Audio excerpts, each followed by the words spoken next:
Yes. We're going to be fashionably late. But not without. We are the main eventers after all. The world can wait for us. Yeah, I'm a Reaper. I'm used to the world waiting for me. So, that thing we talked about earlier. You're okay with it, right? Yes. When Amanda said that she was cutting down the members of the existing stables, yes, I went ahead and complied. Justice is gone. I feel like I was throwing pearls before swine with her anyways. Sometimes you need to know when to cut your pet property loose. Right, so that means Yuri stays in Deadbeat Inc. instead. Alright. You were rather quick to cut the girl, weren't you? What's that laugh about? You know, got the girl from the literature club? No spoilers! Yes, of course not. I'd hate to spoil a real novel from, what, a decade ago? Get to the intel, roll over. Yes, it looks like since Justice was going to be defending the stable championship against Rob Van Dam and Rila Estancia, that all three of them have asked for their release. Amanda's simply going to disband stable championship. Nothing of value is truly lost. Deadbeat Inc. held it as for a vast majority of its time, and we're dominant with or without that little trinket. Looks like Yamazaki is left as well. His ties for the Hakeshu seem to be about as weak as ever were.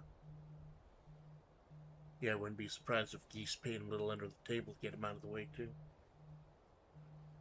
Yes, Ender ran out the stables. Looks like Juno has left the Bounty Hunters Guild and joined this new... What do they call it? They call it the main unit. It seems to be like 20 or so wrestlers who don't have stable. Just gonna be wrestling. Yes.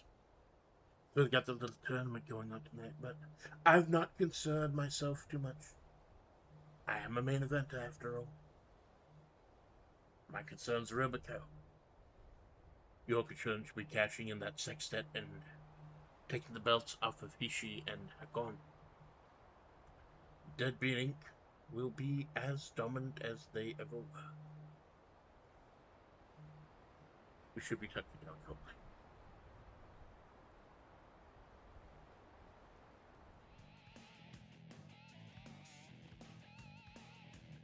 Can you tell from the look in our eyes?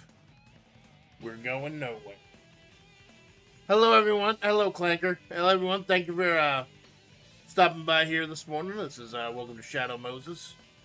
I am Yellow Faithful Amanda Splatts, the Amanda Splatts Project. And we are here live for Locked Out of Heaven, live from Shadow Moses.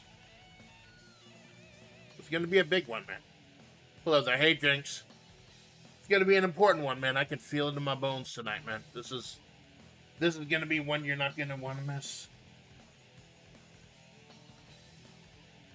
I'm going to do a little something. I always like to throw a little tournament in there. Don't worry, this is not going to be as long as your usual show, because I do have a big collab later today. This is the first stop on my 3-day anniversary tour. And I do got a big old collab later today, Gamble with Friends. But it's going to be 17 matches instead of the normal 20. And there's going to be one tournament. And I told you there's a new wrestling initiative. A new hire initiative. As you see, I have hired 8 new wrestlers. And, you know, once we're done messing around, fumbling around with the stables, we'll be able to figure out who. The battle begins. I've been watching 10 Man Pro Wrestling, one of the devs, Total War 2, Fourth World Wrestling. Well, that's very cool, Zoss. That's very cool. There are lots of great ways to get started. Just like look up the Attitude Era. It had its problems, but it's probably the most popular time in wrestling history. We cover all different time periods here. We are in Shadow Moses. Here, let me get the camera down here. See if we can pull back the camera a little bit so I can show you. Yeah, we're all set up. I don't know where all these soldiers in the audience came from, but Revolver says they're good and I trust him. 17 including Robico, our world heavyweight champion, and a longtime heart of this federation, taking on Revolver Ocelot of Deadbeat Inc. And Takamori, Mori Calliope, and Takanashi Kiara, cashing in the Sextet Synthesis 3, cashing in their Money in the Bank.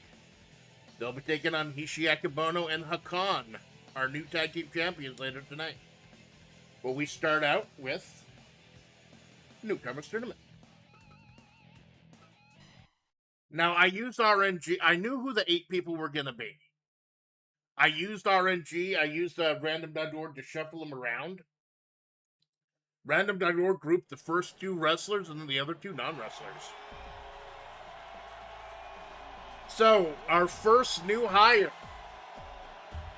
You're looking at the real deal now. Gonna get your sorry ass out on the street. Here's your receipt. D'Lo Brown. Now, we originally established the European Championship at our last show, our European vacation. D'Lo Brown, one of the masters of the European Championship, held it 4 times on the WWE. Maybe he's got his sights set on that here. One of the big names of the Attitude Era, someone that, yeah, X-Pac.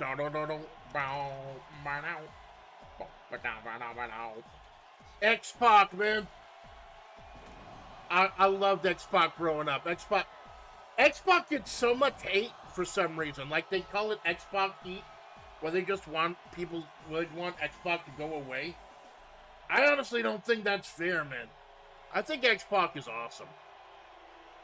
He's like the gold standard of wrestling. Like, they'll put a guy against him to see if he's worth his weight, if he's worth his salt in a federation. So here we go. These 2 have battled before over the the European Championship back in the 90s at WWE, WWF at the time. And they're kicking off Locked Out of Heaven. You live from Shadow Moses.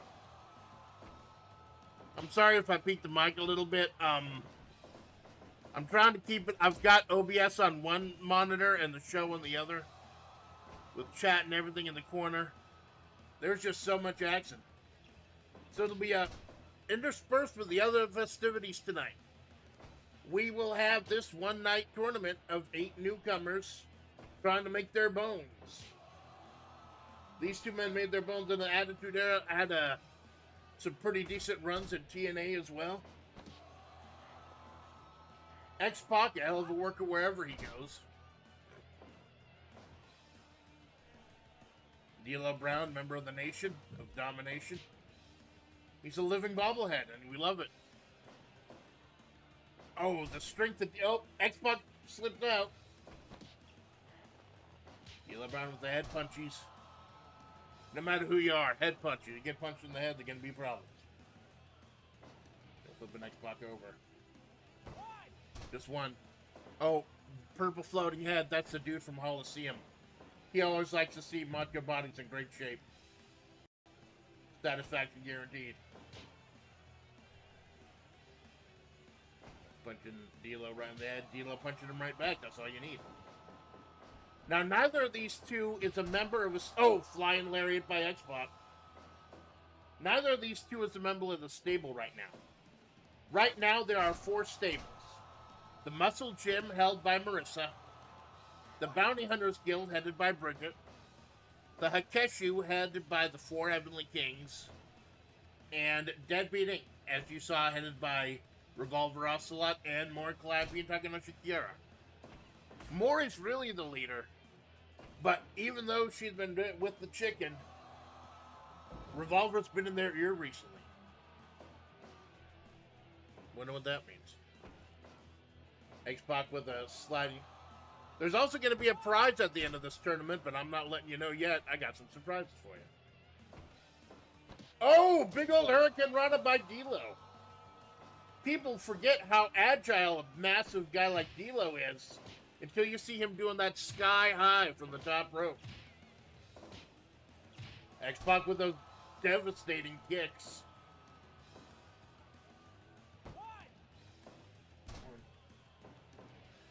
Two of the Attitude Era's most solid workers. Kicking off the show tonight from Shadow Moses. Speaking about the European Championship, the World Extreme Battle Pro. Oh, big old vertical suplex by D'Lo. World Extreme Battle Pro recently had a little mini show a few weeks ago, European Vacation, where we administered our own European Championship. And that ended up being won in a 12-man tournament by Pepsi Man. It was Pepsi Man, Gold Ship, and Ryushi Yamazaki. And Pepsi Man pinned Yamazaki. Oh, sliding out of D'Lo's legs. 5 minutes gone. And he's not too plus with that. Just a big old scoop and a slam. He's going for the lowdown. The load. Oh, X-Pac gets out of the way. These guys have fought for the European title before. He had that well scouted. He had the lowdown well scouted. It makes me feel so old when I realize the Attitude Era was like 30 plus years ago. And nostalgia for it is truly and well faded.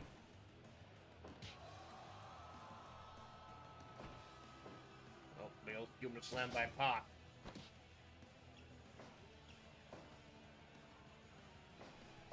Rolling him up. A little bit lewd. Like it was China or something. Please don't ask about One Night in China. You don't need to know. Whipping X back into the corner. Oh, big old tilt-to-whirl backbreaker by D'Lo.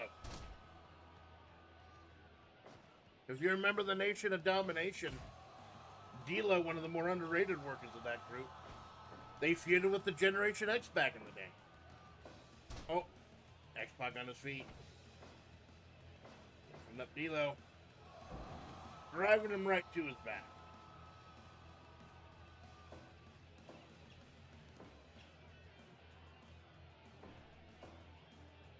Folding him right up. Coliseum guy counting a little bit slow. Might have to talk to him about that. Might just have to see what's eating my CPU. OBS system fire problem. It's just system. Oh, X Factor! There's the X Factor. Yo, you dealing with the X Factor.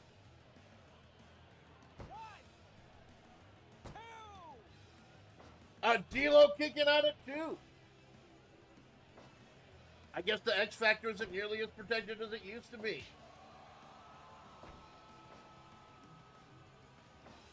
Oh, big old sidewalk slam. Fades of the late great Ray Trailer, the big boss man. Now, even though we got two pro wrestlers going at it, we got more than wrestlers here in World Extreme Battle Pro. We got Animu, we got VTubers, we got muscle mommies, we got cultists, we got everything, baby. We got everything you need and more in this life. Come on. He's got 2 words for you. Oh, running leg drop. I'm sorry, that's 3 words. Oh, the sky high. 2.9. But X-Pac is exhausted. Another sidewalk slam by D'Lo.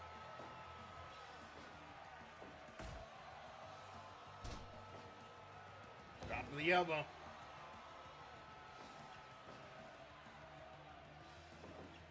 Oh, missing the leg lariat. That might be Xbox opening. As we get ready for Shadow Moses. The main event tonight. World Heavyweight Champion Robo... Oh! D'Lo going a little low down. D'Lo Brown going low down. And there's the Sky High. I got the Sky High mixed up with the low down. I apologize. Both of them a little too gassed to move, though. It has been like 30-ish years.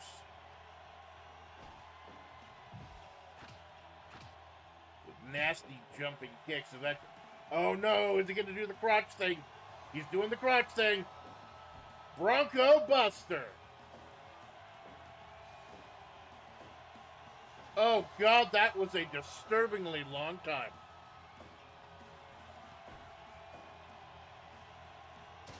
With Lambton under the outside. As D'Lo Brown catches his breath outside. You know, yes, Roboco, the World Heavyweight Champion. Heart and soul of this federation for a while. Part of the whole sad, twisted saga of Gen Zero in this federation, of whom she is the last member. Although Suisse has taken a little bit of a cameo and will be part of our Intercontinental title match later tonight. Oh, big sunset flip by X-Pac. Is that going to be enough? 2.9. Surprise flip by X-Pac, 2.9. Oh, D'Lo's going up. And there's the Sky High.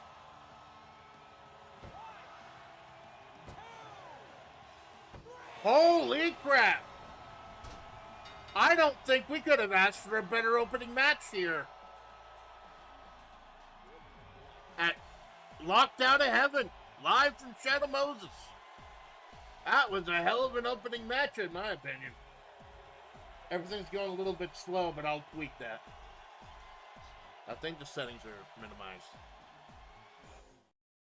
And D'Lo Brown advances in this newcomer tournament. Now, we won't be doing all the newcomer matches back-to-back as we've been doing in the past. We're going to sprinkle them throughout the night. Total of 17 matches.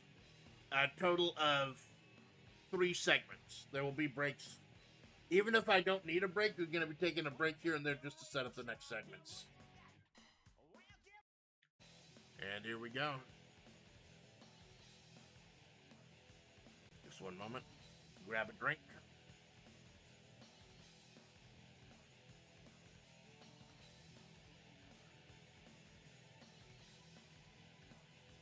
Trying to stay hydrated.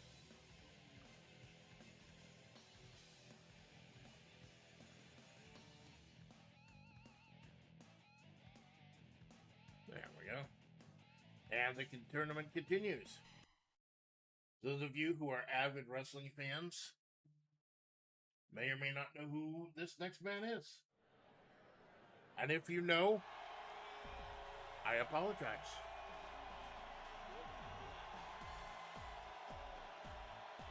This is the Booger Man.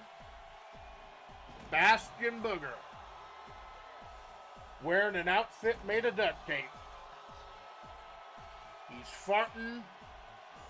He's picking his nose. He's disgusting. He's oiling himself up. And not in a cool hog type way. He's just having a good old time here in Shadow Moses. He may or may not be freezing his nipples off. I don't know.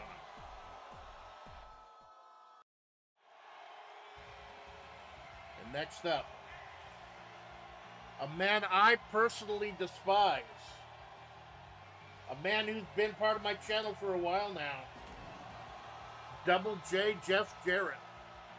Although, I have been watching Dark Side of the Ring about his battle for TNA. I tell you, they paint Jarrett in a completely different light. Like, I'm in between this show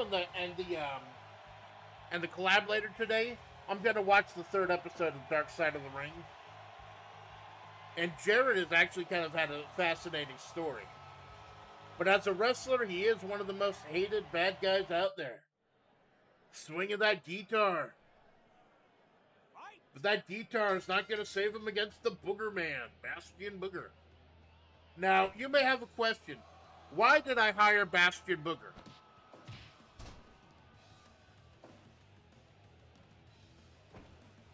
Jarrett whipping him into the ropes. Wow. Jarrett overpowering the Booger Man.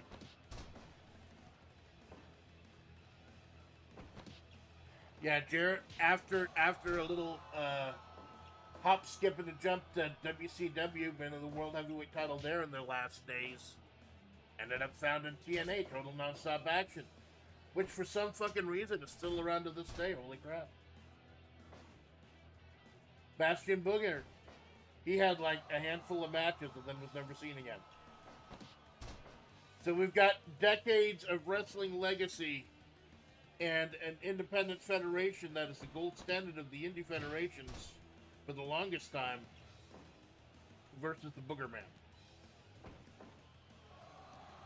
Hey, I don't pick him. Get it, Booger Man? Pick him. Of course, pick him. I'm the booker.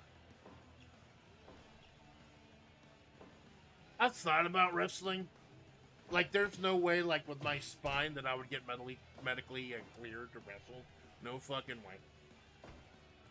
Oh, Jarrett whipping the Booger Man, which is no hard feat. Like, apparently he's 401 pounds of disgust and broken dreams.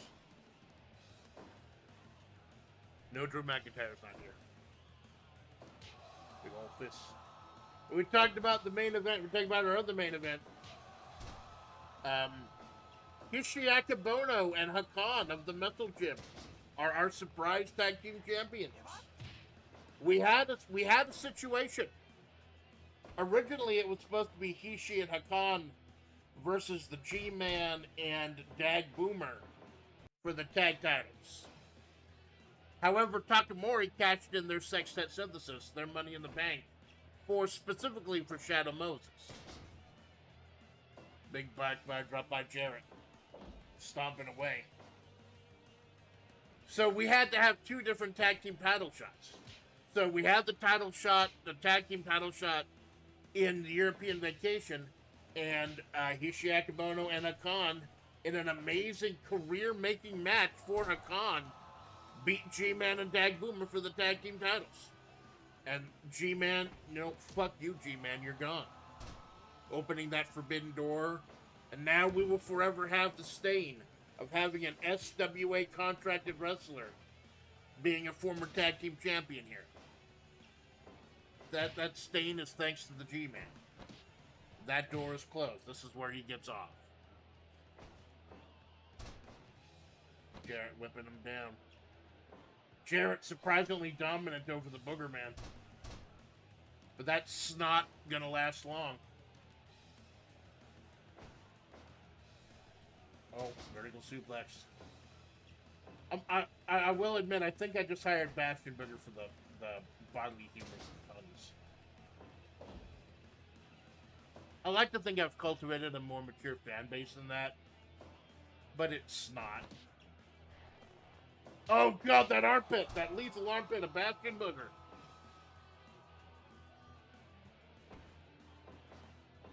Oh, whipping around the corner. Jarrett back with that back elbow. Booger's on Dream Street, fighting back.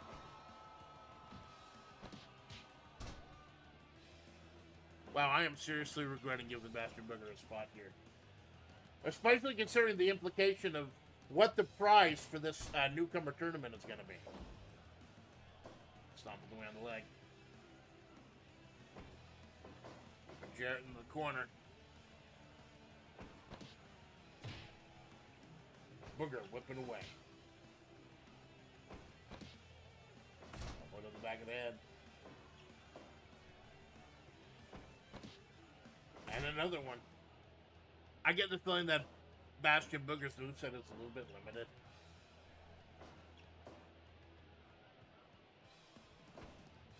Big old scoop and a slam. But yeah, there was a problem built by the G-Man and Hakan in his native country of Turkey, because we went all over Europe. And Hishiakabono, big chunky horse wife who will give you a donut, give you a smile, took care of the problem and earned a one-way ticket to face the most devastating, most powerful tag team in this federation, Takamori. If Mori, Kiara, and Revolver all win their matches, they will hold the 3 keys of power in this federation. The WWE, or the World Extreme Battle Pro Heavyweight Championship and the tag titles.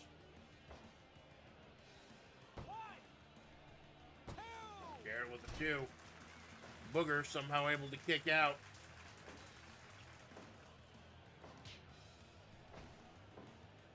Big old forearm by Jarrett. Trying to keep the big man down. You fight Bastard Booger, you have problems trying to keep your lunch down.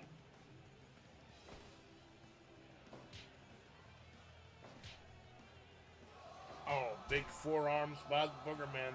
He's already gassed. He's already exhausted. And he's doing the 6-7 dance. Bastard Booger doing the 6-7 dance of just sitting on a man's chest. I don't know whether I love this guy or hate him. Jarrett fighting back. And there's the figure 4. From his very brief time as one of the 4 horsemen. Brief and kind of forced.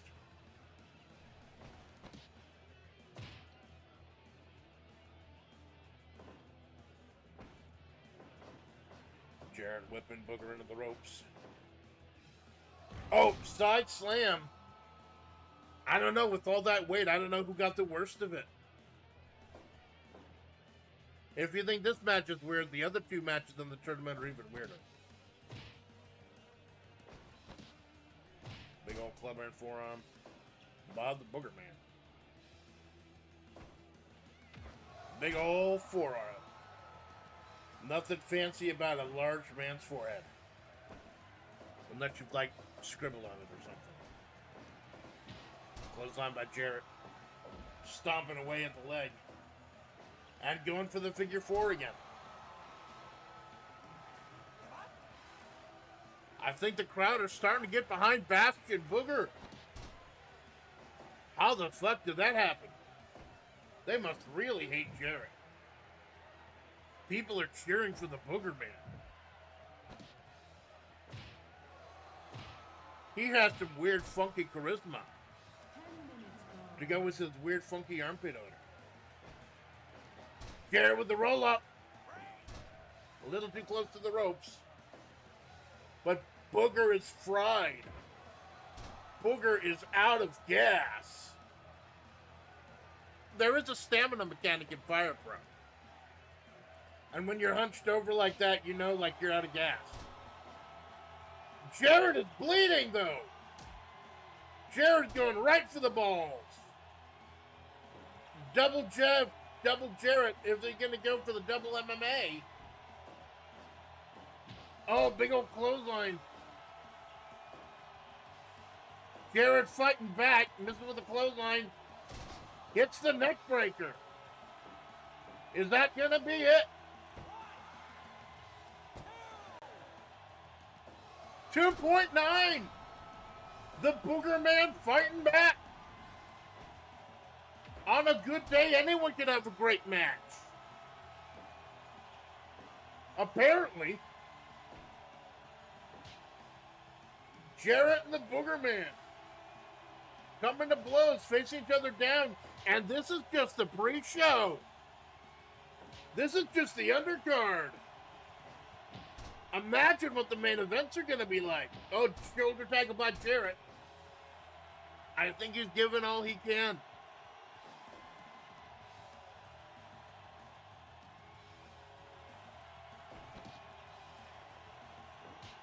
Oh, forehead. Punch him in the forehead.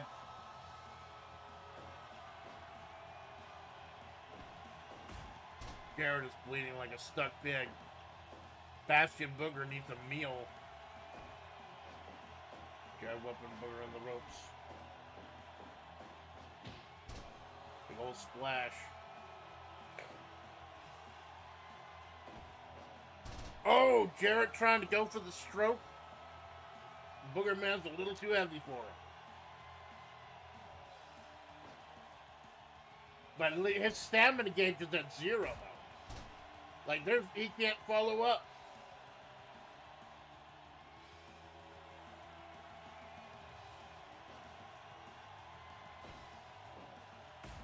Booger, these 8 people are so hungry. And that's not just a fat joke about Bastion Booger. 8 new wrestlers to this federation. Jarrett dropping low. Dropping low again. Another big old forearm. He's signaling for something and he's going for the figure 4 again.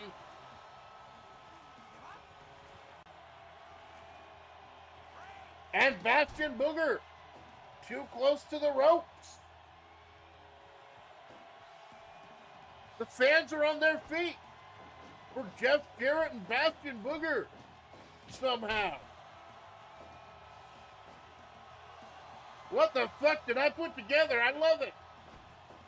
And once again, Booger falling back. Jarrett, he's got too much blood loss. He can't get the stroke. Looks like Bastion's about to have the stroke. The stroke is Jarrett's finisher. It's like a side Russian leg sweep. No clothesline by Jarrett.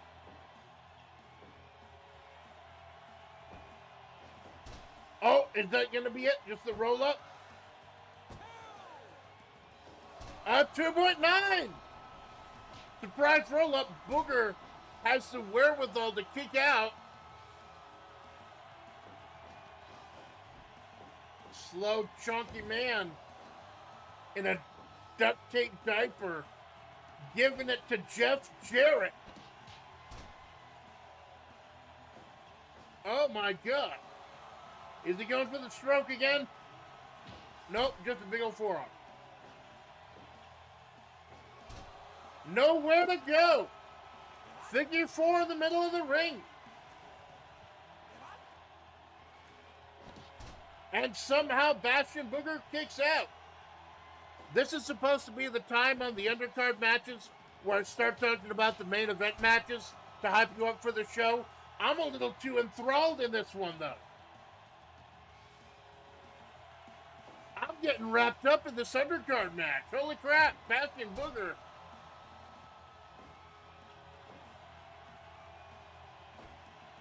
Jarrett whipping him into the ropes.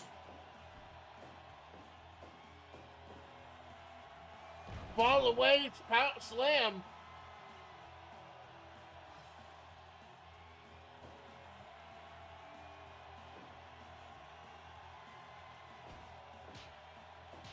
Jarrett punching away. What is it gonna do? What is it gonna take to take down the Booger? Poke him in the eyes, maybe? Nope, that's not doing it. Taking him to Pity City, Shades of the Nasty Boys. This tournament is their chance to show you what they can do. As young lions. These are the new lions of Web P. Young lions, whatever New Japan calls them.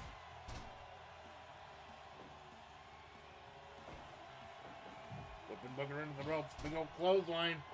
Going up top. Jarrett doesn't go up top very often. Big old body splash. Too close to the ropes. Booger gets back up. Boogers and blood. Here at Shadow Moses. Ew. There with the punches. Slamming away.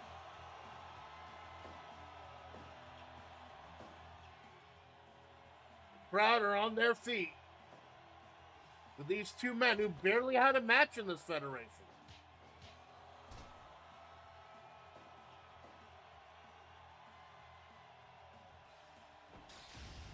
Oh, there's the stroke!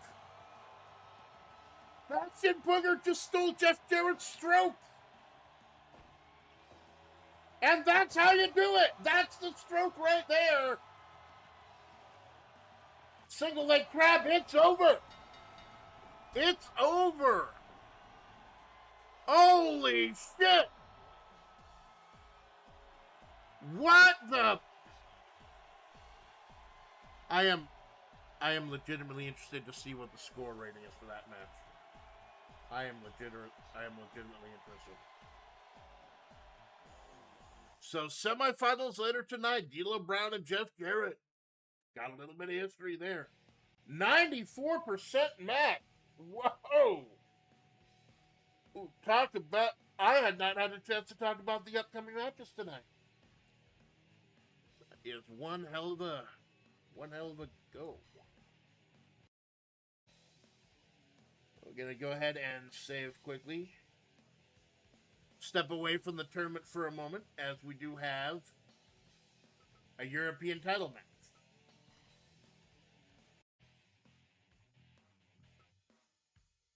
The man himself, Pepsi Man. I'm going to set up.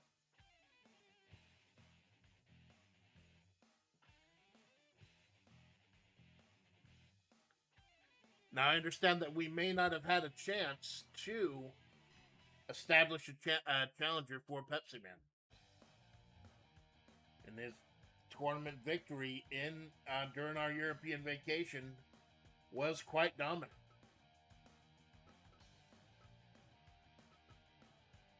And I really do feel bad about what's going on with Pepsi Man, though. PepsiCo, one of the two units to disband that, and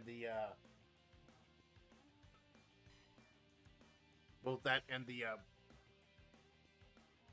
Rev Child Citizens Militia to make room for this new main unit version of.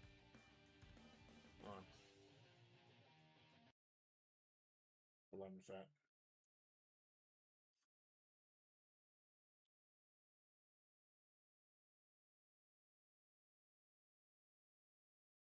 Hold on.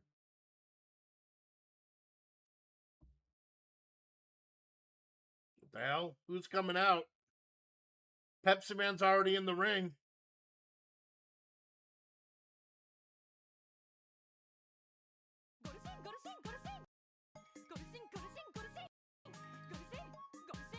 Oh my god, it's the creature! The creature gold ship!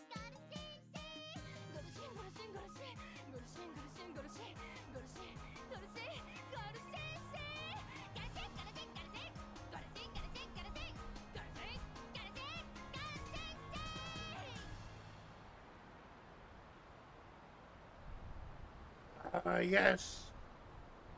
The song's so nice, they should play it twice. No, seriously. Guy in the camera room. Play that song again. Play my theme again. No? I only get 30 seconds? Okay, whatever. Gold, I warned you. I tried to warn you. I tried to warn everyone. But no.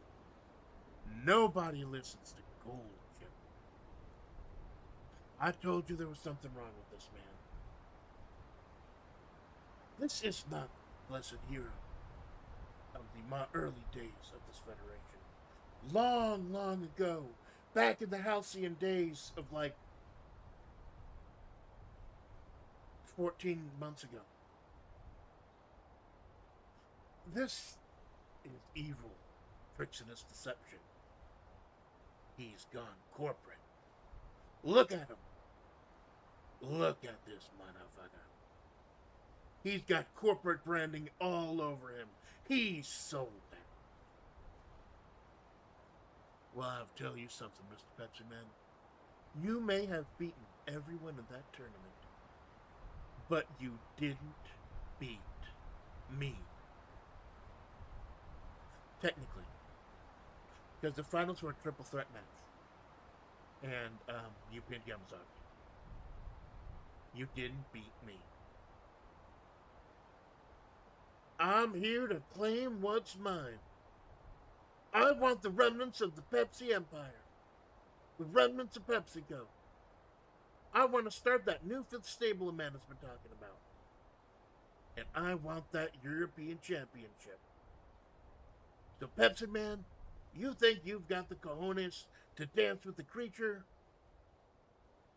You better get on that pony and ride.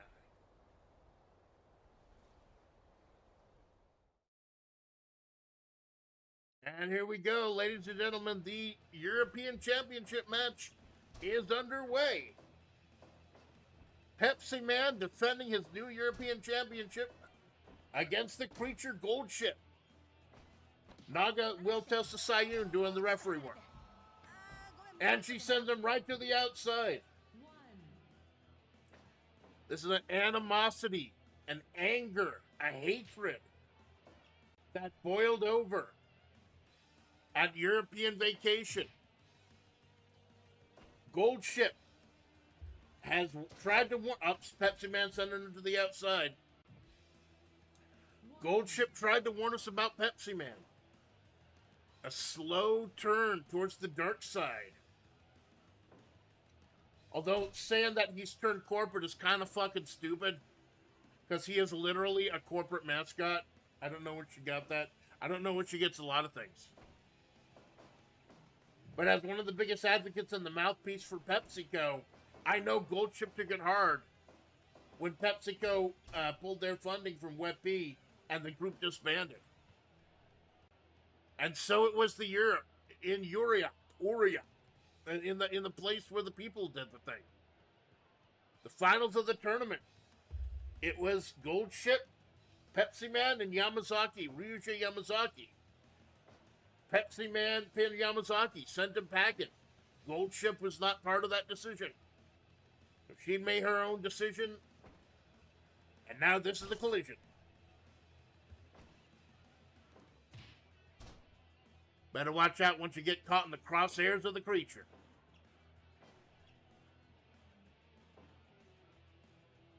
Is it going to be Gold Ship's last stand? Or is it going to be a victory lap for the big horsey? Pepsi Man slamming her down. Gold Ship actually trying to get some tips from her Tracing Academy friend, classmate, Hishiaki Bona. Apparently Hishiaki Bona's advice was eat more. It looks like Goldie took that advice to heart. That legendary drop kick. Pepsi Man has been here since day one-ish. He fought the Santa Claus in a battle, Coca-Cola versus Pepsi. But he's fallen on hard times. I wonder if there's a Pepsi Dark. Like a Pepsi Black or something. Because that's what he is. Pepsi Man Black. Pepsi Man, no stranger to gold. He's never won the big one. But he has won the tag team titles with Cherno, Ice Cold Pepsi. First ever Jet champion. Now the first ever European champion. There's the other down. I don't believe the creature has won gold yet in this federation. So it's perfect that you start with the European Championship. Oh, elbow from the sky. Shades of Macho Man Randy Savage, another former member of PepsiCo.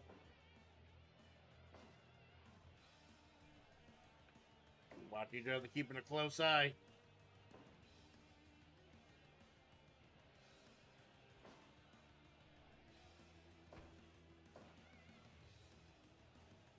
Scooping a slam by Goldie.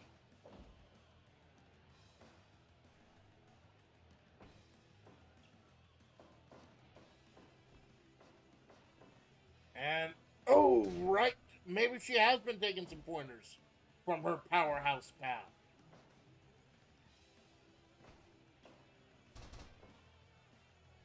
She'll put him right back.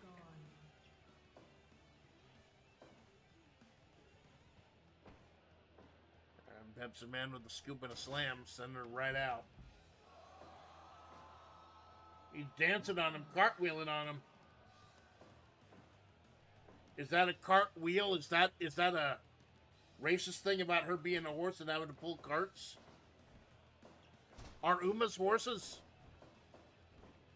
I don't know. I uninstalled the game after it asked me to make like a 16 gig download one day. I'm like, no, fuck it. I'm done. I'm not getting Manhattan Cafe. It's a damn shame. I really wanted Manhattan Cafe. Scooping right back up. Flipping right into the corner. Pepsi Man with a big drop kick. Sending Goldie down.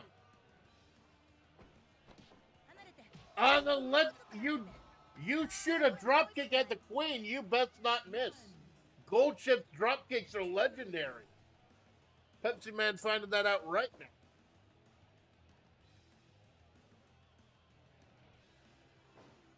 Missed chops here. As this is for the brand new European Championship. Goldie going up top. Another chop at the elbow. Connects this time.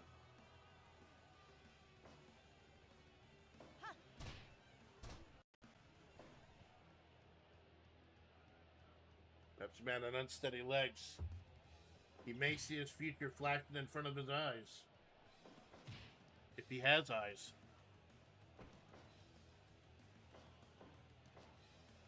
Oh, going for the vertical suplex. Goldie counters.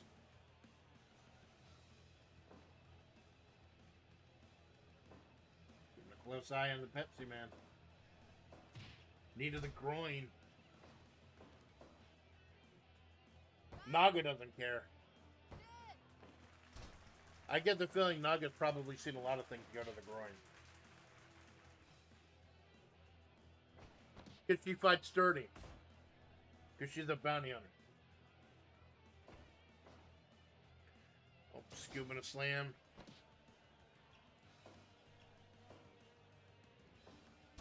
Oh, stomping away on Goldie.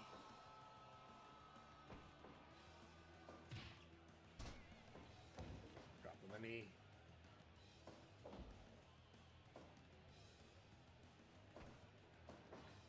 Dropping in the corner. 3 acts today. We will be concluding Act 1. Oh, big vertical suplex by Goldie sends the Pepsi Man out. We will be concluding Act 1 with the No Exit Championship, our hardcore title. Bridget will be taking on Lieutenant Kim Katsuragi, who recently won one of our recent, I believe our most recent 100% rated match. 5 stars was rated by Dave Meltzer. Big old Pepsi splash, a splash of Pepsi. And a sidewalk slam onto the knee. Bit of a backbreaker there.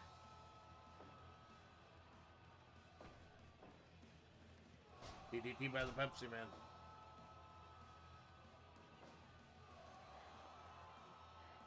Wrenching away that neck. Just as long as he doesn't go for the eyes, we know Goldie's got problems with their eyes. Pepsi Man going up top. The Pepsi plunge. He wants to put this little filly in her place. Is everyone doing the figure 4 today? Is that like the cool thing, the hip thing? Figure 4 leg lock?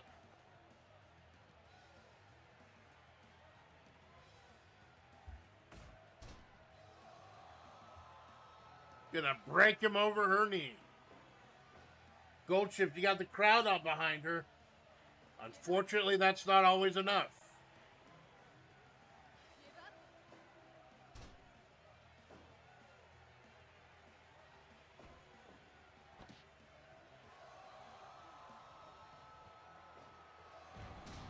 Gonna slam by Pepsi Man.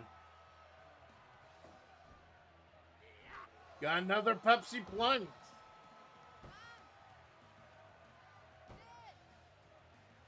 And this, oh, 2.9! 2.9, Gold Chip making a statement. Kicking out of the Pepsi plunge. And another legendary drop kick, sending him tumbling out of the ring. Gold ship, trying to avenge your fallen brethren in PepsiCo. Although none of them are actually fallen, they just joined the main unit. That's going to be the term for like the 20 or so wrestlers who aren't members of a stable. I'm calling it the main unit. Backbreaker. A little bit of a backbreaker over his knee. And a drop kick of his own. Those dangerous, deadly drop kicks.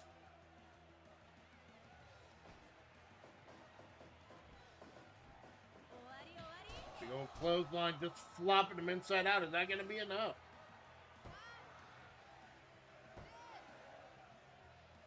$2.9. 2.9 for both Gold Chip and Pepsi Man. This could end at any time. Oh, Pepsi Man got her up. Burning hammer. Which is weird because he's supposed to be cool and refreshing. Oh, God, Phoenix Splash. Longtime fans of this federation know Pepsi Man, he knows how to pack in the seats and bring the heat. And then subsequently cool you down with the heat because he is delicious and refreshing. But people are all on their feet for the creature. Rainmaker! Is the Rainmaker gonna be enough? No! Goldie, you ain't Okada. Shut the fuck up. Going up top. Big body splash. Goldie's smart enough to know she's a little too close to the ropes to pin Pepsi Man.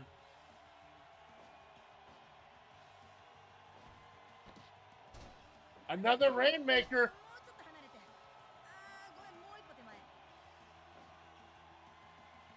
Fuck is Goldie doing? He literally pulled him into the ropes. Pepsi plunge. Only my choice. And 2.9. 2.9. Goldie almost lost it due to a rookie mistake. Kicked out of the only my choice. Oh my God, the pile driver is a banned move. And I say that as Maury Calliope uses sides and fire and knives and shit. Oh, another only my choice. Too close to the ring rope. This time, Pepsi Man making the rookie mistake.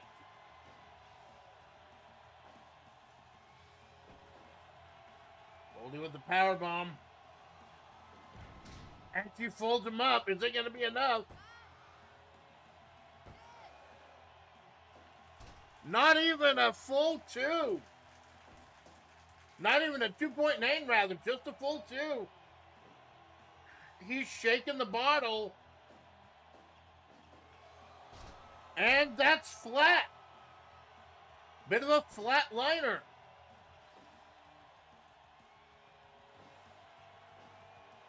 These two going at it for our newest prize, the European Championship.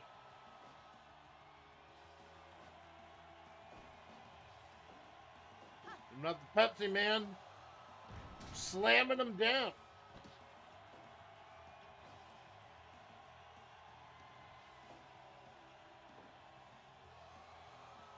Gonna break him over her knee. This is the remnants of PepsiCo. We are settling some scores here tonight. Another clothesline by Goldie. Is that going to be enough? And it is! And it is, ladies and gentlemen. After warning us for weeks and months about the dark soul of Pepsi Man and being proven right, Gold Ship finally gets her revenge and wins her first ever championship in World Extreme Battle Pro as the new European champion. Remember, in the tournament finals, it was a triple threat match. Yamazaki, Pepsi Man, and Goldie. Pepsi Man pinned Yamazaki, not Goldie. we have gotten a definitive result finally. Goldship has pinned a veteran from day one in this federation and staked her claim with the European Championship. A brand new title in this federation. And matches like that are the way to bring prestige to it. And I think that match get a hell of a lot of prestige. Wow.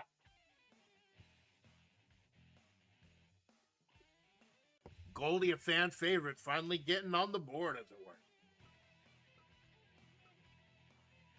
And so, before we do our World Heavyweight Championship hardcore match, we got to continue with the next generation tournament. Later tonight, D'Lo Brown versus Jeff Jarrett. It was pure RNG that it picked the 4 pro wrestlers and then put the other 4 later in the tournament. So here we go. Now, you know what I love when I watch professional wrestling? I love a nice, delicious, flame-broiled, fresh, never frozen Whopper. And you can only get those at Burger King. Or you can have it your way. And a completely unrelated note, here is the King himself. The Burger King.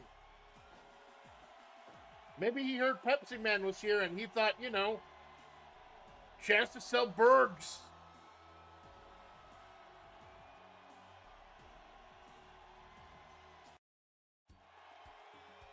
So this is interesting. You know, King Corn Carne is in our federation.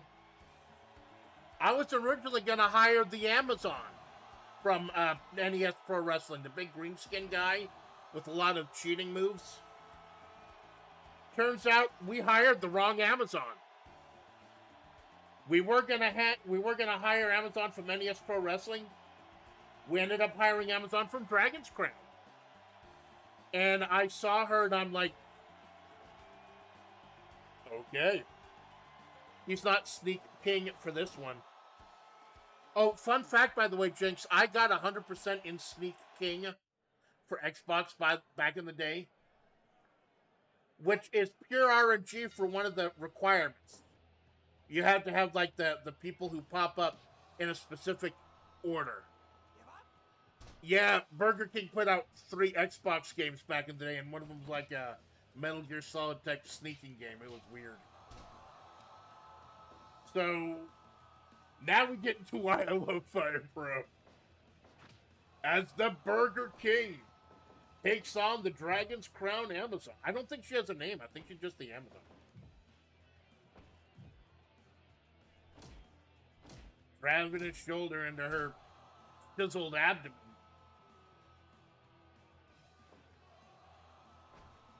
Looks like she's as tall as he is.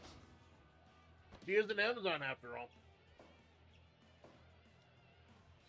Her proportions aren't exactly as they are in the original video game, but you know, if they were, her body would probably snap like right in half. But that Burger King is shockingly, terrifyingly accurate.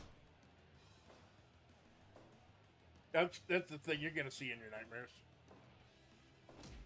And then when you wake up from your nightmares, you can get a delicious bacon, egg, and cheese croissant at your local Burger King with a nice cup of BK Joe to go with it. It's a delicious way to wake up and celebrate the day.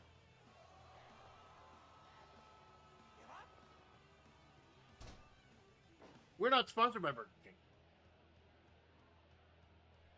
We should be, but we're not. Amazon missed the chop, big old chop. As we're getting reports in the back, that Gold Ship has opened up a bottle of the bubbly. She doesn't drink alcohol, she just likes watching the bubbles fizz out. Wow. Remember, there is going to be a very special prize for the person who wins this tournament. And after the other 2 semifinals, we will bring it close to Act 1 with the Hardcore Championship. Oh, Big fist to the face by the king. Oh, big old shin by the Amazon. I guess I could just call her the Amazon. It's not like the Joker when we had Joker from the Batman comics and they called him DC Joker. Oh, Carolyn lifts from the Amazon. The strength to just lift an entire man's body off the mat. And that man was made of bergs. I'm convinced that the Burger King is just a collection of burgers with a mask.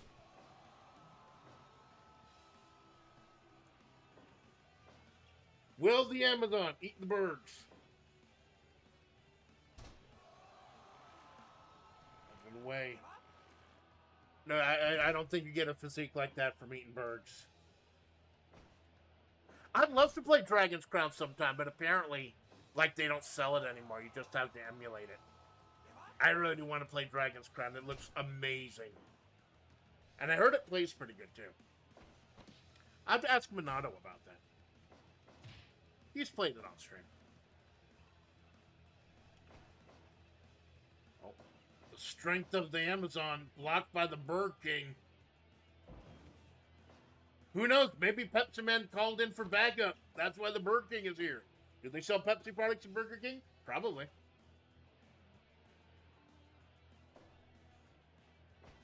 Yeah, we hired the wrong Amazon, but then again, like, no, we didn't. We absolutely did not. I may have fudged the paperwork. I may have been the one who personally hired this Amazon instead. My apologies to Kin Corn Carn. Your buddy's going to have to go to the back of the line. 5 minutes gone. Burger King to the corner. Oh, there goes the butt. She's missing with the butt. Of course she's got a butt attack. Burger King with the flip. Flipping the patties. These two going at it. A lot of action set up for later tonight, including the Intercontinental Championship. Oh, big slam countered by the Burger King. Crony. Oro Crony of Deadbeat Inc. The Intercontinental Champion. Intercrony? Oro Continental? I don't know. It's going to be a battle royal. 8-man time battle. A Royal Rumble, as it were. We had a Beat the Clock challenge last month. And the faster you won the match, the later you entered the Royal. We're going to be starting with Yuri from the Literature Club and Cody Rhodes. We're going to be ending with King Corn Carn. And in the middle, we got some others. Oh, big old lariat. Big old discus lariat. Shades of the late Brody Lee, R.I.P. Luke Harper.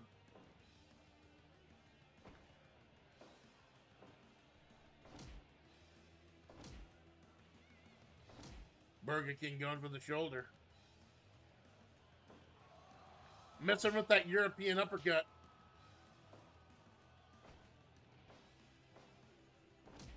Wrenching away that shoulder again. He might want to watch for her gigantic muscular ass. Or that is. I get the feeling that headbutts are not going to work against the King. Something gives me a thought that headbutts are not going to work against the King. Big open power bomb. Oh, big hulking Amazon going up top. Whoa! Impressive agility from the Amazon.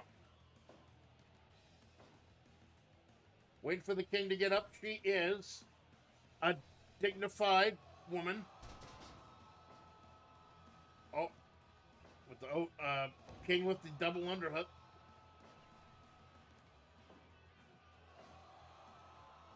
I think Amazon might be getting a little exhausted. I didn't think that she did not think that a tangle with the King would be this devastating.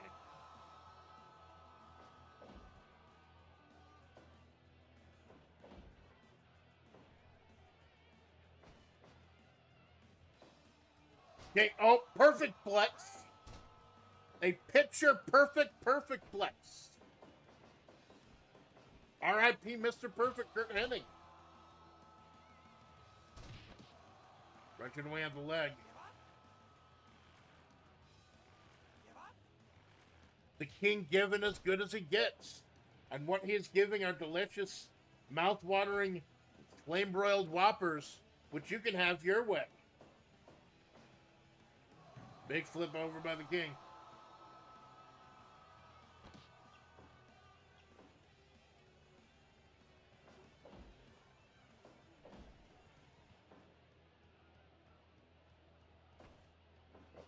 Amazon opening the ropes.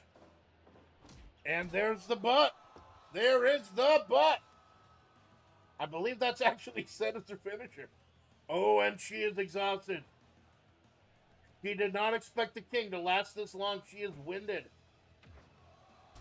Meanwhile, the king runs on nightmares and burger fumes.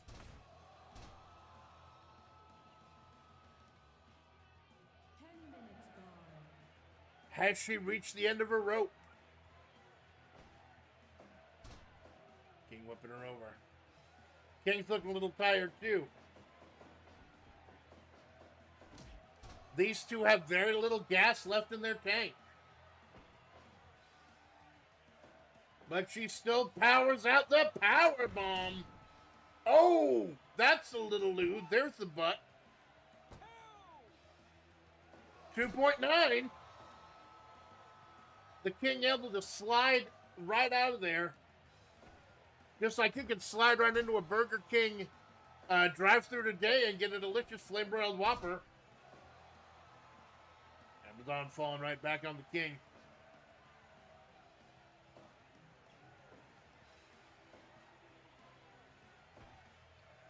Headbutt by the king. I feel like the king might have the most devastating headbutt in this federation for some reason. Oh, oh, she's flexing on him. Just stepping on that face and flexing on him.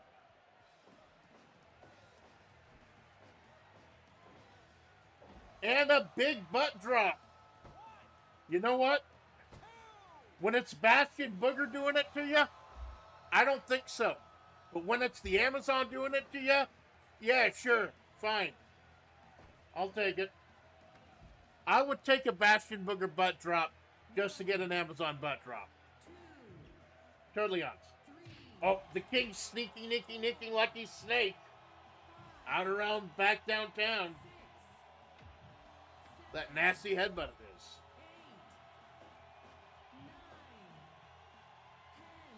his. Is Amazon going to check the inventory under the ring for a sword or something? No. No, she's fighting honorably. Oh, belly to belly by the king.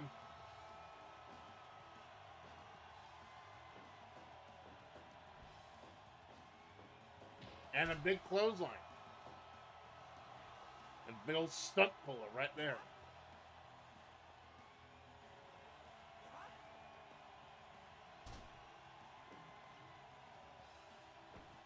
I swear, the 8 people here in this newcomers tournament, they are really putting on a hell of a show for this undercard. Falling backwards. Amazon falling back. This is one hell of a way to introduce yourself to the world.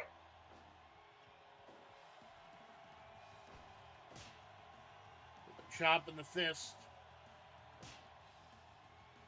Strength of the punches versus those knife-edge chops. And the Burger King with that Samoan headbutt. Amazon gives as good as she gets.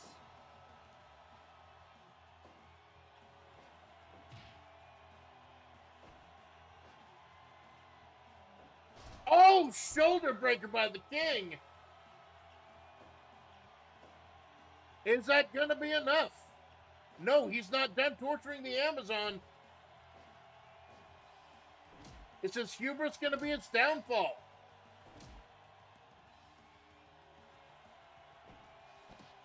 Oh! Rib breaker! And that falling headbutt! I don't know, is that mask like ceramic or something? Is it like D'Lo's chest protector? D'Lo's the... Oh! I assume that's what Snoo looks like. 2.9. Amazon fighting back. One-arm choke slam. Flexing on him. The power of the Amazon. Will her hubris be her downfall? Dropping her right on his side. Going up top again. Phoenix splash, but the king gets out of the way. Dropping in the corner.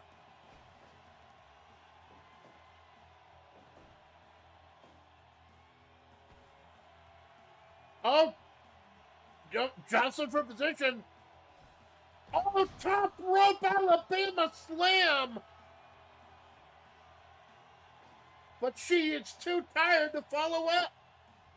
King's on Dream Street. Did not have the energy to follow up. King with another rib breaker. He's not done.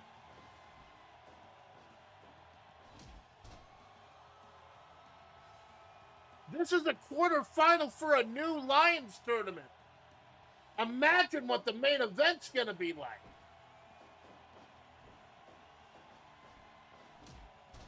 Double down.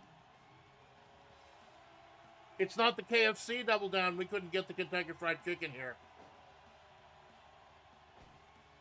Colonel Sanders probably made Barbara. It's a game of inches at this point. One big move. Is that going to be it? Is that the one big move? Neither of them can move.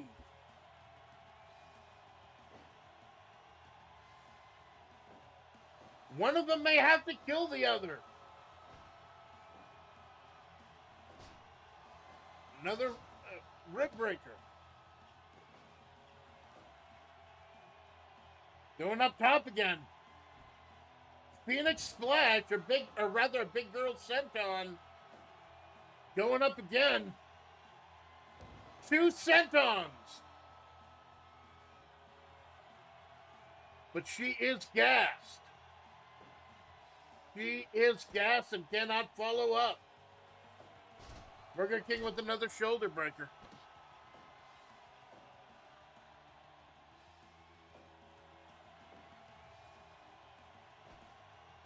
Whipping the Amazon into the corner. Oh, cross-face chicken wing. He is directly sending a message to Takanashi Kiara with that one. He's saying, fuck KFC, Burger King is here. A direct message to Kiara. King to the top, big forehead splash.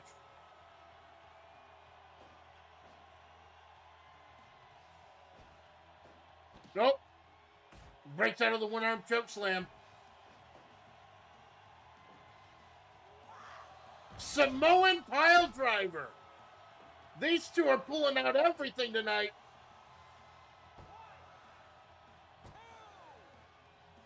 .9. Oh my God. It was just that lackadaisical pin.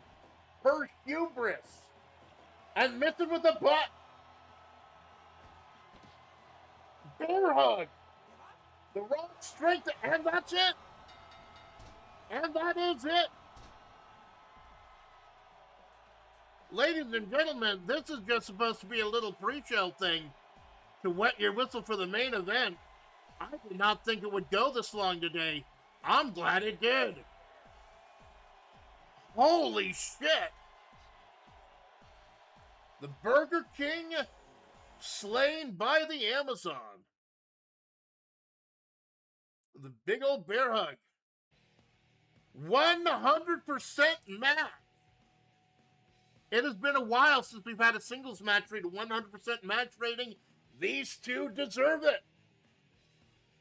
Ladies and gentlemen, not only do these two deserve it, I am 100% sure that these two are going to get picked up by a stable pretty soon.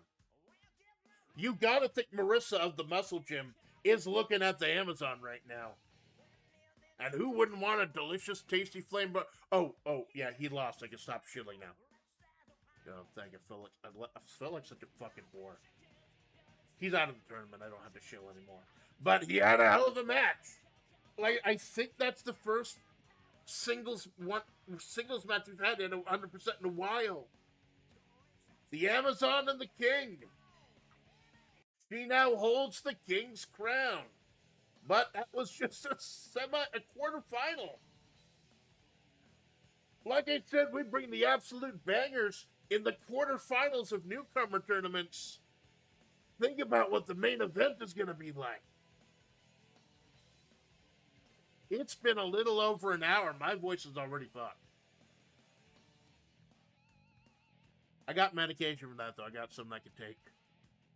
Got a couple matches first as we finish out the quarterfinals of the New Lions tournament.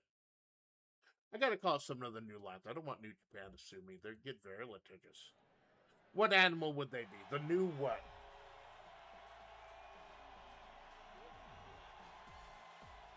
Are we ready to get started?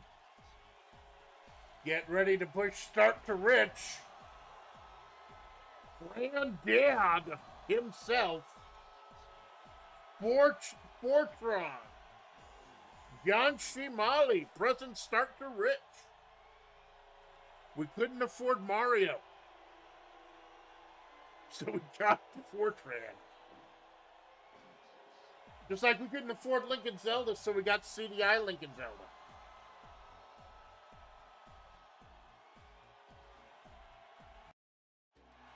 Taking on. You know, Tekken 8 is in the news again. So we got one of their hot new stars. The mysterious Reina Mishima. You know, I'm pissed off that Heihachi Mishima is not actually dead. Like, fuck him. And I guess kind of fuck Harada for that. But we got hot female Heihachi right here. Heihachi's hot daughter. And I do love the purple outfit. Reminds me of Unknown. So this will be the last of the quarterfinals for the Young Lions Cup. Fortran versus Reina Mishima. Tekken versus John Shimali. What is the greatest video game series of all time? We're finding out tonight.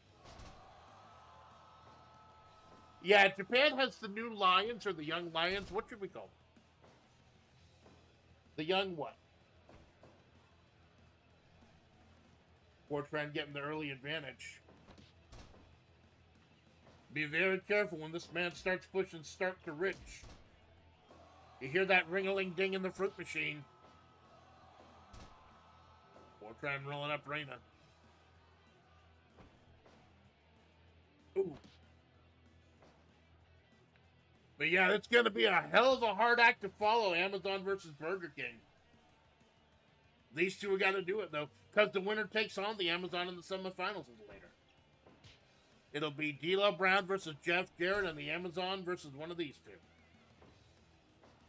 Reina trying to get to the top turnbuckle, but Fortran is in the way. Granddad. No fleet stones.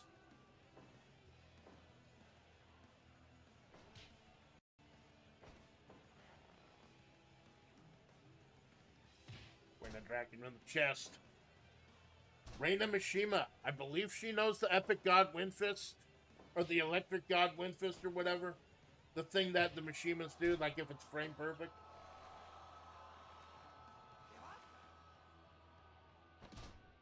Heihachi's daughter. Versus Mario's third cousin or something. He's one of the brothers. He's wearing the hat. He's wearing the overalls. He's the brother. Mario, Luigi, and Sponge. Waluigi, and Fortran. I bet the family get-togethers at Thanksgiving are fucking great. But oh my god, think about the family get-togethers at the Mishima household for Thanksgiving. Thanksgiving of the Mishima clan. Something tells me that the Mishima clan actually celebrates Festivus. Something tells me they got grievances there.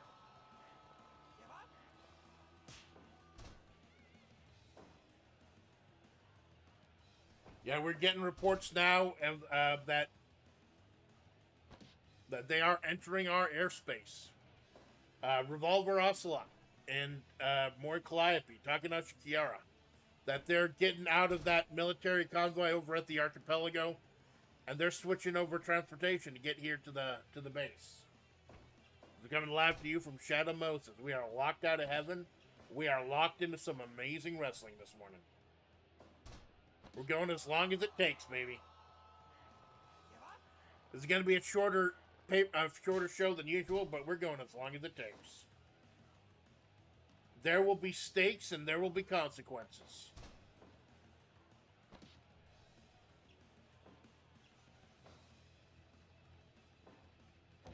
Big boy sent on by Fortran. Oh, smacking and slapping. One of the heirs of the Mishima family, the Batsu, versus the large plumber.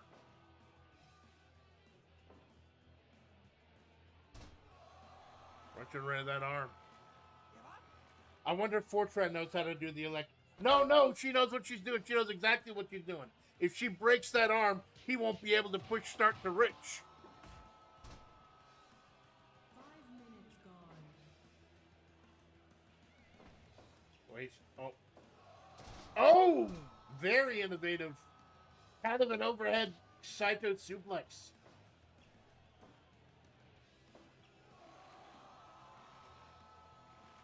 The women of the Mishima family were former 8-man tag team champions in this federation. Back in the beginning, I had 6-man and 8-man tag titles. Had to get rid of them because they took way too long. The 6 and 8-man tag. We do have one 8-man tag today, but it's a tag that's going to have to happen. It's a match we're going to have. Fortran whipping her into the ropes. Messing with the. She's trying to go for a more UFC style fighting championship. G.I. Joe's with the content rep.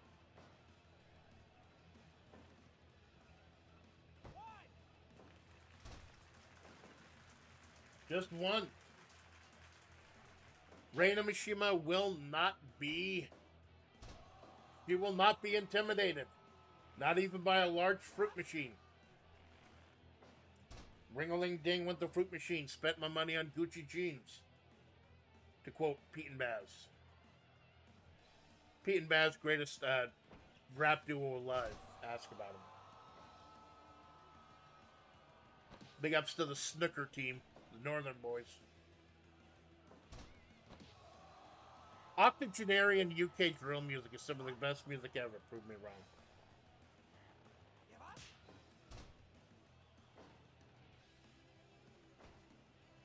Oh, I got whipped by a Fortran.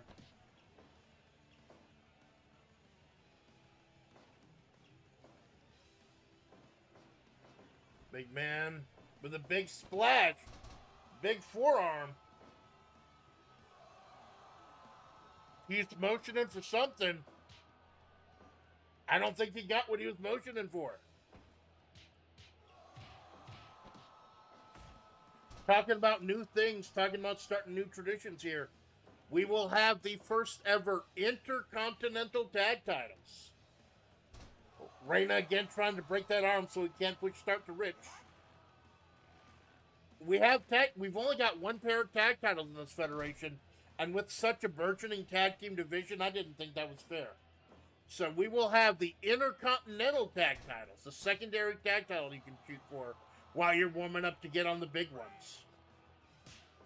And it will be Law and Order, She-Hulk and Mike Hagar versus Vice and Mature. She-Hulk and Hagar, team on the rise, actually beat Takamori at the sextet as Reina once again goes for the arm. Vice and Mature, team on the downfall, even in their own Hikeshu, even in their own cult. Gainitz has lost faith in them. We're going to see if that faith can be restored tonight.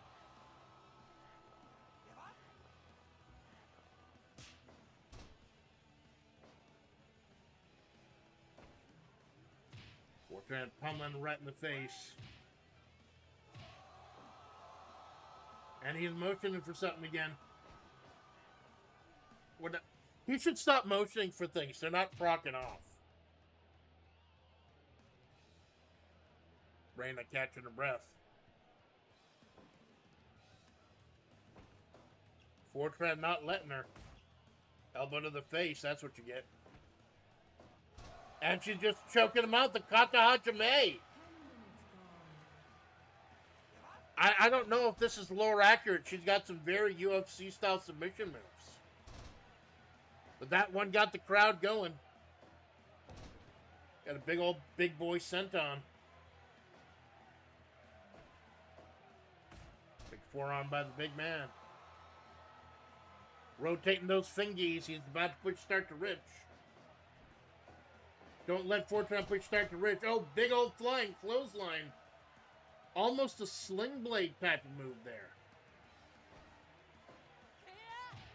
Electric God Wind Fist. Sending him flying out of the ring. 2, 3. Devastating power by Reina Mishima. Except she knocked him out of the ring so she can't pin him or anything. But I don't think she's looking for a pin. She's looking to end Fortran's life. When your life is pushing start to Rich. Oh, big old top rope senton. I wonder if he's made of gold coins. A double senton.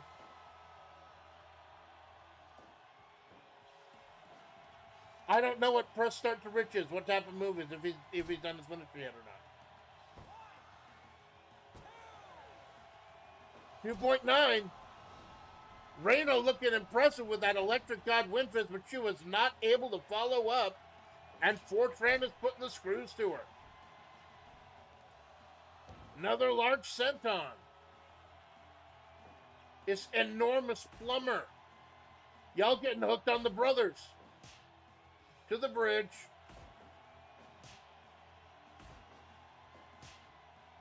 Absolute slap fight.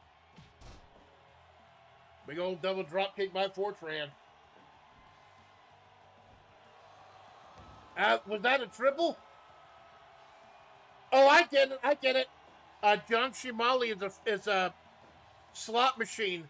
That's why he's in the air spinning so much. I get it now. I get it. Oh.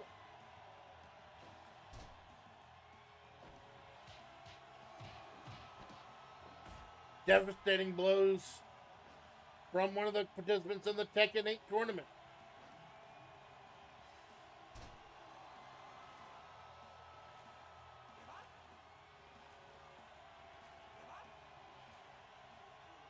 Rumor has it that Bob was going to enter this tournament, but Burger King got his ticket and sold it to him for some free burgers.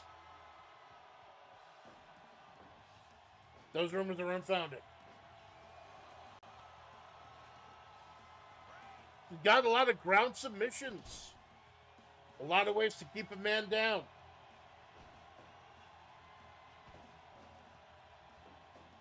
Fortran lifting Reina up. Back body drop. Going up top.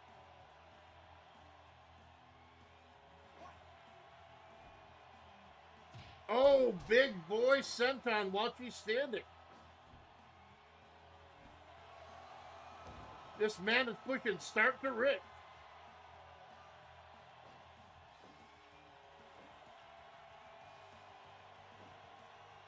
Literally, the entire joke with this guy is press start to Rich.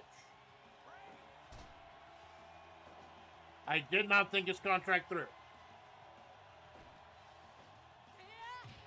Another Electric God Wind Fist, and again it sends him spiraling outside. She doesn't even bother following up. Is instead recovering her health, recovering her stamina rather.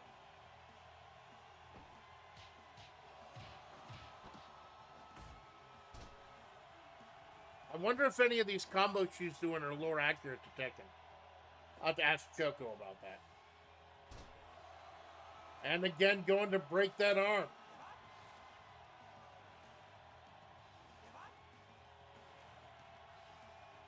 It's a little bit weird. She's doing punches and kicks, but then she's trying to do submission moves. It's a strange strategy.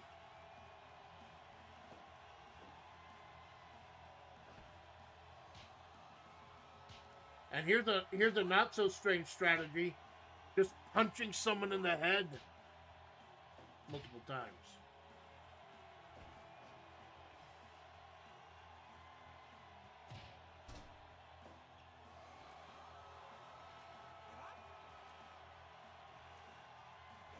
Reaching away, trying to get Fortran to submit. I wonder, does Reina even have a pin? Oh, everyone's got a pin in this game, yeah. Interesting thing, Fire Pro returns for PS2. Some characters didn't have a pin because you had to assign pin as one of their moves. There's actually a dedicated pin button in Fire Pro Returns, so everyone can pin. Might just not be in her luck. Fortran, nothing fancy, nothing technical about that. Just repeated punches to the face. Sometimes that's all you need.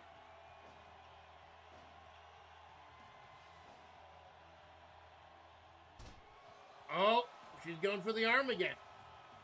He's barely moving.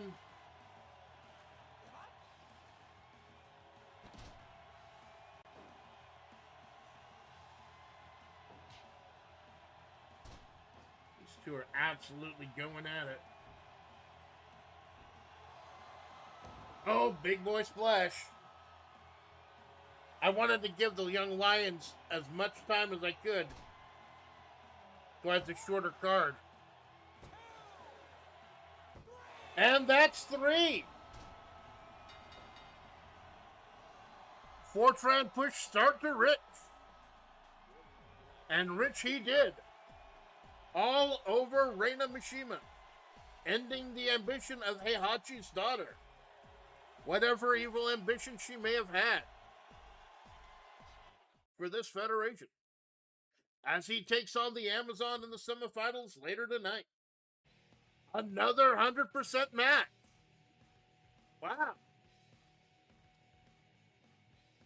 These young Lions, holy shit.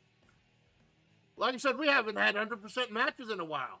I think the fact that we're having 100% matches now, and it goes to the fact that I did some good scouting. So the semifinals are locked in. Owen Hart versus, or D'Lo Brown rather. D'Lo Brown versus Jeff Jarrett. And Amazon versus Fortran. Good. This is going to take a little moment. We're setting up for the next match.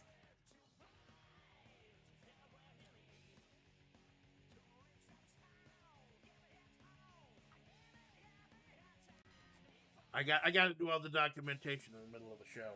It's a little messy. I do apologize. Definitely saved the progress. We will be returning to the tournament later. Act 2, we will have the semifinals, and the finals will be part of Act 3.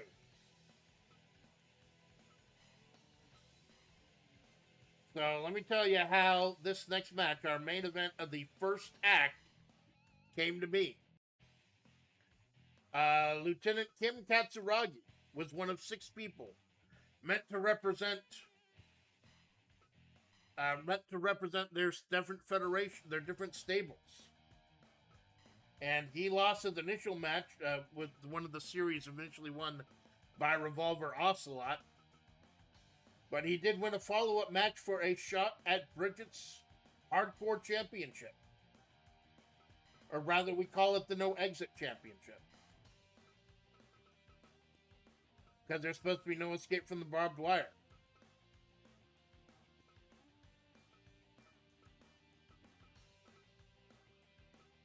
Bridget, the leader of the Bounty Hunters Guild, having to say goodbye to Cherno. As we are scaling down the size, with the invention of the main unit, we are scaling down the size of the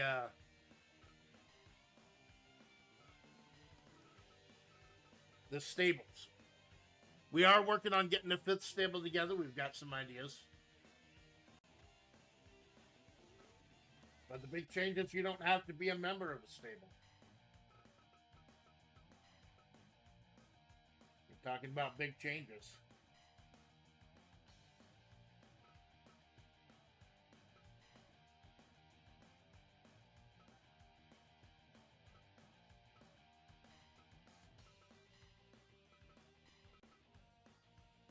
We're about to see a big change right here as we get ready for our no exit championship. Putting up the panels right now.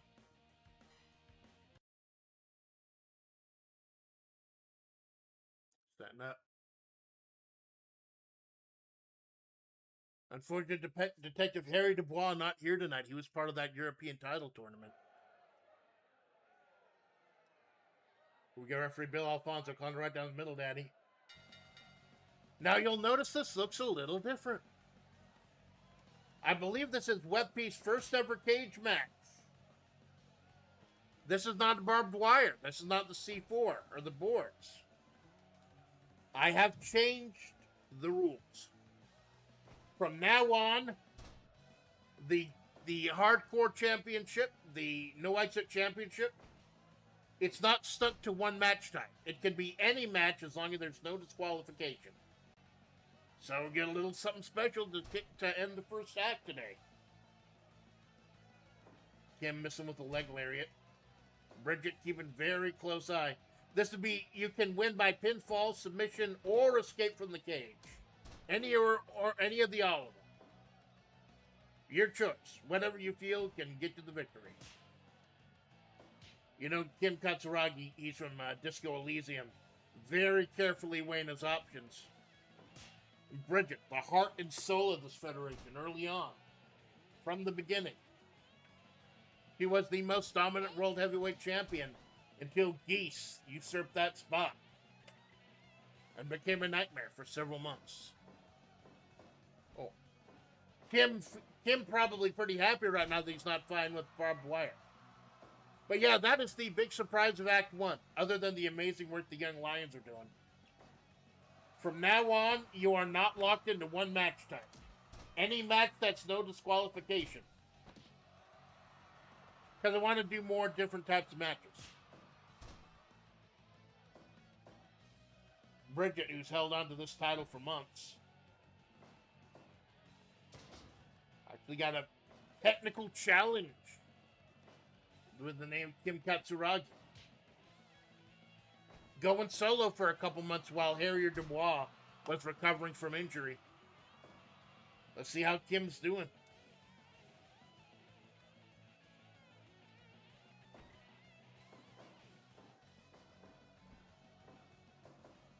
Oh, she ducked under Kim's kick. Holy crap, we've got some technical skills in our hardcore wrestling. Wow. Bridget fighting back. I think Bridget is kind of happy. Oh, big old senton by Bridget. I think she's happy that she's got a chance to fight someone who's got technical skills and not just a bloody, gruesome, violent, hardcore match. Kim's got the skills. Although he has admitted that he is here as part of a tag team with Harrier Dubois, Disco Elysium. He preferred to be part of a tag team. Now Harry's back. They can get back to their mission. Sandy suplex by Bridget. The little girl senton. Bridget, the hope of this federation. Quite some time. Now she decided to focus on the Bounty Hunters Guild and trying to get some of these minor titles, the lesser titles. Uppercut by Kim. Slap.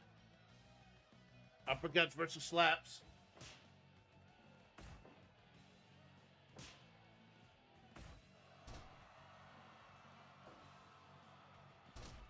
We apologize. It's a little bit hard to tell what's going on with the cage in the way. But that's how cages work. They're physical objects. Oh, a backside suplex.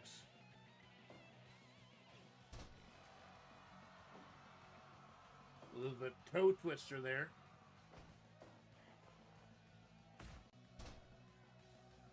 As Kim tries to prove he can go it alone without Harry.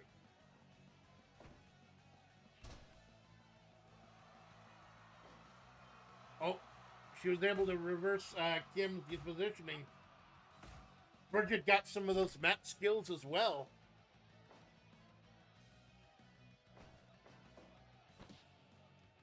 Oh, getting up top. Kim going for some kind of Hurricane Rana. Bridget tossing him off.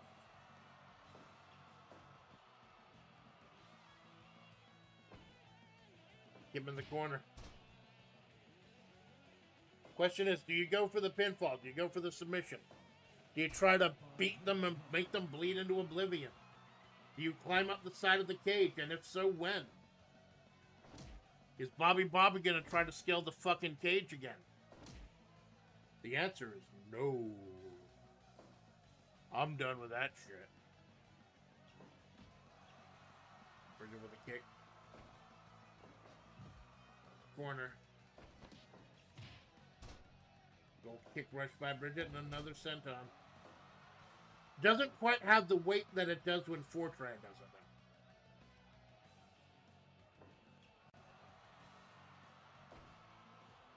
Big old knife edge shot by Kim.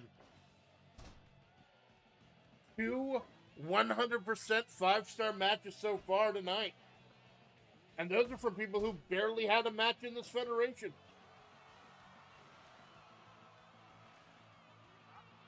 I think the stars are on notice. I think the longtime veterans of this federation are now on notice.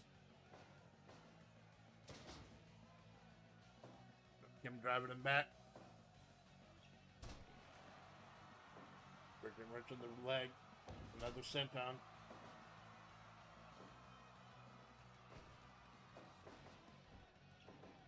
Kim jumping over the corner with the quickness. Oh, Bridget sliding through. I feel this is a very Attitude Era thing to do. The European Championship and the Hardcore Championship on the undercard.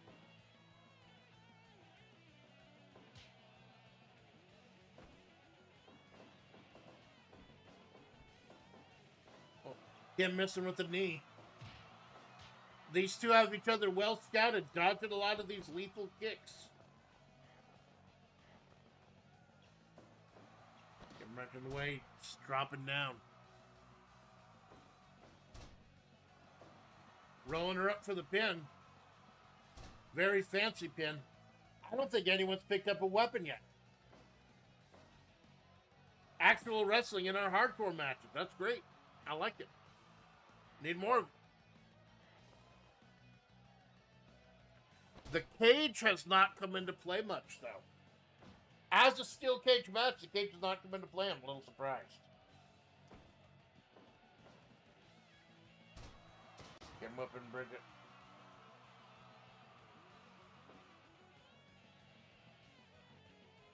Saluting the team. Bridget has had, just like she had an amazing run as the heavyweight champion, she's had an amazing run as the hardcore champion. Will that end tonight with Kim Katsuragi going solo? Without Harry here.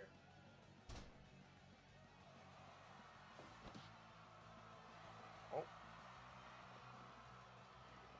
Reaching away again, showing those MMA type skills, that mat wrestling, that mat grappling.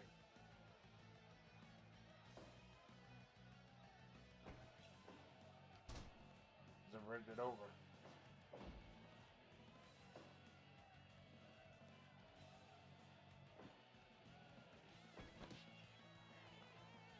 Ripping away her neck. Very careful. Even if you don't use any of the weapons in the ring, landing on one of them. Getting power slammed or something on one of them. That could really choke you. In Soviet Russia, a weapon hits you. Or you hit weapon or whatever. Yeah, that's a Yaka Smirnoff joke in 2026. Shut the fuck up, I'm not a hag.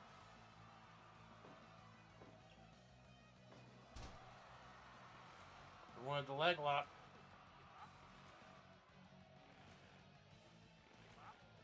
Him now part of the main unit now that the RCM has been disbanded.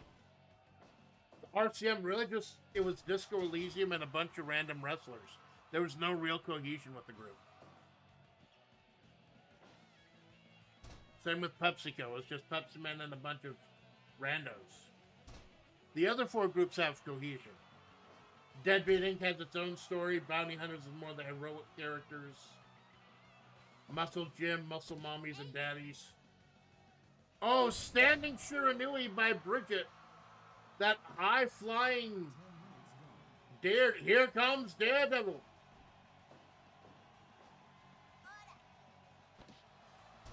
Oh, big standing cartwheel. Big standing hurricane runner, rather. Just a 2. A little bit too early. Tim's not ready for his cigarette yet.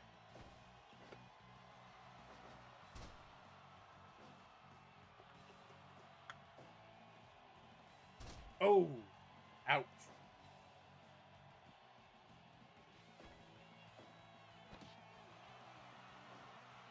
Oh, bit of a float over DDT.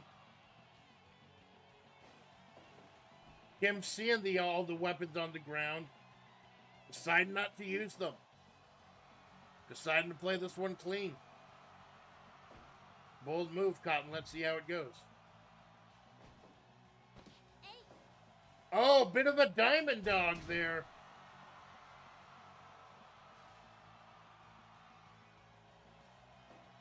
Bridget went for him to get up. Another big standing Hurricane Rana with the agility only Bridget can muster. And it's just another 2. Gonna have to chip away at Kim a little bit more. Bit of a toe twister.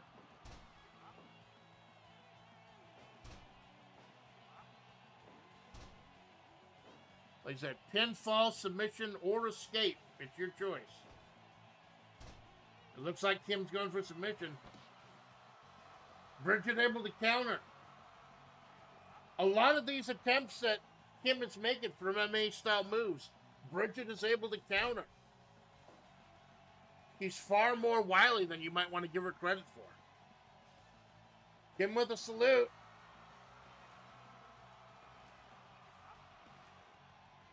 The biggest homie, the biggest bro in video game history, the ultimate broski.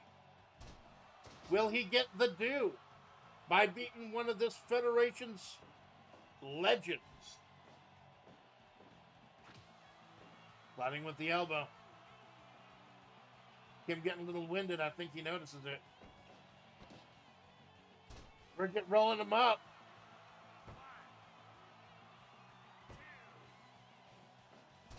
Just 2. Just a 2.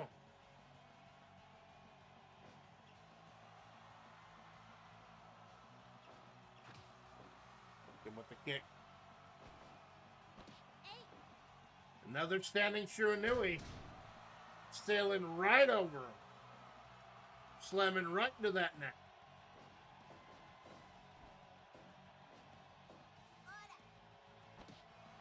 Another big Hurricane Rana. 2.9. 2.9. We're getting dangerously close. Kim with the running slide. And wrenching away at the arm.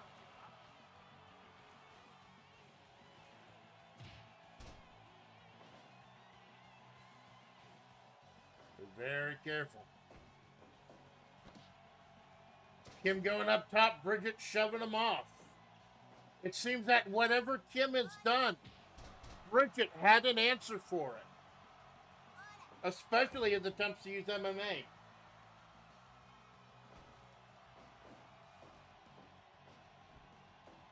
Does he have something she doesn't have an answer for? Sliding right, exactly right there. Sliding right through the legs on that chop.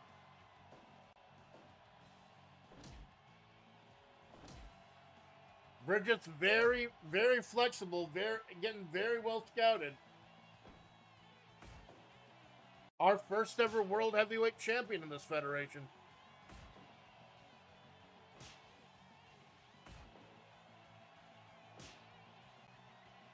No, no, no, no, no.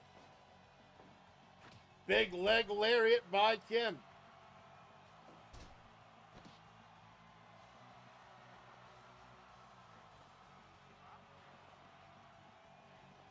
Gonna make a tap.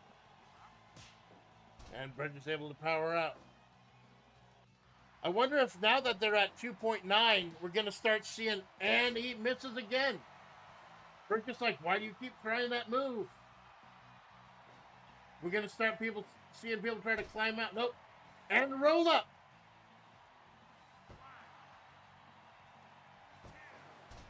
Roll up as Bridget breaks out.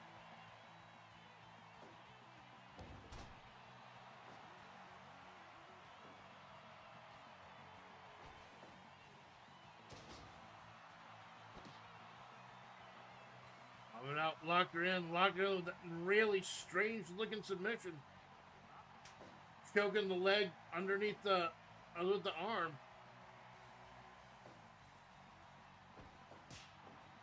Meanwhile, she just bitch slapping him.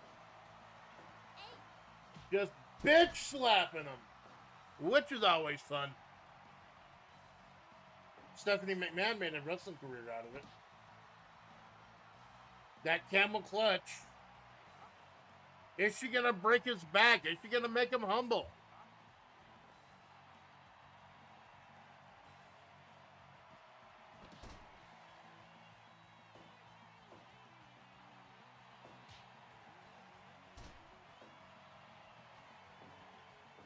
Keep a close eye on Kim. Charging up. Oh, whipping around. Got her rolled up. Where she's being a little too cocky, a little too arrogant.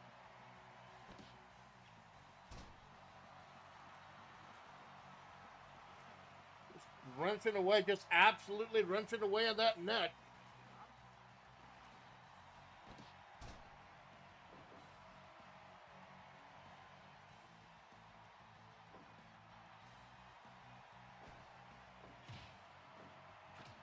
Of those nasty kicks from Kim.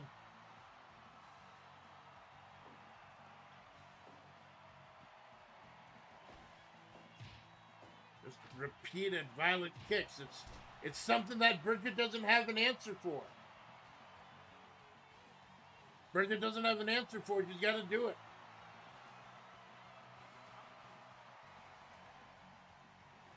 Because Bridget seems to have an answer for everything Kim is doing.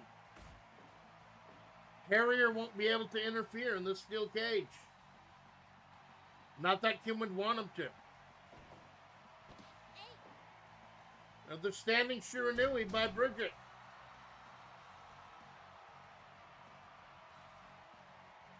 Waiting for him to get up. And another jumping Hurricane Rana. And that's three. That's three. The Bridget wins the No Exit Championship. But one hell of a fight. Imagine this, a hardcore match with no weapons.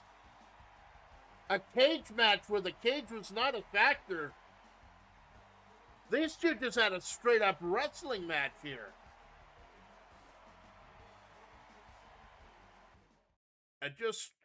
We had a hardcore fight and a wrestling match broke out. High angle Hurricane Rana.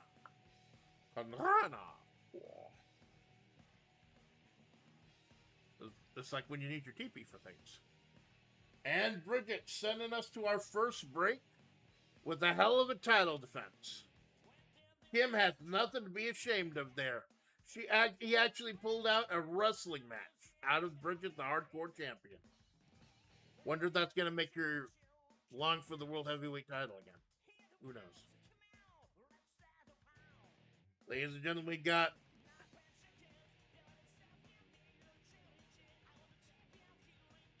got 10 more matches tonight. A couple of them go a little bit faster. The matches are surprisingly long today, but we got time. If I got time, you got time. And I'm happy you're spending your time with us here in Shadow Moses.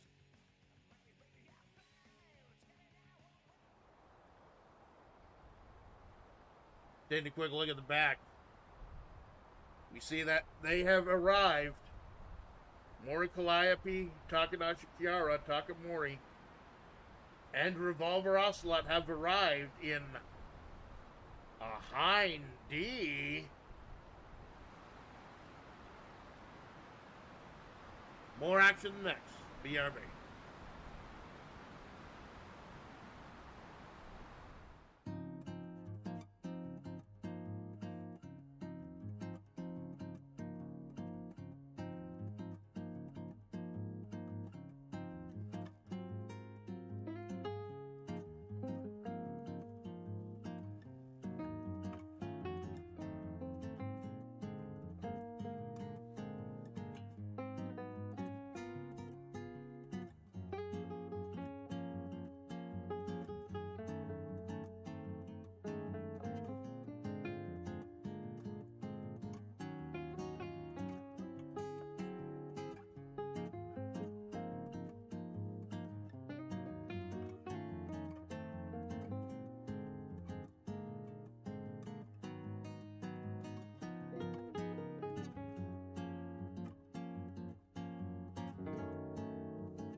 Ladies and gentlemen, welcome back to World Extreme Battle Pro.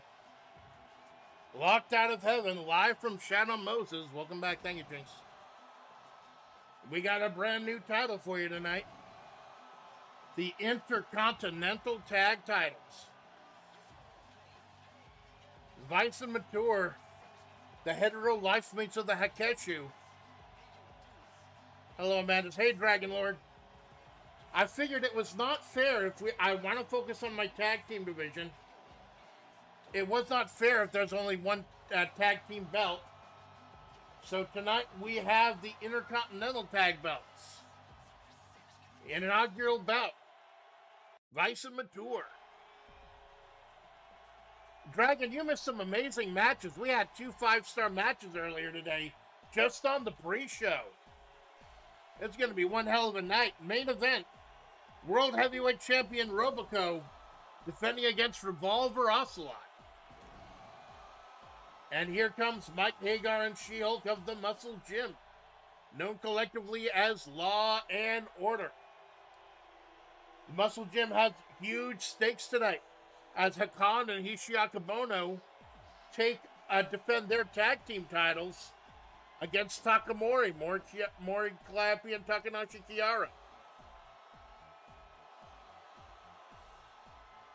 How big would it be for Marissa Rossetti's Muscle Gym to walk away with both the tag team and the IC tag team titles tonight?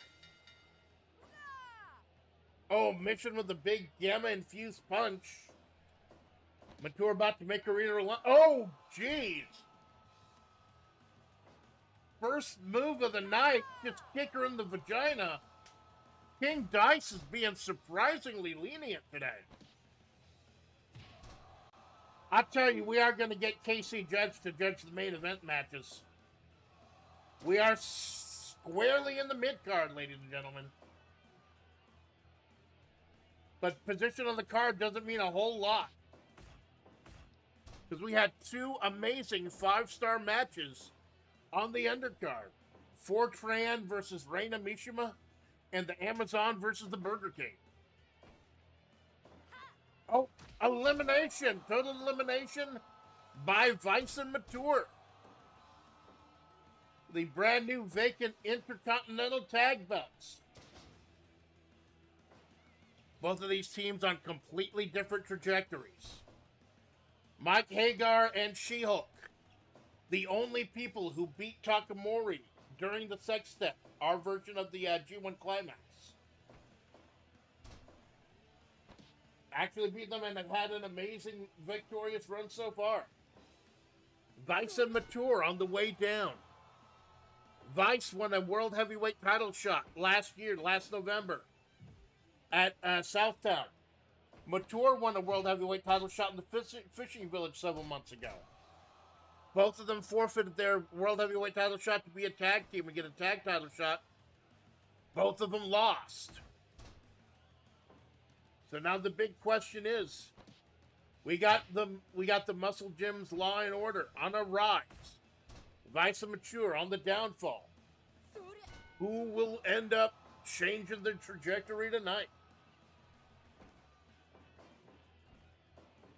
Oh, Mature, the strength of Mature. Oh, going for the balls.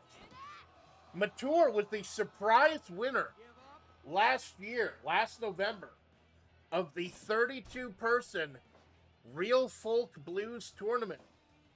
And I'll tell you again, later this year in November, we are doing the Real Folk Blues again. But I don't think we can contain it to just one night. I have more information that develops. Oh, nasty double power slam by Hagar and She-Hulk. Missing with a punch.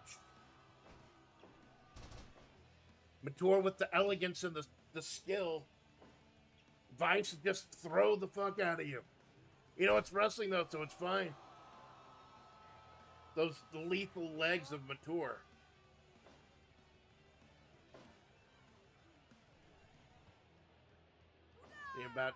Missing the punch again. Choking me, want to put her contacts in. She's missing that straight punch quite a bit. Not even a 1 count. Not even a 1 count. Shulky had to know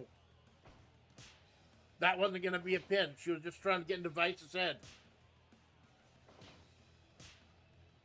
The winner is the inaugural Intercontinental Tag Champion.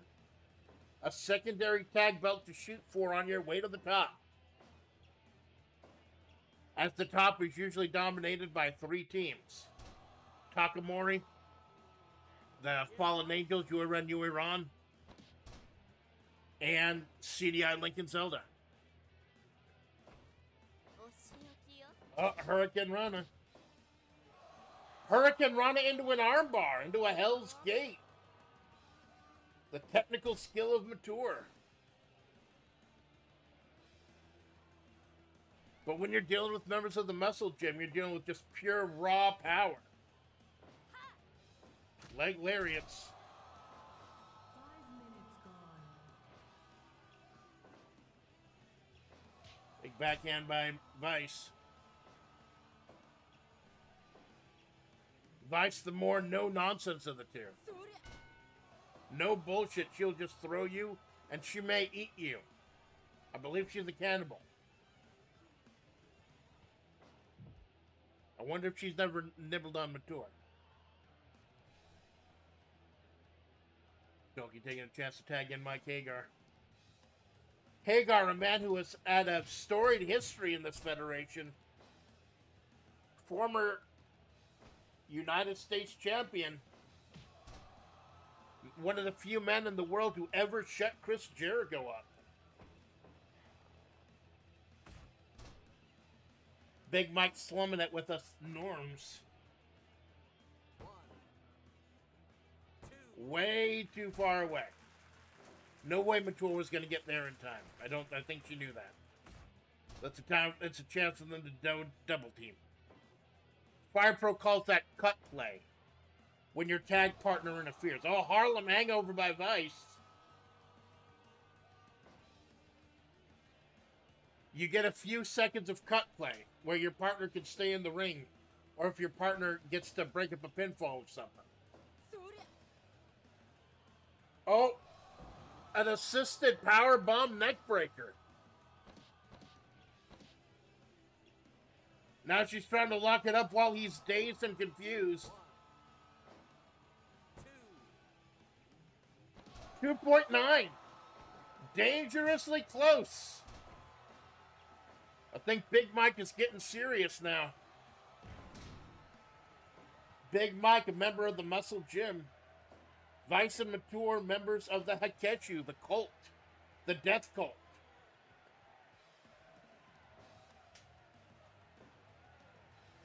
By the way, the Hakechu were supposed to be... Oh, what's this? Assisted powerbomb. Oh, and she's running the King Dice. He's not going to be happy about that shit. I think it was an accident. I'm not sure. That'll be up to King Dice to decide.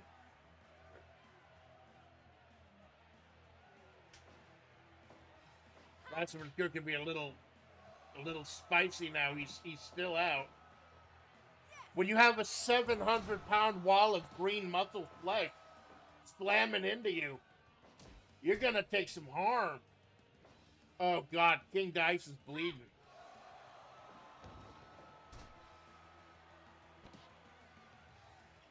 King Dice cannot be happy, but I don't think it was intentional. I don't think She-Hulk was trying to attack him. But, you know, 700 pounds is 700 pounds.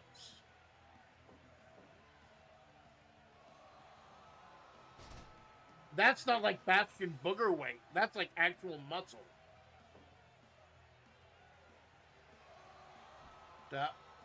Dropping the elbow right into the spine.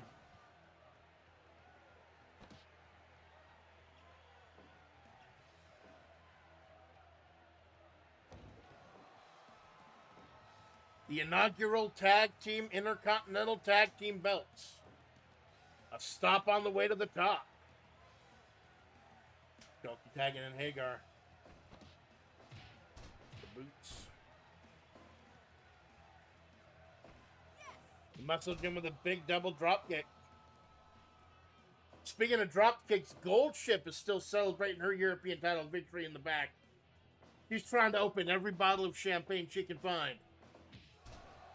She's not actually drinking any of it, she just likes to open the bottles. Gonna have to get Major McQueen out here to calm her down. I don't think I can afford it. Big slam by Hagar. And the other members of the Hakeshu, the Heavenly Kings, Gainitz, Chris, Yashiro, and Sherman, will be in action later tonight. 10 minutes gone. Another sweep by Mature. Trying to keep the big man, Big Mike, off his feet. Because he'll do stuff like that. Jumping pile driver.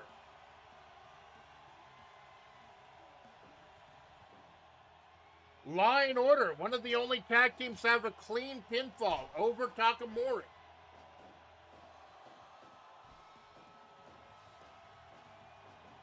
And Mike is just toying with him.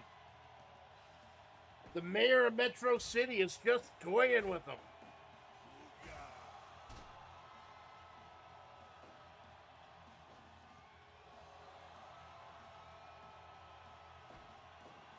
Oh, the strength of Vice. The absolute strength of Vice, but a little too close to the corner. You gotta do the pinfall or submission in your corner. Well, the submission you can be a little more dangerous. The submission is instant, almost instant if they're ready to give up.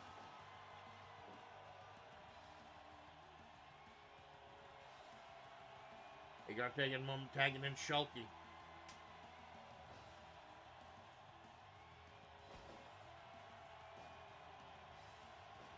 Tour with another power bomb, but Shill kicks her out of it. It's that cut play I'm talking about. The game calls it cut play. Oh, that shoulder.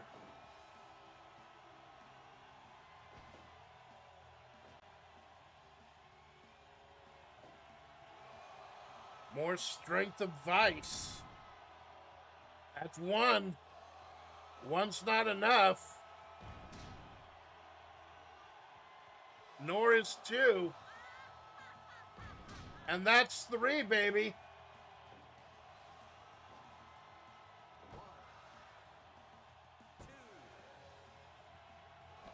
2.9. Why didn't he break it up? Why didn't Hagar break it up? She's literally standing right in their corner. Why did Hagar not break up the pin?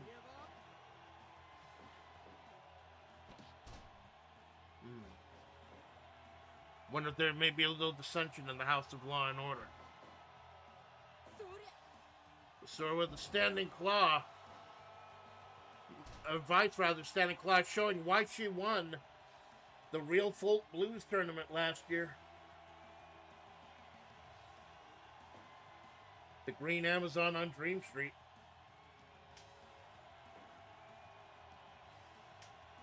Door tagging in, Vice tagging in Mature. That was very strange. Assisted powerbomb on Vice. But I believe Mature's the legal person. Well, technically, She-Hulk's the legal person because she's a lawyer, but you know what I mean. Big boot by Big Mike.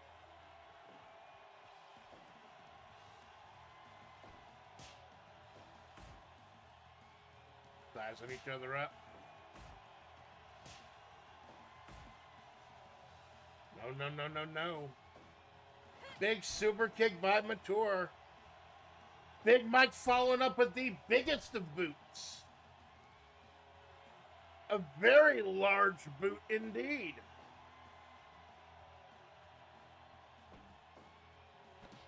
Oh, Mature with a lung blower.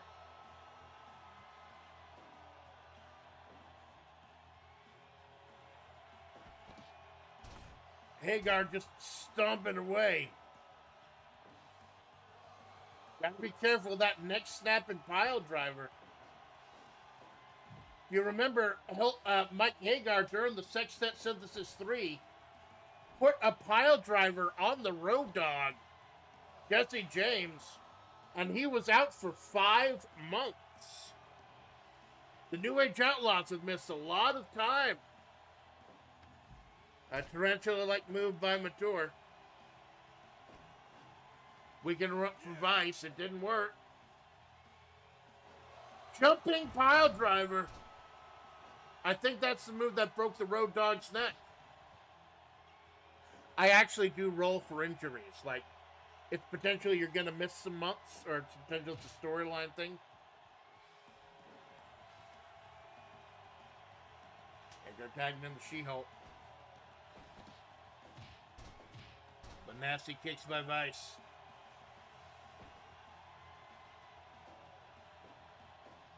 Oh, muscle buster by She-Hulk. And Matura is outside.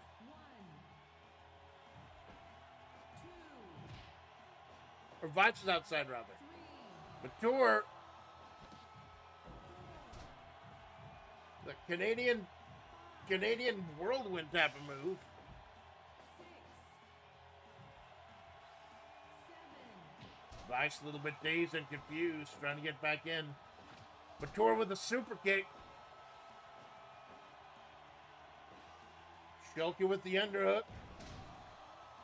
Bit of a pedigree type maneuver, a standing pedigree. Vice able to get back up. Shulky picking her spot very carefully.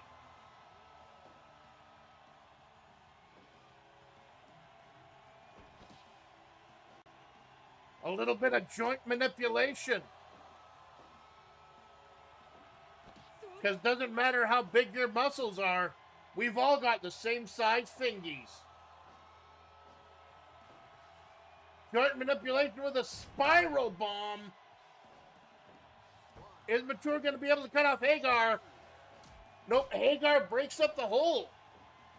Hagar able to break up in time.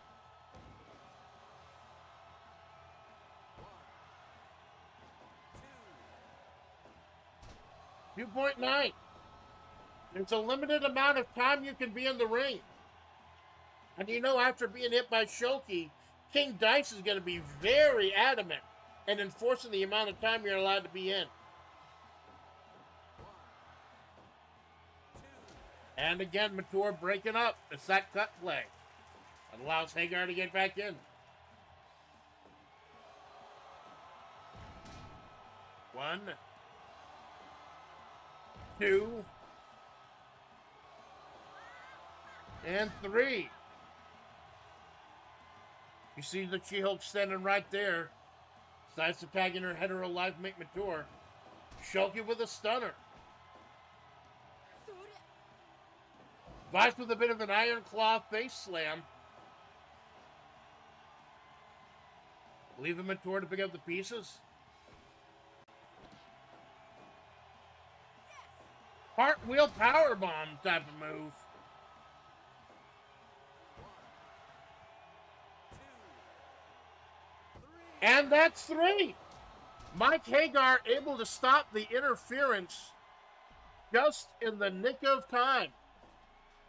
And ladies and gentlemen, your new inaugural Intercontinental Tag Champions are Mike Hagar and the She-Hulk. Law and Order. Been a bit of a rocky road for them ever since the Sextet Synthesis. But now they can say they have had one hell of a time, made one hell of a closing statement. And they are the new Intercontinental Tag Team Champions.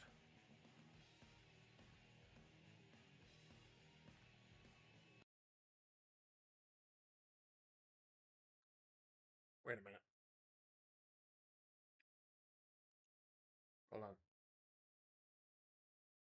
Vice and Mature pouring out of the ring. try to console each other.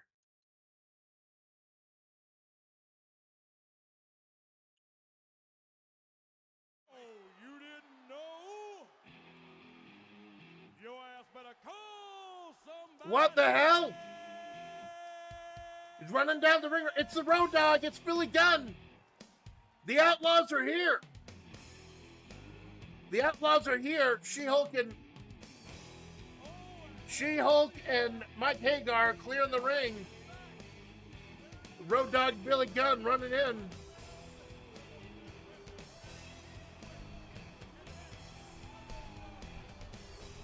Road Dogg and Billy Gunn. Road Dogg has something to say.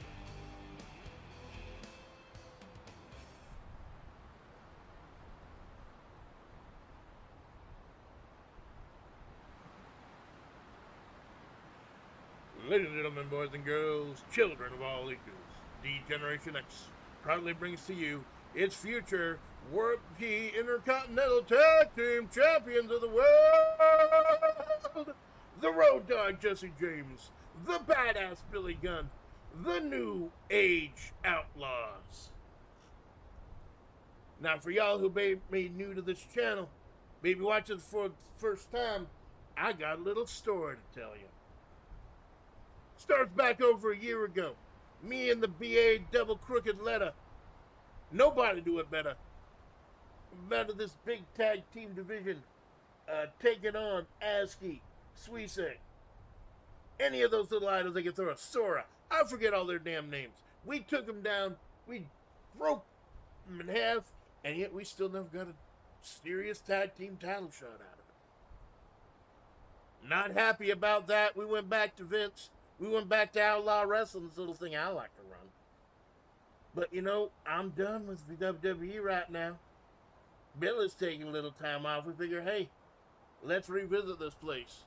Let's see what we can do again. So I'm wrapped up a few months ago, Sextet Synthesis 3. If you ain't not 102, you know who we be. And what happens? First match. Snap my damn. Mike Hagar, you don't know what you did. You don't know what you started. Because I started that first match, and I went all the way through. 5 whole tag teams. Main event of the night. We knew we weren't going to beat Takamori. We knew they were ahead on points. We gave them a 5-star match. Another little notch in the belt of the 5-star chicken, if you will. Come to go to the back, trainer. My neck's feeling a little weird. I've been doing this for decades. I don't think I got a stinger nearly as bad as I did when you dropped me on my damn head, Mike. 5 damn months is how long I've been out, son. We're back. Billy's been keeping the seat warm. And you know, I think, oh, we will a little payback. We ain't going through a tournament to earn the shot. We ain't gonna fight anyone. We're just telling you right damn now. Get all your little muscle-bound friends out here. You want to see the real muscle? You look at the B-A-double-D, A double crooked letter behind me. That's all the muscle I need. Mike, She-Hulk, we want a shot at those IC tag titles. And we are going to do whatever we have to do to you to get them. And if you ain't done with that, we got 2 words for you. Suck it.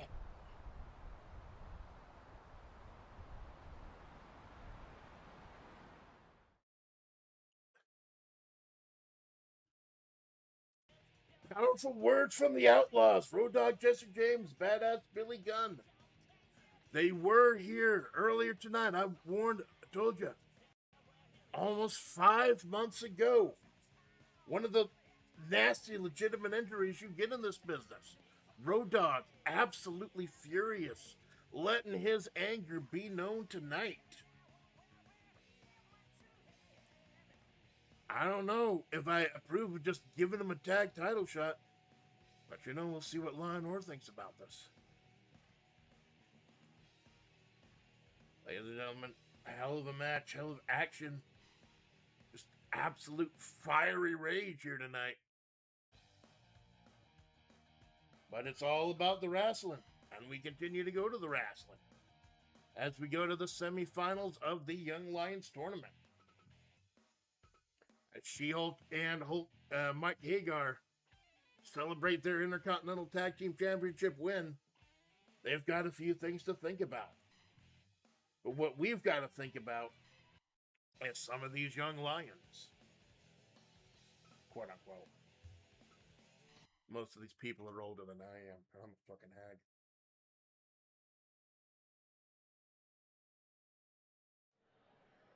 First of the semifinals tonight.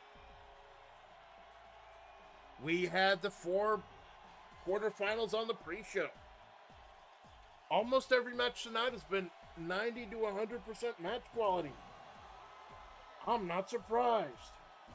We have some of the best competition in the fucking world here, baby. Fired up. Big meaty men slapping meat. And women too. It's great.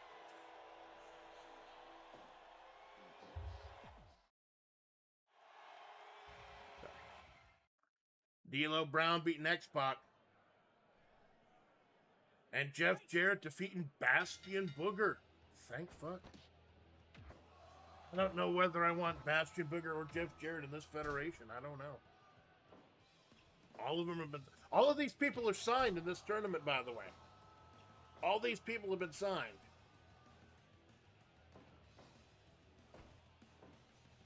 Jarrett with the scoop of the The semifinals and the finals are going to be a little faster than the quarterfinals were because damage carries over. Damage does carry over in a tournament. So the other 4 young lions had a hell of a showing, but have they tired each other out? Have they made themselves easy targets for whoever wins D'Lo versus Jeff Jarrett? And in the WWE, WWF back in the day, these two, if I remember correct, I don't know if Mr. 1000 is here, the wrestling fan, the wrestling aficionado. I don't know if he's here today. I think this would be his jam. But if I remember correctly, D'Lo Brown held both the Intercontinental and European Championship in the WWE. Lost them to Jeff Jarrett.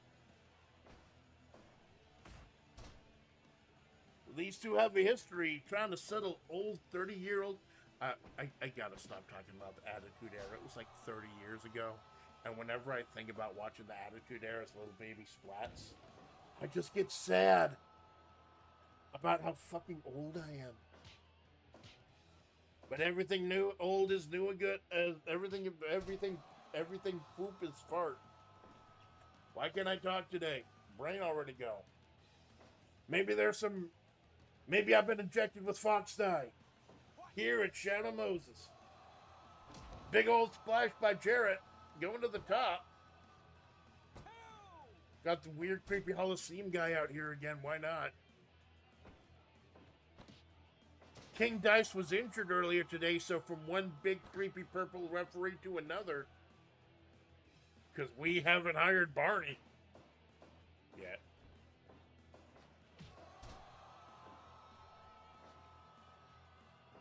After this match, it'll get even crazier with our Crazy Eights Championship. Current holder of Bobo. Big chunky boy from Double Dragon. He will face 7 random wrestlers.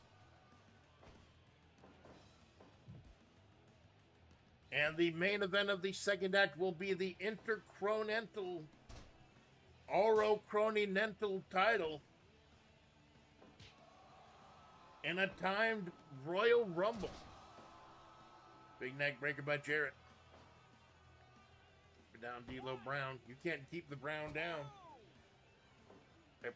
Apparently you can, though, for at least a count of 2. D'Lo Brown is just so underrated. One of the most underrated guys of the Attitude Era.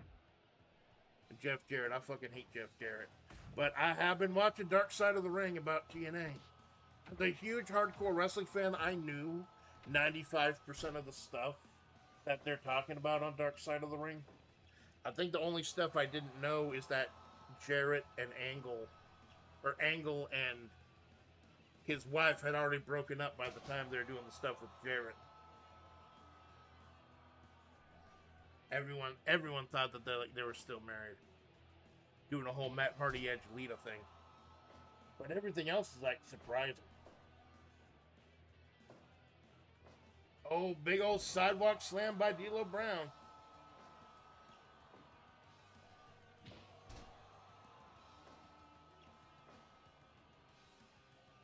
One big victory for the Muscle Gym tonight. Will Hishiaki Bono and Hakan take home the tag team belt, the heavyweight tag team belts? Will it be a sweep for the Muscle Gym? Peanut punches by Jarrett. Will it be a big old sweep for the Muscle Gym? Will Marissa take home the Mayor of Flavortown Championship, currently held by Geese Howard? Yeah, more action than you can shake a large... More action than you can shake Weapon to Surpass Metal Gear at. Here in Shadow Moses. Oh, going low. I don't think there are guitars in this game, so Jarrett's just going to have to go for the balls. 2.9. Like I said, the semifinals and the finals are going to be a bit faster because tournament matches stack damage. Means anyone can win. You can be amazing and dominant, but get exhausted having more powerful opponents. Seeding is so important. Oh, lifting him up by one leg, just flapjacking him down.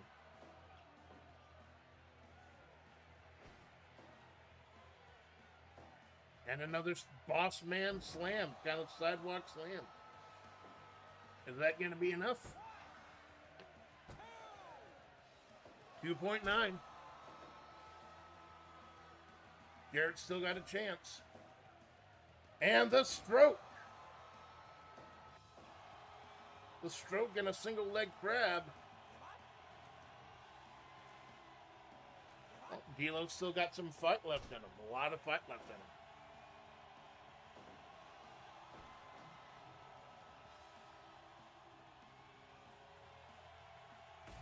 Jarrett now driving right into the back.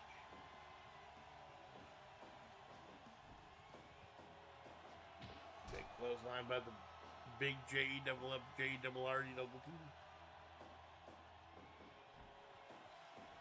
And another one. Nothing fancy, just trying to keep D'Lo down.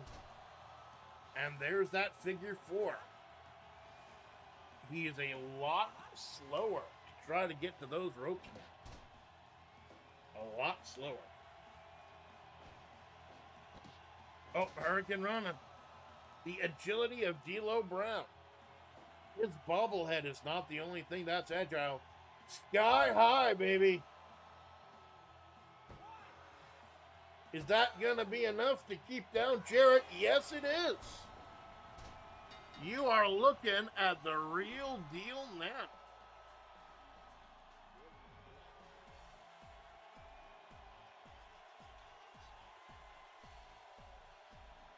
And Jeff Jarrett, I don't like Jarrett, I really don't. So I'm kind of happy D'Lo Brown is still in town. So, ladies and gentlemen, D'Lo Brown making it to the finals of this Young Lions Cup. But he's facing some stiff competition because the other 2 quarterfinalists both had 100% rated matches. We are having I know some of the recent matches have been having like 50%, 60%, 80%.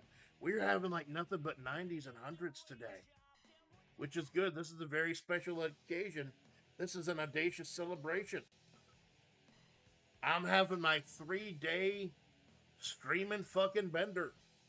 We'll end on Friday, my 2-year anniversary. We'll be doing creative writing in the morning. Channel retrospective at 2 p.m. on Friday afternoon. And then karaoke to cap it all up before I take a break. We have so much. I literally got off of work just to do this because I love it so much. And I love y'all so much for putting up with my shit. My self-indulgent shit. There will be more self-indulgent shit to come. I will not apologize for that. So D'Lo will either take on the Amazon or Fortran in the finals for a special prize. But now we got the craziest title in this federation. The Crazy 8's Championship.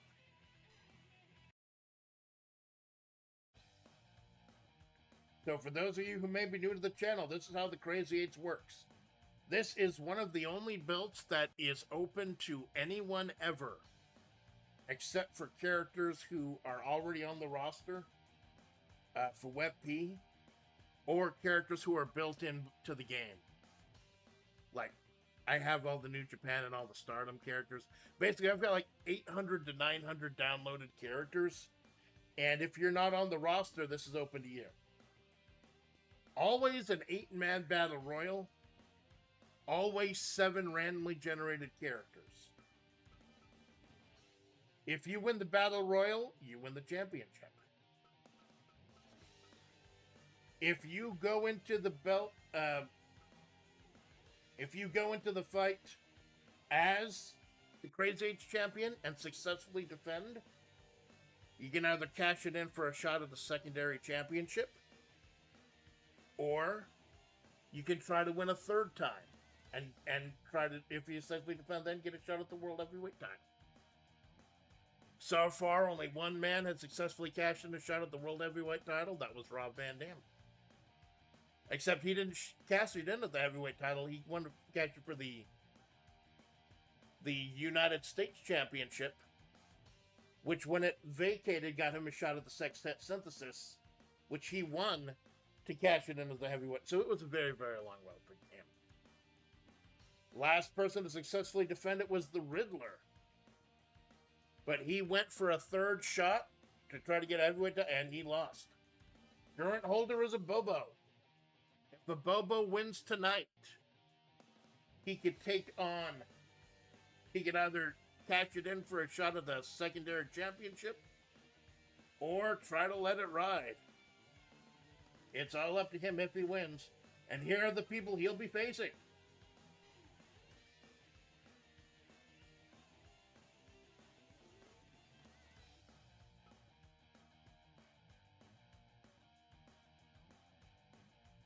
Oh no. Oh no. Oh dear God.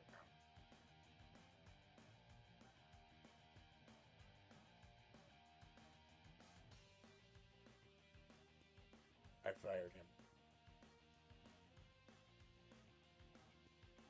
I fired G-Man for what he did. And his name came up in the roster. Oh no. I thought I was done with him. I thought I was done with him!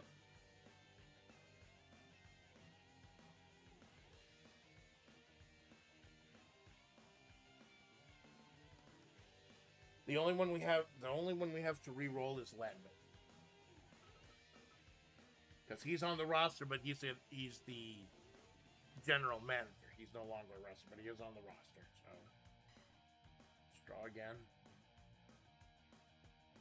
Nope, she's not only on the roster, she's our current Intercontinental Champion.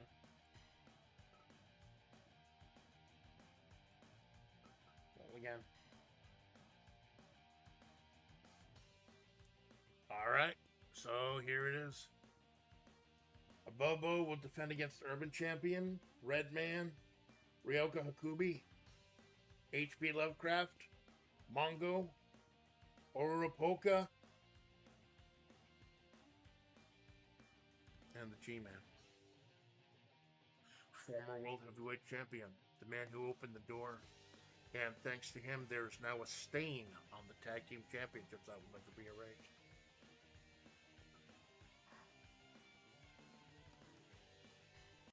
He better not win. He better not fucking win. Is this gonna be... I fired him for what he did! I fired him for what he did! And this is going to be his way back in.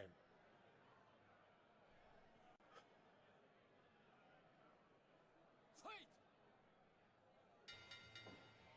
By the way, this is the author here. I did not book that. That is 100% RNG. This is why I love Fire Pro. It writes the stories for me.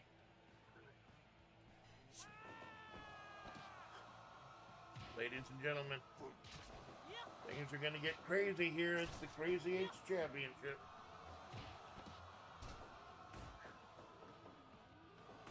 We got the Urban Champion from Nintendo's Urban Champion, arguably one of the first fighting games ever made.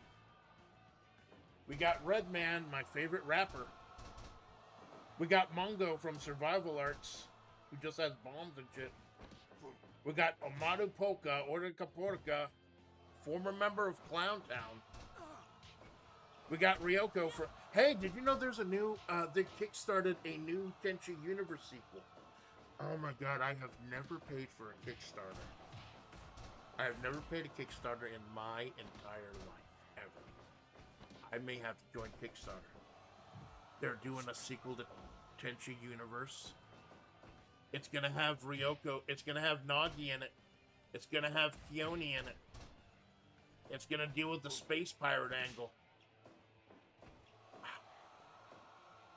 And it's gonna have Patricia Burrell, the voice of Ryoko. I think I might need to put some money in. I don't have money to spend. I'm broke. I might need to put some money in. Oh, and HP Lovecraft is also here. He's creepy as fuck. Two creepy motherfuckers going at it on the left. G-Man and...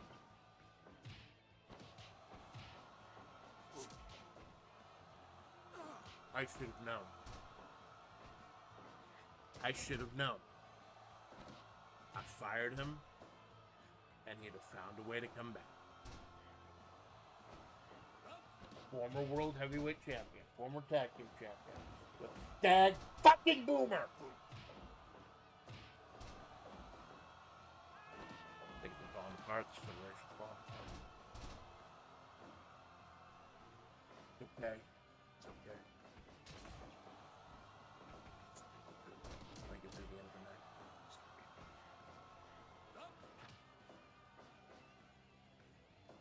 Don't during the break, just call him during the break. I'm sure he's ready.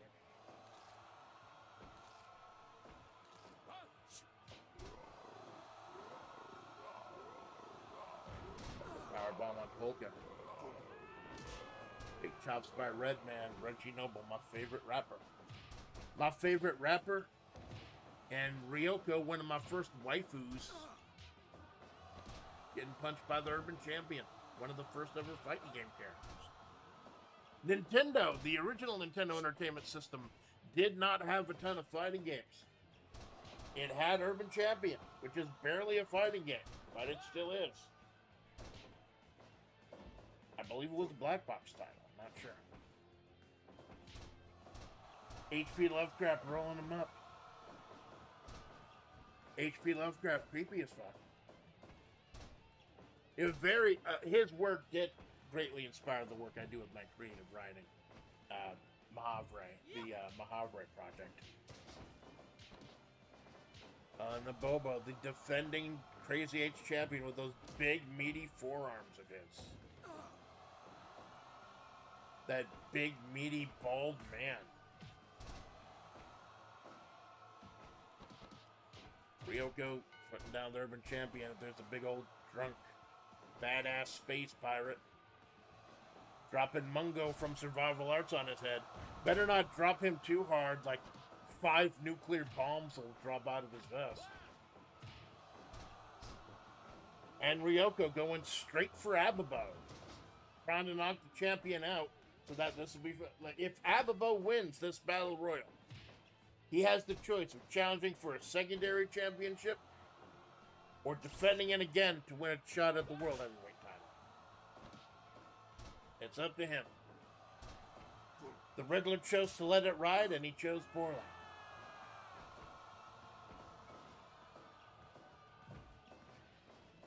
Now there's a bit of alliance with him and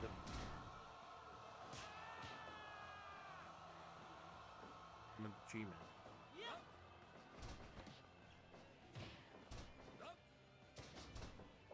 don't you fucking look at me. You fucking look at me.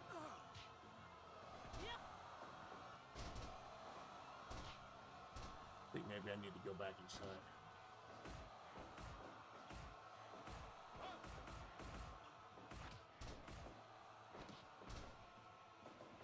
Big headbutt by Ryoko. Oh.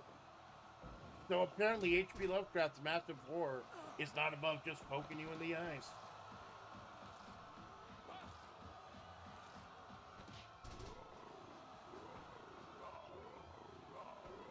Just struck. Oh, H.P. Lovecraft made G-Man bleed. Thank you, Lovecraft. Very cool. You know, there may be a spot on the roster yet for somebody who eliminates G-Man. There might be an opening. We'll make sure G-Man doesn't win this.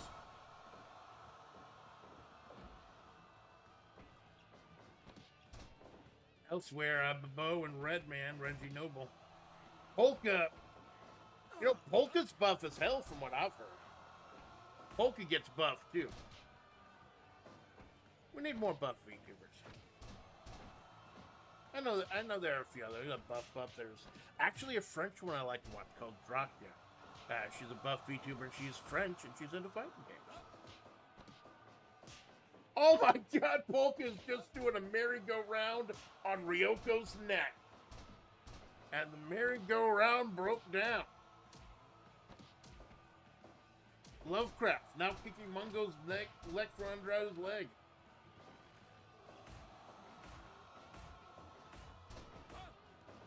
Oh, right in the eyes.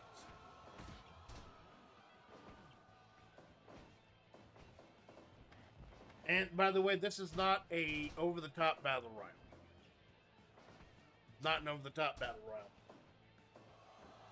But you can get disqualified. This is for pinfalls or submissions. Now, battle royals like this, if you've never seen the Crazy Eights, it feels like it's going to go on a long time. Everyone gets exhausted at the same rate. Everyone gets tired at the same rate. So when the pinfalls and submissions start, they're going to be rapid fire. Back to back to back. Red Man. Greatest, one of my favorites. Red Man's my favorite. Red Man is just... Ooh, apple blow. Oh, no. Not yet. You know, I told you there's a special prize for winning the Young Lions Cup. There may be another special prize for making sure that the G-Man doesn't make it out of here. Ryoko flying up top, and she knows how to fly. Like, literally. Oh, missing it. Caribbean champion just rubbing on Lovecraft's head into the mat. Watch out, he will sink it to the ground, and you will uncover a beast larger than your nightmares can fathom.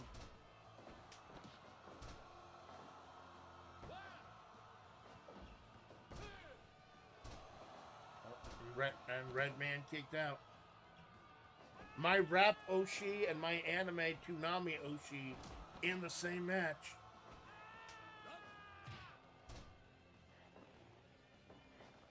Lovecraft trying to get in the referee's head.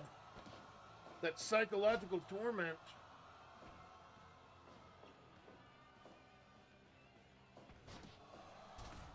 He's not buying it. He has not suffered the proper psychological damage yet. He still has his sanity intact. But if Lovecraft is keeping up with Polka, how long will your sanity stay intact? It's a fun experiment. Polka. Polka.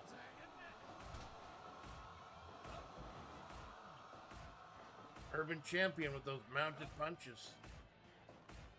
Urban Champion was not a very complex game, but it had its own mechanics. I have played modern day fighting games, quote unquote, like arcade fighting games that have had less complex mechanics than Urban Champion. Because you had high and low punches. And you had, like, flower pots and shit dropping on your head.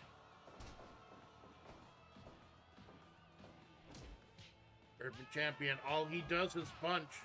So he's punching through Ryoko's guard.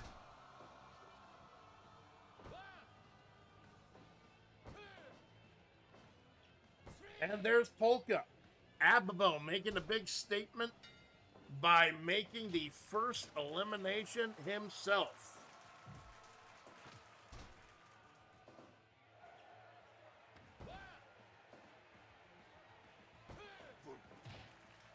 Mongo, Pin, and Lovecraft. I wonder why Reggie Noble broke that one up. Red Man breaking it up.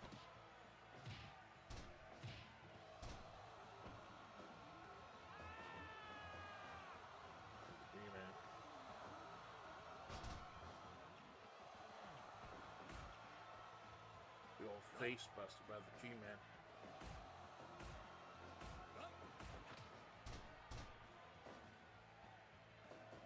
Get him off the rolls. Get him off the rolls. Oh, Ryoko rolling up Ababo, the defending champion. If he loses here, it was all for naught, and we're going to have a new champ. If Ababo wins, he's got a choice to make. I don't know if he's good at making choices. I think the only good choice he ever made was not stepping onto the conveyor belt. Urban Champion breaking up Redman's groove.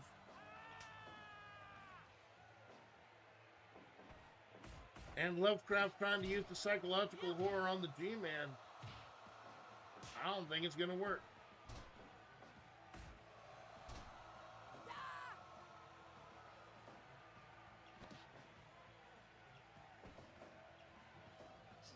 Walking down. And of course, once again, it was the clown that got eliminated first. 2.9. Lovecraft was not ready to crawl into the darkness just yet. Red Man going up top. I assume they made him because he's in Def Jam Fight for LA. Fight for New York, whatever it was. Yeah, I think it's Def Jam Fight for New York.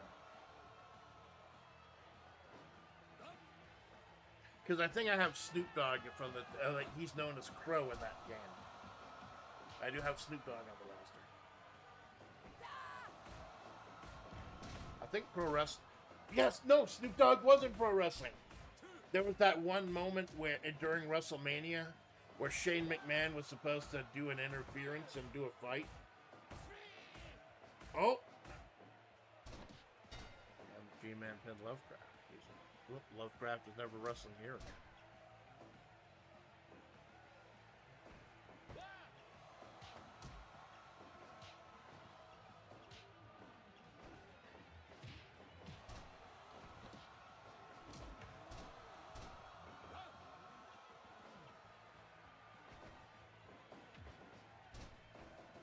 But yeah, it was wrestling. I forget which one.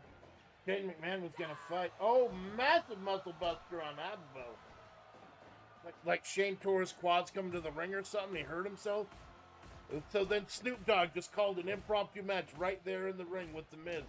And saved the segment and saved WrestleMania. Snoop Dogg, the man who has completed more side quests than anyone in history. Yeah, now you're going to see people start getting eliminated in droves because everyone's exhausted.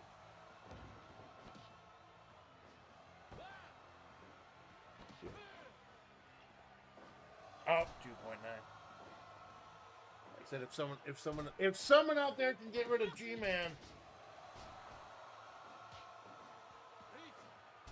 I will make it worth your while.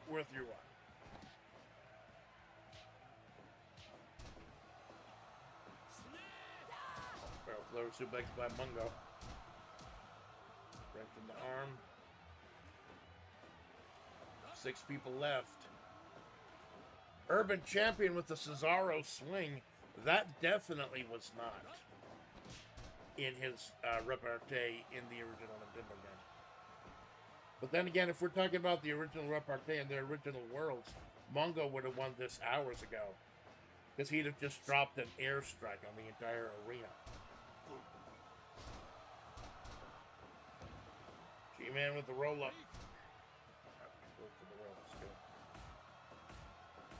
Fight.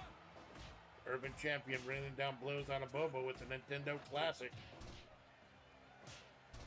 I should buy a Nintendo Classic. That'd be a fun one. I have the Super Nintendo Classic. I've streamed that before. That's how I did Kirby Superstar with that Super Nintendo Classic.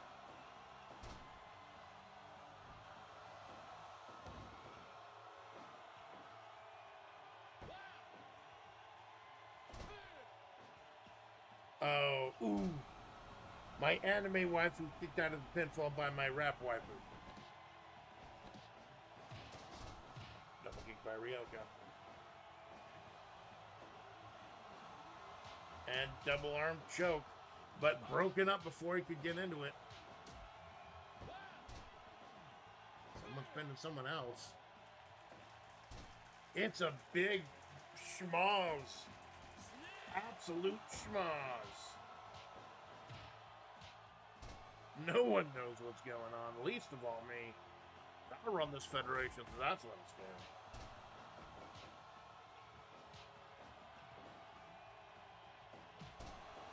Two jabbing punches by Redman.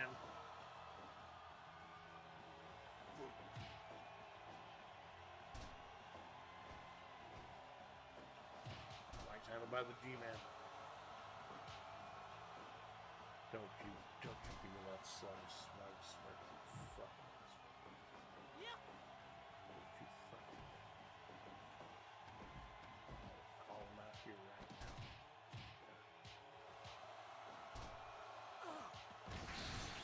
Critical, someone got, oh no, Reggie Noble got knocked out.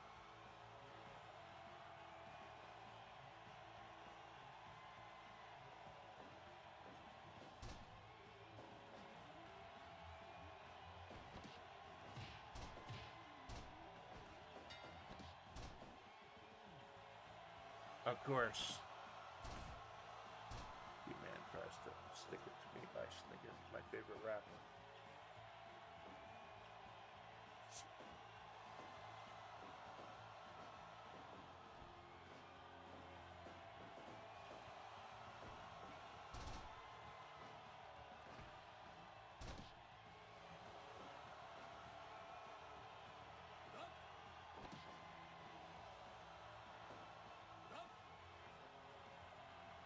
But with the pin on the Urban Champion, Q-Man distracted him with the claw.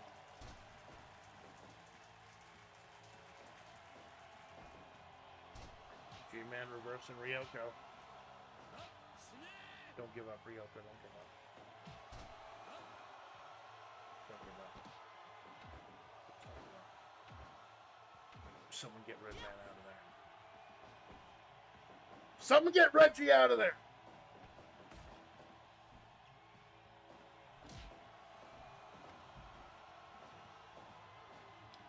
Thrown over the top rope is not.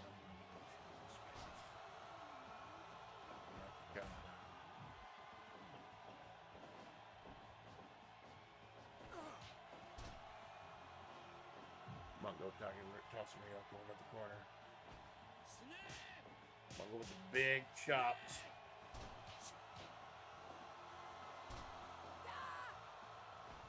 Ryoko firing up that space pirate. She's feeling that sake flowing through her veins.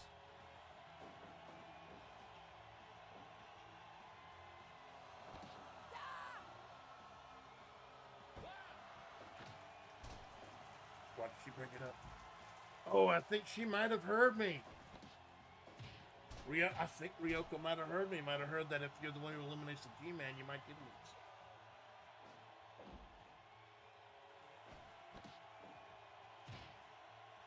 Hold on, did someone get eliminated?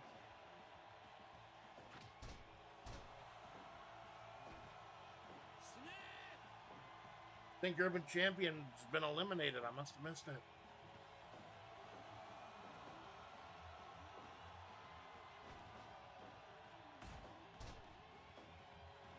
With the cartwheel. Which pinfall is he counting? Neither of them. Yeah, Urban Champion must have been eliminated and I missed it. Yeah. Double pop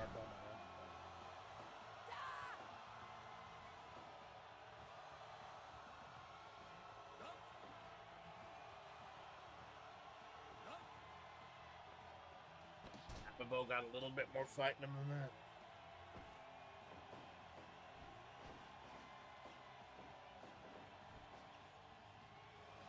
Got the power bomb on Mungo. Going for the pin. And Mungo's out. Mungo's out. Mungo's out. Who goes in?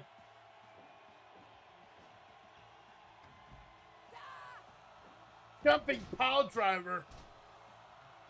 But no, Abibo wants the prize. Abibo wants the...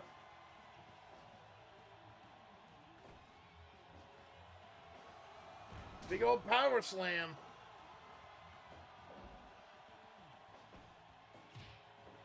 It's by G-Man. Red Man's still in there. Unconscious.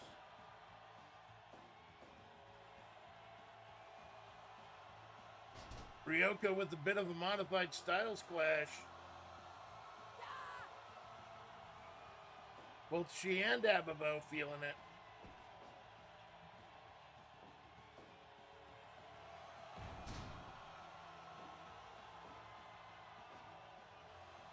No, don't tell me. No, don't tell me. Please get to the ropes, Ryoko. Please get to the ropes.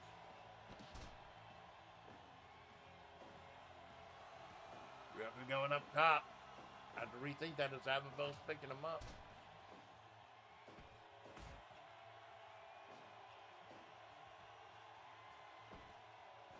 G-Man who has brought shame on this federation, who stole the World Heavyweight Championship from Bridget.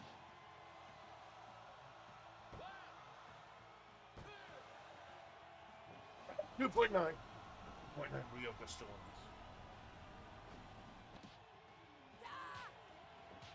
Ryoko's still in this.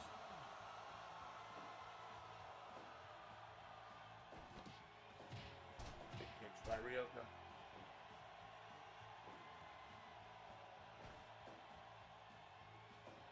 And a massive muscle buster taking it all the way to space.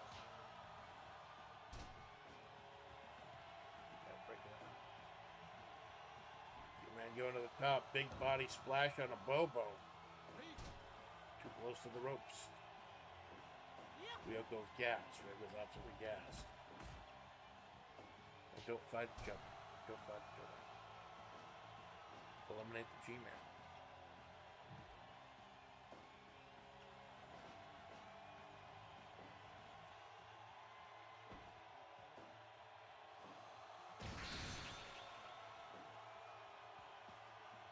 Just broke the G-Man's back.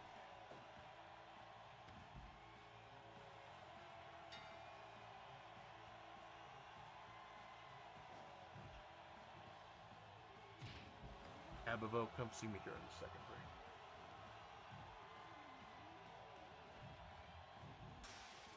Ryoko in the corner.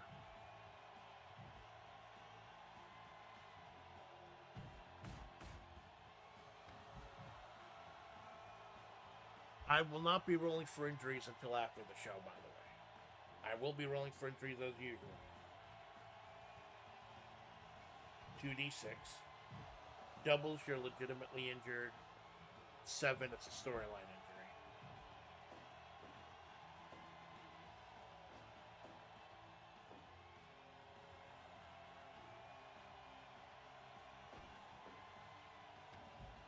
Abibo wins, he might get a shot at a secondary title.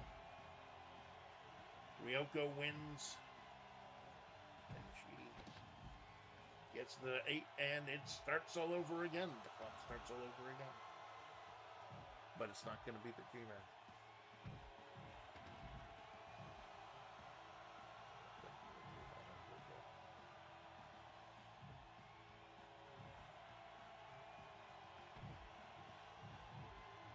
Abibo. By the way, as far as 5-star ratings, 5-star ratings don't count in battle royals. Because the way that the game is coded, and you saw this during mission mode, battle royals of 8 people are almost guaranteed to have 100% rating. So when I do the 5-star thing, battle royals are not counted. Just like when it comes to KOs for injuries, I don't count Mayor of Flavortown matches because they only end in KO. Abibo lifting up Ryoko. I'd be happy with either of these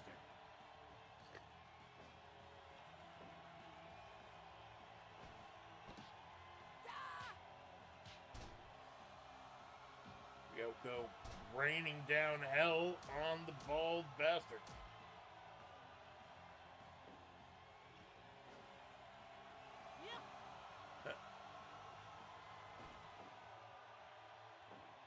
Big vertical suplex, dropping him down right on his head.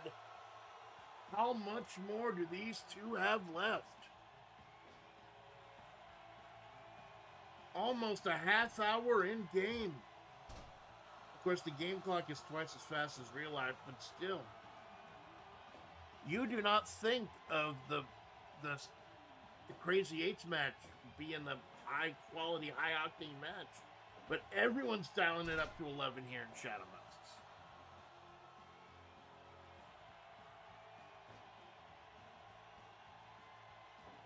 Ryoko out in the Bobo. Flipping it over.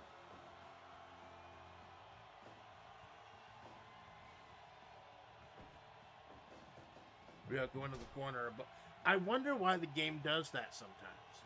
I've seen it multiple times with different matches. They'll whip one person into the left corner and then run into the bottom corner and like knock themselves out. I wonder if it's AI.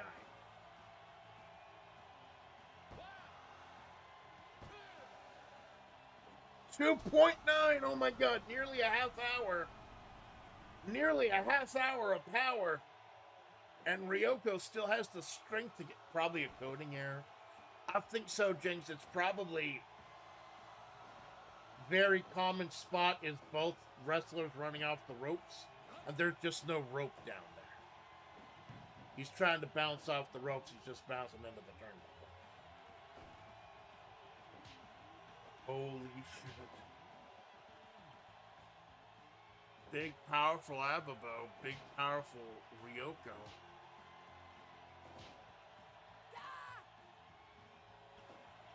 Oh, discus clothesline.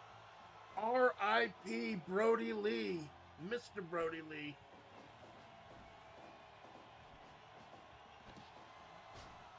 Running DDT by Ryoko. Is that going to be enough?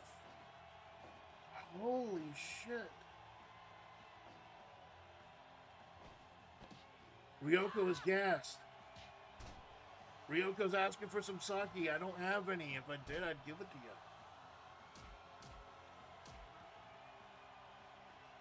Everyone is giving their A game tonight in Shadow Moses. The biggest event they've had in a long goddamn time.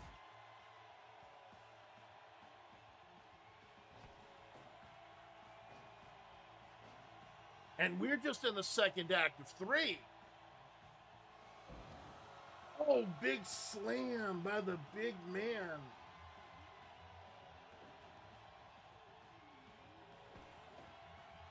But Ryoko, tough as nails. Dropping him right on his neck.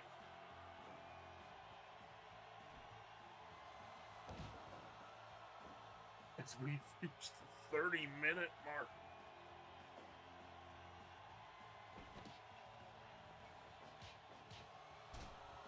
"30 minutes and neither of them have been knocked out yet." You know what? That's it. Fuck it.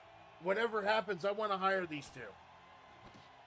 I think I can make some space on the roster for these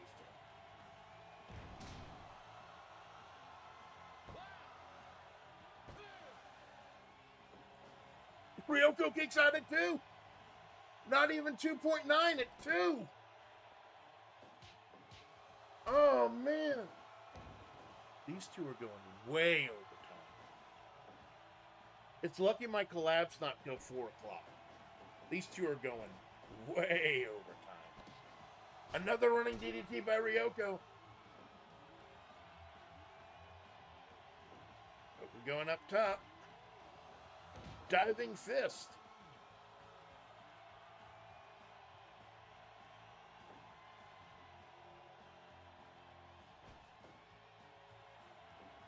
Crowd is alive at Shadow Moses. Space Buster. Is that gonna be it? Is that gonna be enough?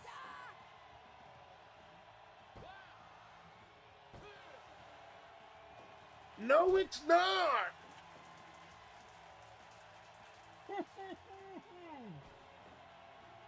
Over 30 minutes and they're still going. This was just supposed to be like a bathroom break match. I hate to be mean, but the Crazy X match is supposed to be like a bathroom break. Doesn't matter if we go long. I don't mind.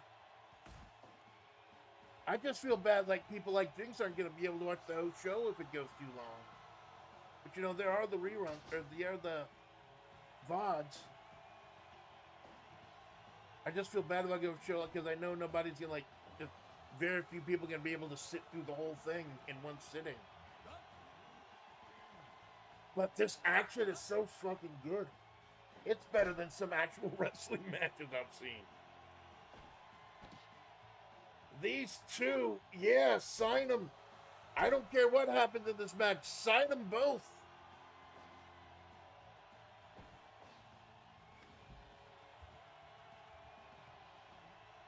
Ryoko is just exhausted.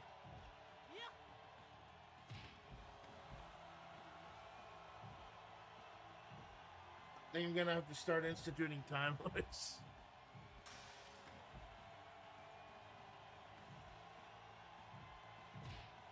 They're still going. Soldiers are most of these soldiers here in Shadow Moses haven't done tours of duty as long as this match. Two individuals that both exhausted their bank accounts and have to get a job. There you go. Ryoko spent it all on Saki. Ababo, like, I guess Machine Gun Willie doesn't actually pay him.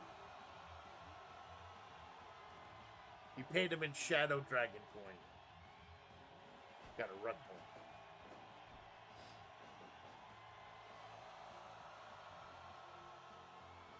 point. Ooh. Well, if they want a job, they have fucking earned it, man. I will make space on the roster for these two.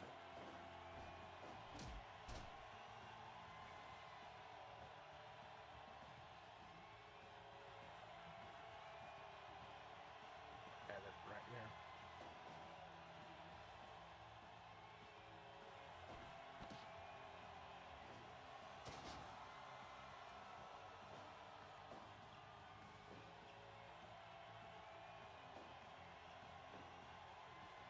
My God. Still going.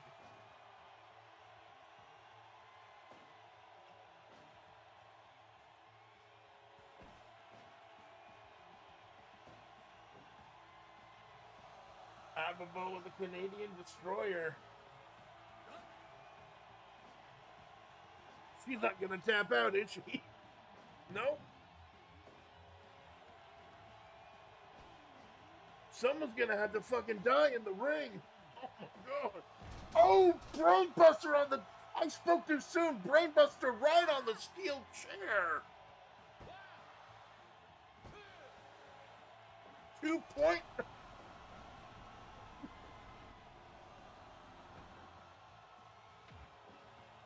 I swear, not only are our young lions giving our champions the whole hassle. The old guard is being showed up today. We got a new crop of individuals who are going to make you fight for your spot. You will fight for your spot because these people want it.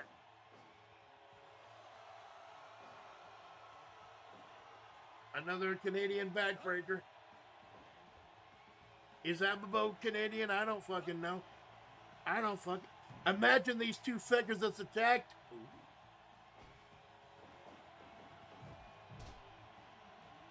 Just like the bar. Just like when Cesaro and Sheamus had an epic feud, an epic series of matches, murdered the shit out of each other across the country, Then they became the Bar. And then they lost to Braun Strowman and the 9-year-old. WrestleMania. But the less said about Nicholas, that was a cute moment. That was a cute moment. Holy shit. Yeah. I can kind of imagine these two fuckers as a tag team. The toughest motherfuckers in the room. Just gets clotheslined by Ryoko. Dropping that fist right in his crotch. Maybe that's what it's going to take.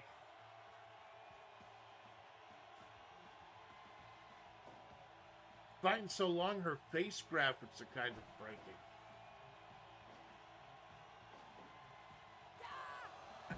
Another muscle buster.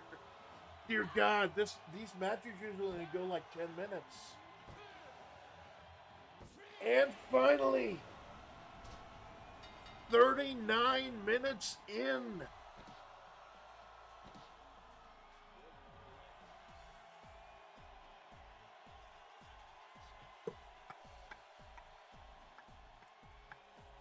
Holy shit. Ryoko Hakubi.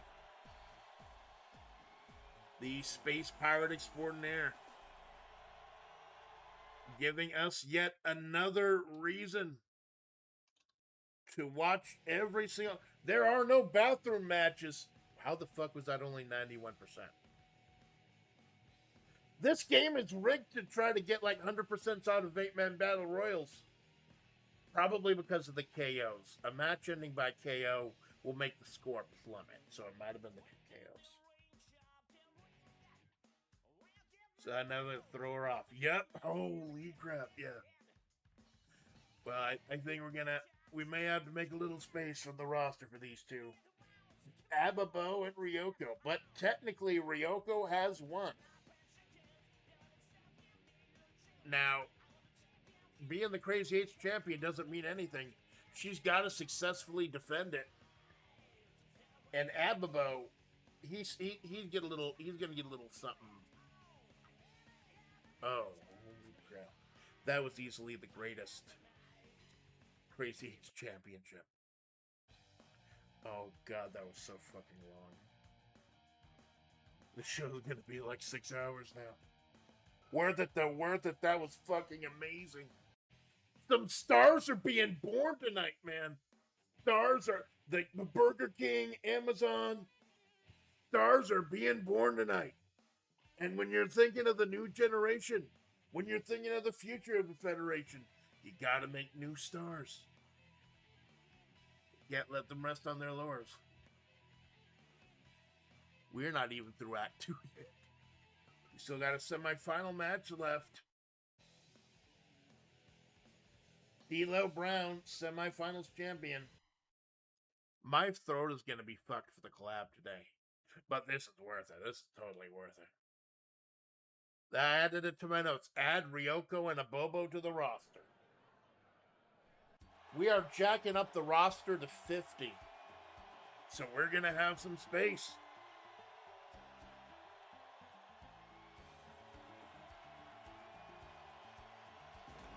Yeah, it's going to be 5 stables, 6 people max. And then a 20-person, quote-unquote, main unit. Yeah. Ooh. So Ababo, since Ababo's the one who destroyed the G-Man and eliminated him from the match, might have a little something special for him. Ryoko won the match, might have a little something special for her.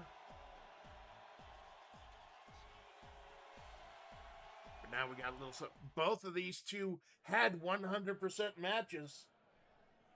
We continue with the Young Lions Cup semifinal.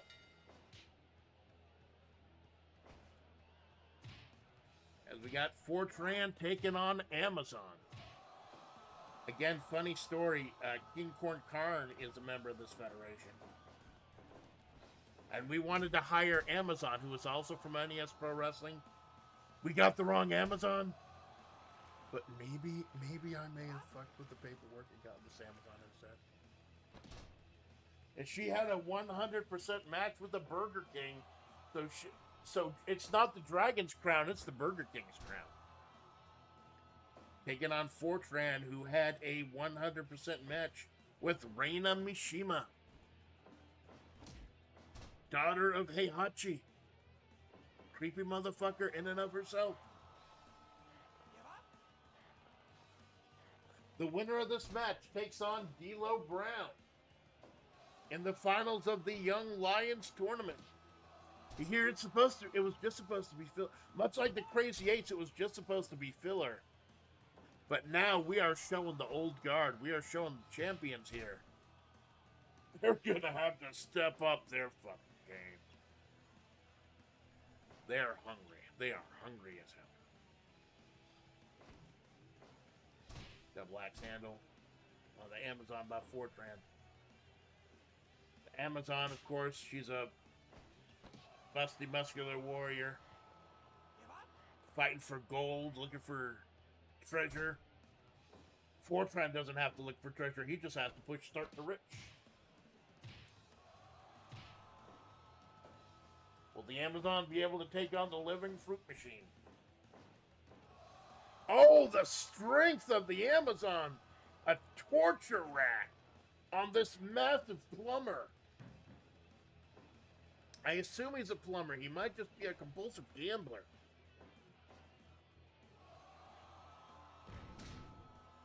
Amazon, it's not nearly as impressive when she does it on the Burger King, but when she does it on a massive man like Fortran, that strength really becomes apparent.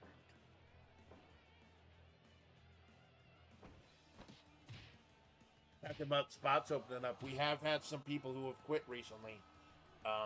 Justice, Ryuji Yamazaki, Real Estanja, and Rob Van Dam have all been released, asked for their release, pursuant to us shortening the size of the groups and disbanding a couple groups. We're happy to have them. They all had some amazing matches. We're happy to have them here, and hope they'll come back sometime. It's still welcome to come back and celebrating the Crazy Eights division. Because I know Ryoko, once she recovers from that big old two-sake hangover. And you know what? I wouldn't be surprised if she invites a Bobo to go drinking with her.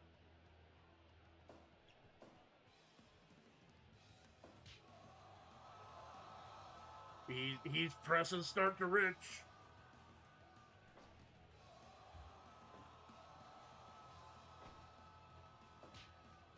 Oh. That's going to be a hell of an act to follow, but these two, I believe they can do it.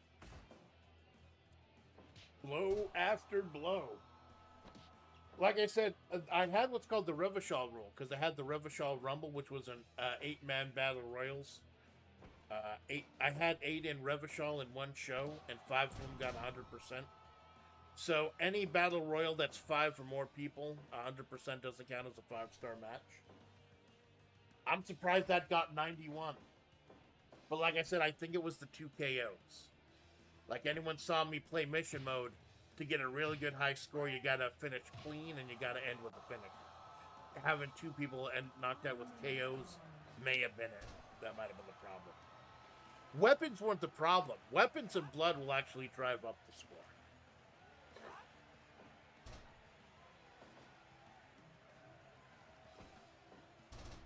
Hello, everybody. After this, we'll have the main event of the second act, the Intercontinental Championship.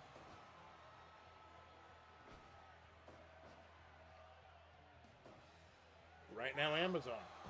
Samoan pile driver. I think that's what she beat the King with, wasn't it? Pushing Fortran out of the way. 2.9. He's getting a little arrogant, getting a little cocky. He can't afford to get cocky around Zhang Shimali. Yeah, I like that bicep, thank you. I'm more of a pecs man myself, huh? That's why I say flat as justice, because boobs just get in the way of the women's pecs. Big old discus clothesline by the Amazon. Winner takes on D'Lo Brown in the finals. Mr. Coliseum has been he's been privy to some pretty amazing matches tonight.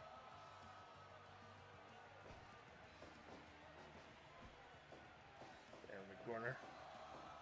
Oh, ding ding ding ding ding ding ding ding ding ding ding ding ding, ringling ding with the fruit machine. Or try and roll the M's. There's that butt again. 2.9. 2.9, very dangerous place.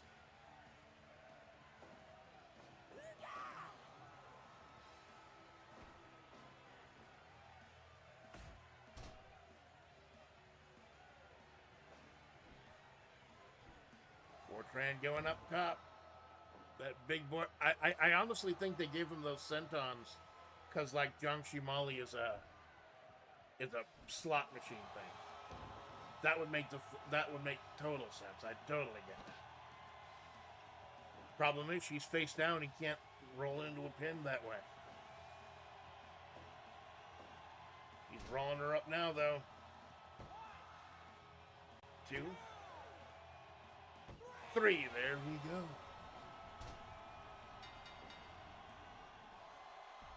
And Fortran. A man of wealth and not of rocks. Makes it to the final. So it will be, of the Young Lions Cup, of the amazing matches we've had so far, it will be Fortran versus D'Lo Brown. I tell you, I think I made some pretty damn good recruiting decisions. I'm proud of myself as a head booker. Definitely save this one. Like I said, hopefully things will go a little faster now because damage stacks during a tournament. You notice those 2 matches were a lot faster. So the finals later tonight, we are getting ready for our intercontinental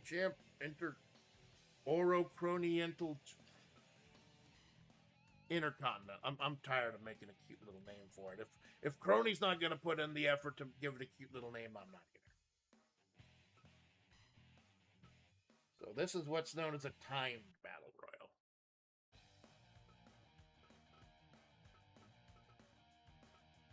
You go ahead and clear all of them out. I believe we just got to do it. Just right click all of them. So the interesting thing about a timed battle royal is that any wrestling fans out there, it's the Royal Rumble. It's essentially the Royal Rumble.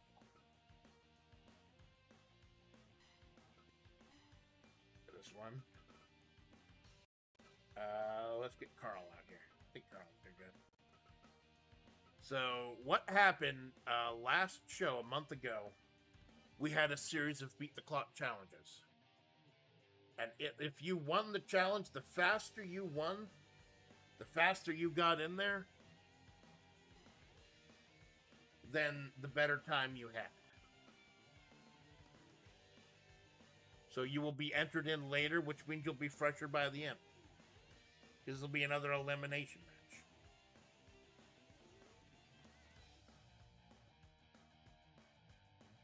Okay, I always minimize these. So, like, it's not a secret, though. The order is not a secret. Because it's what happened. So the first one will be, the first entry will be Yuri of Deadbeat Inc. In fact, Crony's also a member of Deadbeat Inc. Second entry will be, like I said, the faster you won your match, the later you will enter. Second one will be, well, he was the WWE champion at the time. Not now, but he was at the time. Cody Rhodes. Entry number 3. He was at the whole maelstrom of this federation, the whole G-Man City 17 incident. He, Maoshi, Azuki, and the original Takina Sora.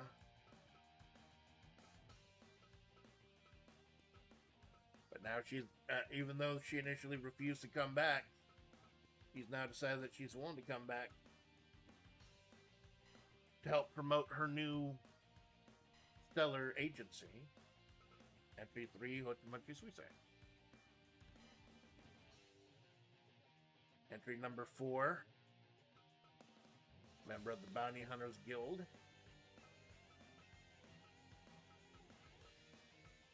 Rida of the Mist. She did not have the best start in this federation, but she is a character from a game that's very near and dear to my heart. And entry number 5, another member of Deadbeat Inc. 3 of the 6 members of Deadbeat Inc. are in this match. You gotta wonder, is the Undertaker gonna be here to defend? Now, as far as... Oh crap, you can't see the screen. Oh, don't worry, this won't take long. As far as lists go, you were supposed to be like the faster you won your match, the later you went. However, I spoke to Mori and she did have a very good point. Mori had a very good point that there should be some kind of champion's advantage. So I bumped Crony up from number 5 to number 6. There, you're bumped up one spot. You get your champion's advantage. Your stablemate, The Undertaker, goes in a little bit earlier.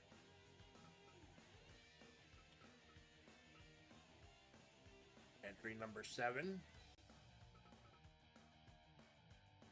Tiny Little Ice Fairy, formerly a member of the Bounty Hunters Guild, very briefly, now working on her own. Legend of this Federation, Cherno. And spot number 8, the man who won his match by snapping Rob Van Dam's neck, King Corn Carn. The King Corn Carniest of King Corn Carns. I guarantee it. I guarantee it. And we will be starting out. Entry finished.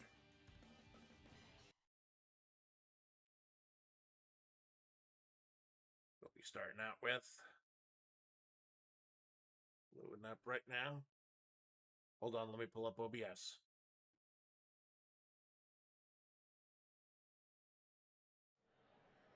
Wait a minute. Wait a minute. Yuri's coming out.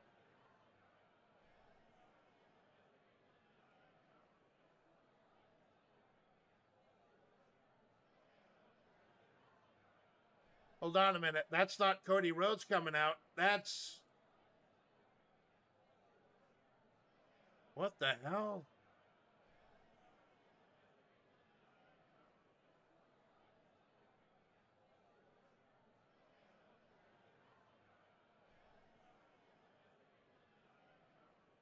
Holy crap, it's...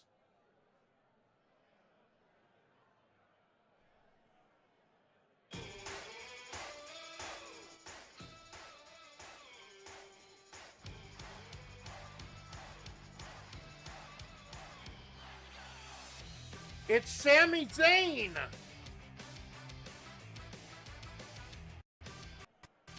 What the hell? Sammy's trying to talk to Yuri. Sammy's asking for a microphone. Sammy's trying to tell Yuri to calm down. He wants a mic. Someone get Sammy a mic.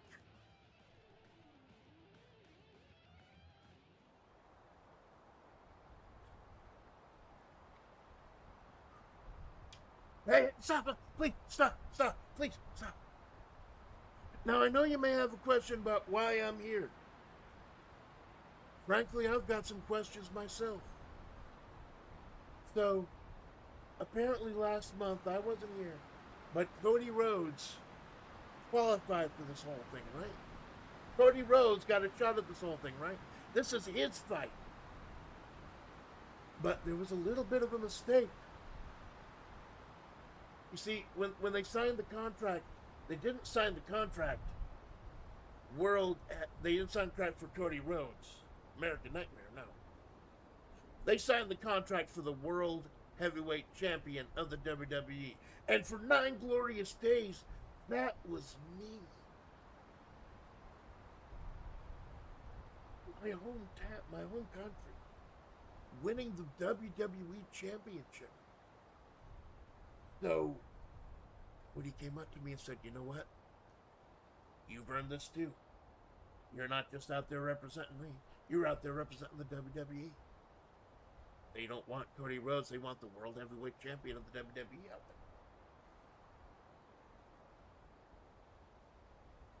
there. 9 days later. 9 days later, CM Punk. Now, Amanda, you sitting out there, Amanda, no, I know you hate Punk as much as I do, if not more. Punk stole it from me. So, I think, okay, so Punk's going to come out here. Nah, it turns out Punk has been banished from this company. So I go back to Cody. Hey, Cody. So it looks like the WWE Champion's not going to go out. Shadow Moses after all. Does that mean you're going? And no, apparently it's just too late. I've already been booked. Tickets already been booked. Now, tell me, Yuri. Tell me. You're somebody who's been dealing with the dead beating. I did a little research on the flight over. You're somebody who's been dealing as someone who's been thrown away. Someone who's been discarded. Your leader, Maury Calliope, willing to discard you, willing to drop you from her ranks because of some living robot woman. You know what it feels like to be discarded, Yuri? You know what it feels like to work your life 25 damn years and in 9 days. No, I'm just saying. And I'm saying this to you. And I'm saying this to everyone in this federation. You know what? If you feel like that, you feel like you don't belong here, there may be a place here. There may...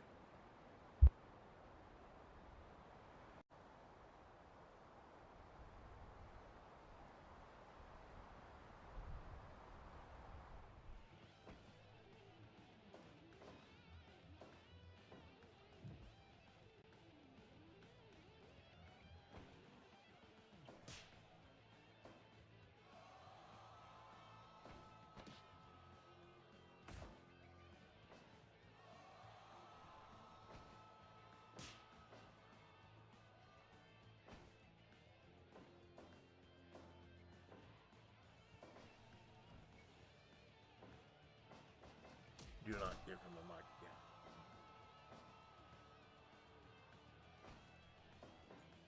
Do not give him a mic again.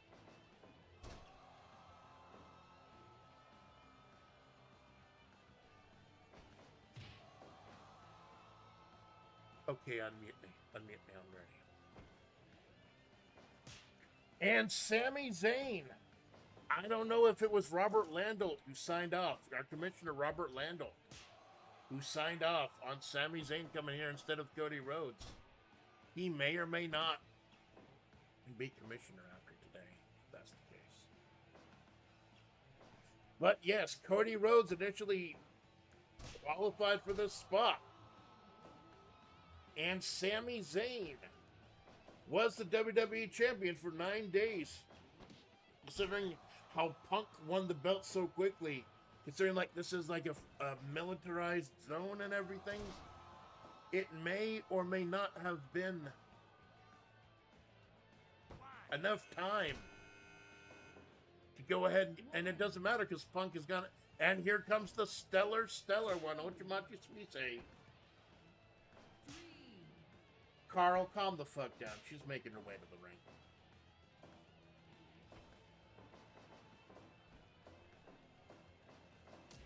I would have demanded Cody come out. I would have demanded Cody come out and give a spot to someone else. I wouldn't have had Sammy. Last good guy, my ass. What's happening? What is happening to my federation? So you see Suisei getting a bit of a respite coming in 2 minutes later. This is a battle royal like a Crazy Eights battle royal. Last person out is the Intercrony Continental Champion.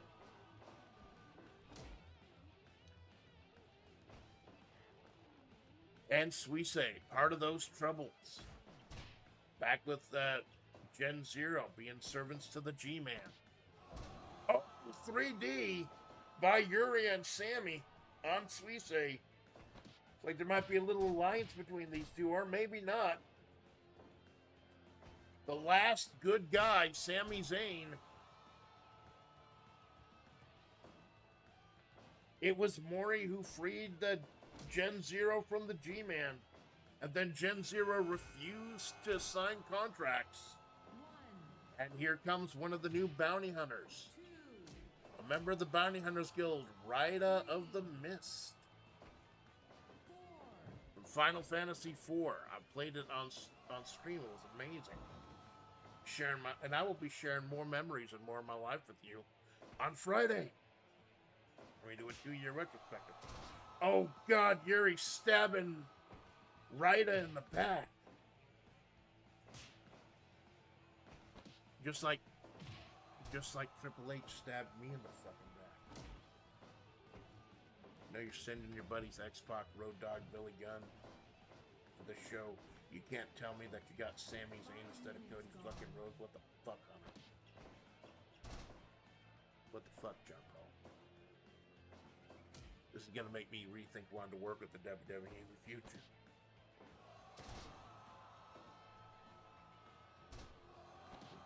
Rethink a lot of things.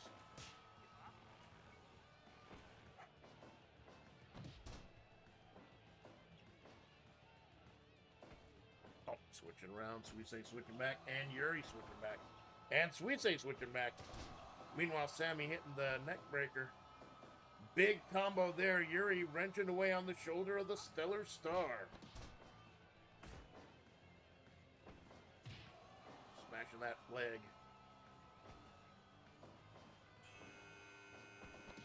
And next up, The Undertaker. Like I said, The Undertaker had a better time than Crony, but champion's advantage. Since she is going in as the champion, in the name of champion's advantage, I let her slip back one spot. So we got 2 members of Deadbeat Inc. in here right now. We got The Undertaker and Yuri in here. Again, yeah, I call it Battle Royal. It's more of a time Battle Royal. It's not an over-the-top rope thing, as you just saw. Sami Zayn with the float over. He's got a title shot, and I don't think he's even had a match in this federation. I would not have approved of this.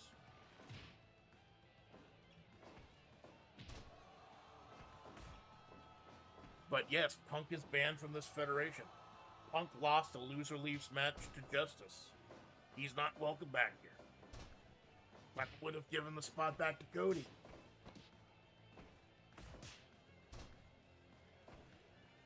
Now Sammy's trying to go into business for himself. Right over the night run, Yuri. Tossing Taker into Sammy. Fighting back on the legend. Undertaker, one of the founding members of Deadbeat Inc. Wouldn't it be Deadbeat Inc. for the dead man? And here comes the Intercroniental Champion, Auro Crony. Oh, I think Taker was trying to fly out. And it looks like there may be no honor among thieves. Crony coming in with a chair. Crony coming in with a fucking chair right off the bat. Hitting her teammate, The Undertaker. No honor among thieves as the 3 members of Deadbeat Inc. are currently beating the shit out of each other. Crony, Yuri, Taker, members of Deadbeat Inc.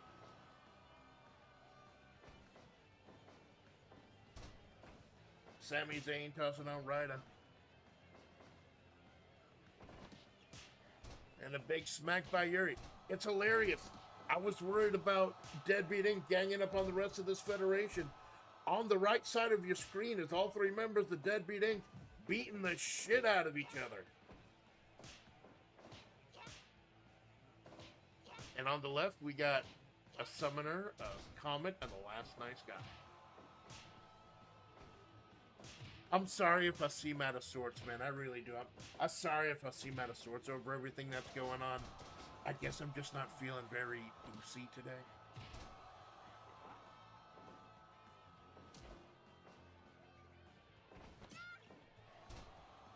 Take with the headlock on Crony. And here comes entry number 7, Cherno. Former member of the Bounty Hunters Guild, she chose to leave due to a difference of vision. Her vision is that she thought she was the strongest.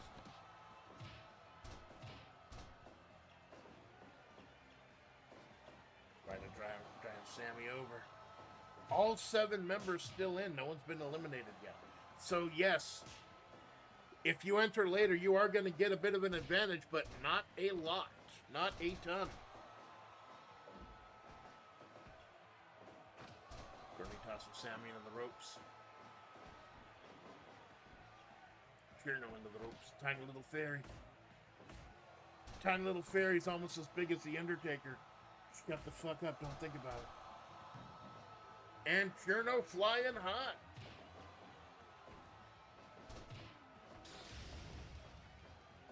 And I think Sami's stealing Ryder's neck breaker. And Crony with the sickle she got from more. The nasty tactics of Deadbeat Inc. Disgusting tactics, already rearing their head.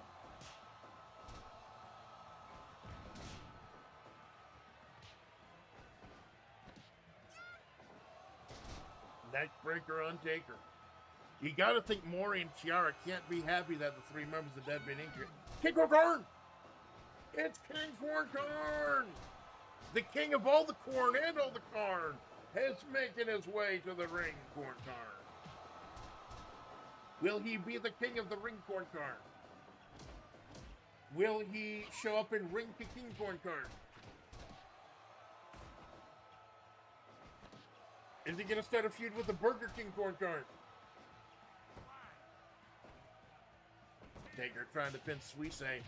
The whole debacle with Deadbeat Inc. versus City 17 being revived right there as Taker tries to be the first one to make an elimination.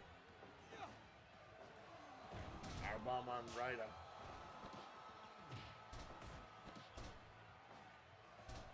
Ryder with a drop to hold on Sami. Suisse trying to wrench out that fairy's arm to her arm.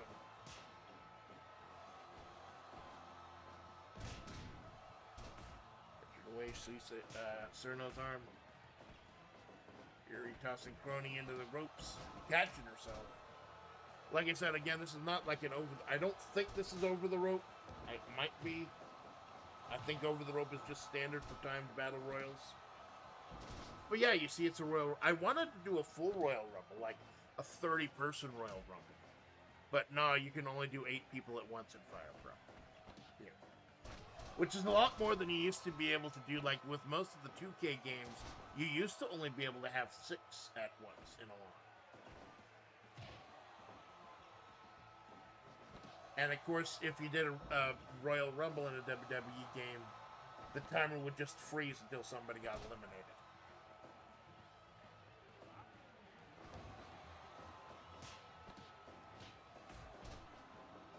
Taker now taking down King Corn Karn. King Corn Karn is the man to beat.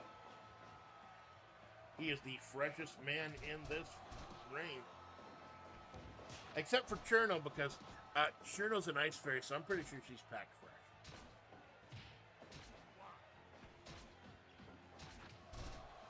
Actually by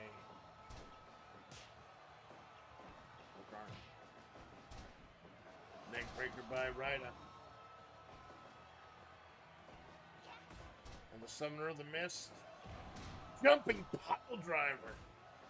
I don't know who's bleeding, but they were probably bled open by Crony.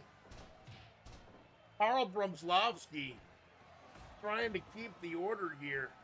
And yes, if you're curious, all three members of Aqua Team Hunger Force are in Fire Pro, and it's kind of horrifying to watch them in action. It's terrifying. Like, they made them with some surprising accuracy. Oh, Ryder trying to make a statement by eliminating Crony first. Just the two. King Corn Karn going to the top, dropping the knees on Sammy Uso.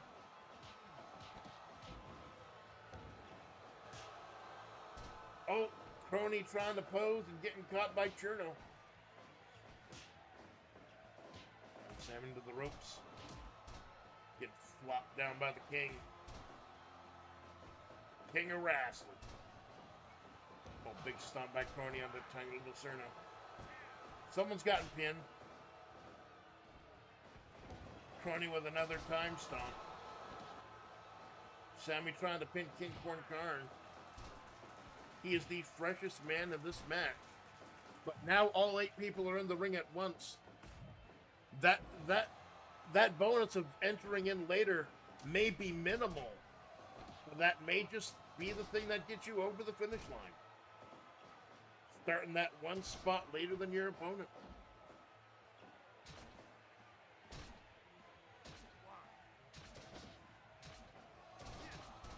And Yuri stabbing Sammy with the fork. I'll allow it.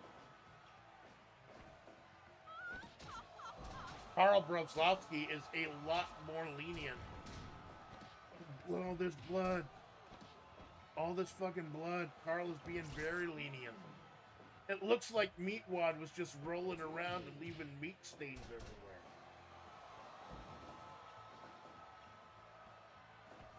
Well, when you've got both Yuri and Crony in the ring.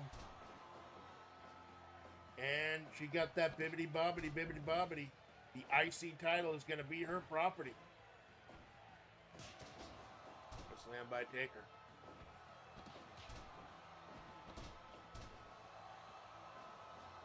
Crony Mountain Rida. Powerbomb by Crony, but Taker spinning Cherno. Hurricane Rana by Sammy. King Corn Karn with a big splash. The 8th entry almost pitting the first entry. Except for the... Oh, someone's stealing the finisher. Suisse stealing Ryda's finisher. And he's too busy to realize that Ryda's carving her up like Christmas ham. I know it's saying it's Christmas turkey, but I prefer ham. I do.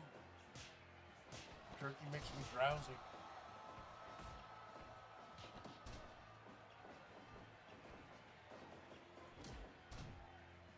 Sammy in the corner now. I thought the whole show would be 4 hours. It's just been 4 hours to get through Act 2. It's been a... Oh, someone got knocked out.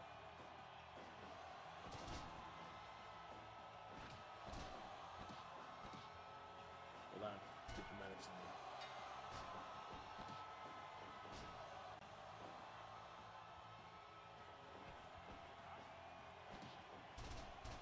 Stop the match. Stop the match. Stop the match. Get the medics out there.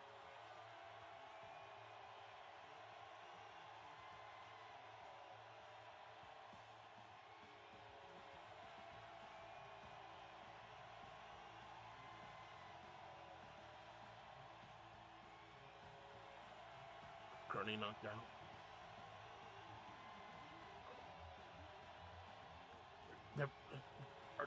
Parting ways, let Crony get out. Crony get out. Oh, Carl's not letting him. Carl's just keeping the match going. Carl's refusing to let them haul Crony out. Ladies and gentlemen, Crony has been knocked out. She has been injured. Carl is calling it a knockout. Oh my God, we are guaranteed a new Intercontinental Champion. Crony, the first one out.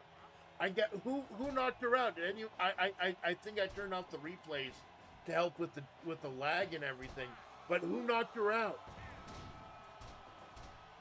Who knocked Crony out? I'll have to check the replay.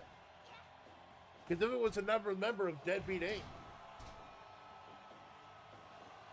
Oh, Yuri with an RK out of nowhere out of King Corn Karn.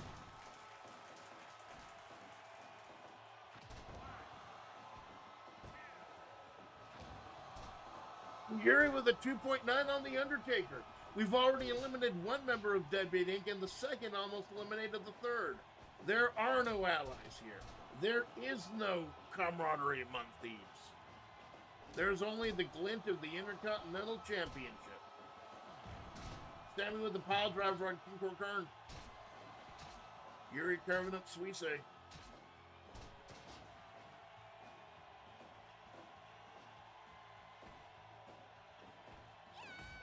in the arm.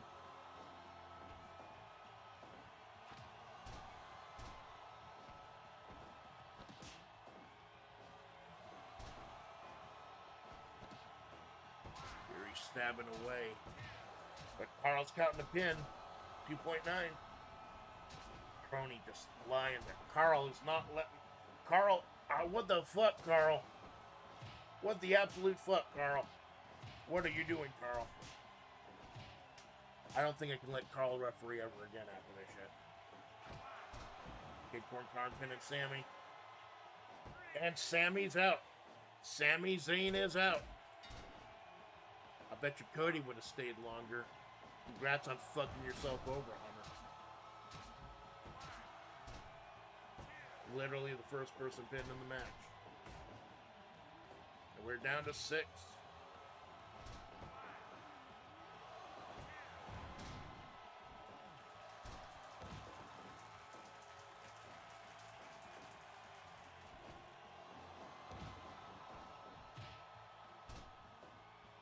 Gary punching the dead man right in his kidneys. Cerno flying high. Looking like Fortran with those rotations. Super kick by Suisse. Comic Cruncher by Cerno. The IC title is anyone's bag. The champion knocked out. 3 injuries on this show so far. For those of you who may not be sure, how I do injuries is if someone hits a KO, after the show I will roll 2d6. If they get doubles, it's a legitimate injury and they miss that many months. If I roll a 7, then it's a storyline injury and I work it into the story for the next show. Otherwise, it's just a scare. So that's how I do injuries. Normally, I would roll for injuries at the end of the show, but I think I'll wait. I think I'll wait till later. Dropping the shoulder.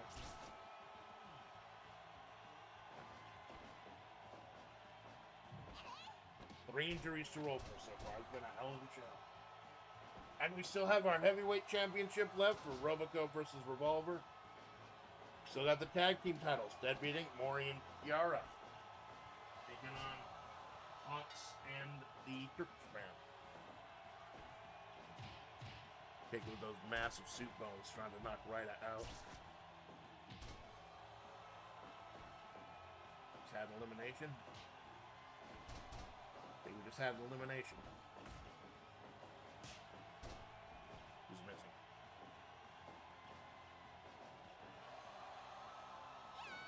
I think Yuri was just eliminated. If you see Yuri and Sami Zayn talking in the back, break them up. Get Sammy the fuck out here. Out of here. Get him the fuck out. Don't worry about Yuri. I got Yuri. Just the same the fuck out. Suisse having a little singing concert in the middle of a wrestling match, which is so Suisse. Oh, sitting pile driver on the Comet. But Taker wants the credit for the pin. That's fine. It's an elimination match, but it's only 2. Enziguri by Suisse. Turn up. Oh, toe kick by Suisse. Roll up by Ryder. Is that going to be enough? Nope. A little too close to the ropes. And then there were 5.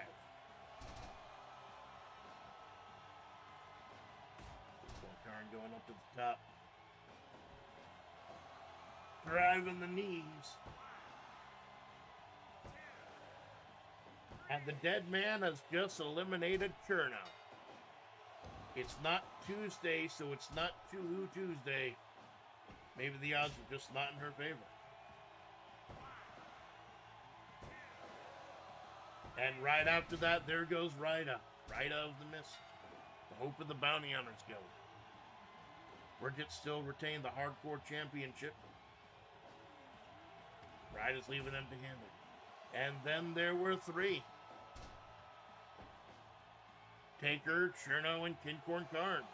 You see, that's that advantage of coming in later. Even just that mere 2 minutes later, giving you an advantage.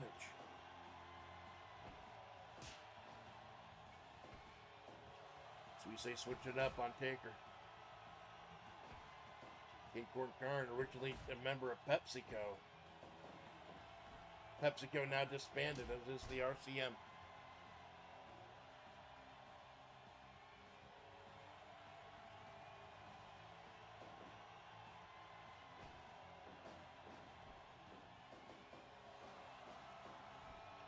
Kincorn Karn to the Kincorn corner. Like he best we say.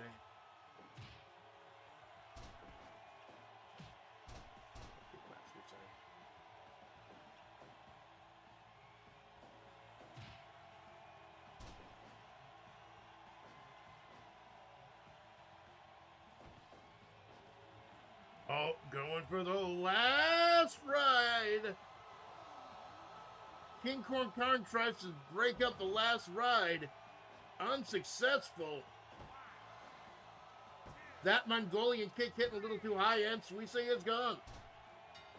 Will Deadbeat Inc. be able to keep the Intercontinental title in their stable? Or will Kincorn Karn make the Kincorn Karn discovery of a lifetime?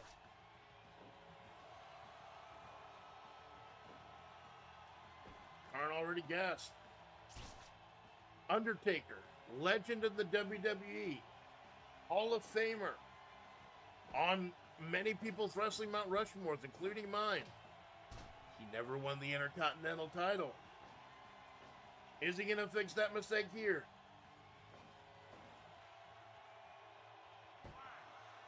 Two. Nope, Kincorn Karn, Kincorn kicks out. 2 legends. One in real wrestling, one in video game wrestling.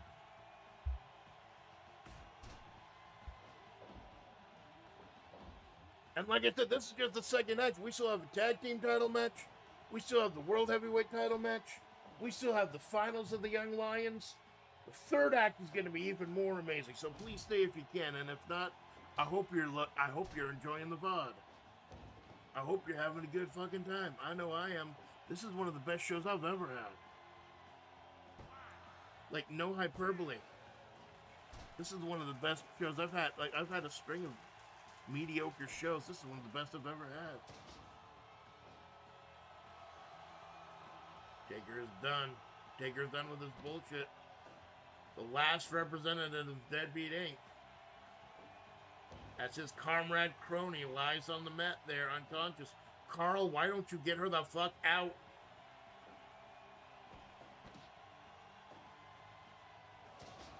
Oh, jocking him down.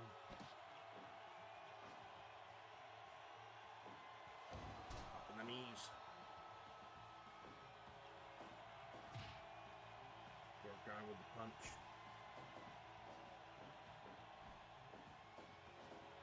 And the Mongolian kick. Is that going to be enough? Nope.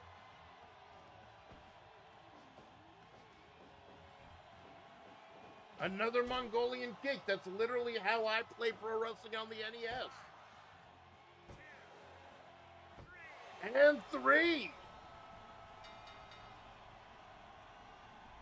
Ladies and gentlemen,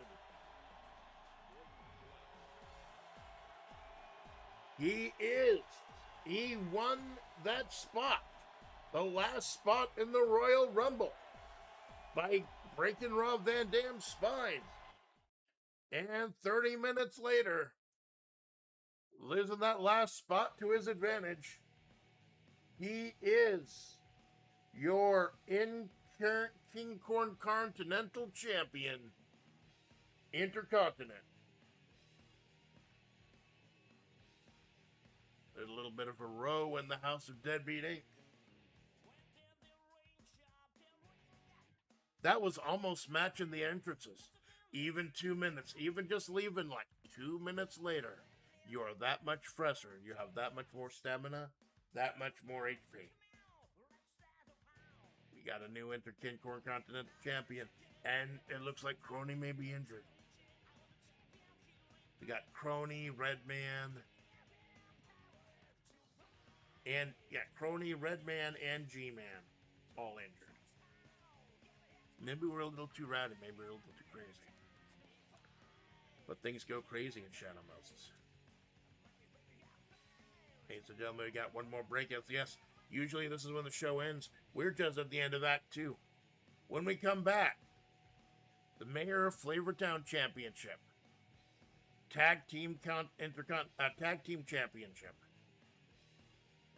Newcomer New Lion Finals, a special exhibition match, and in the main event, Revolver Ocelot challenges for Roboco's World Heavyweight Championship.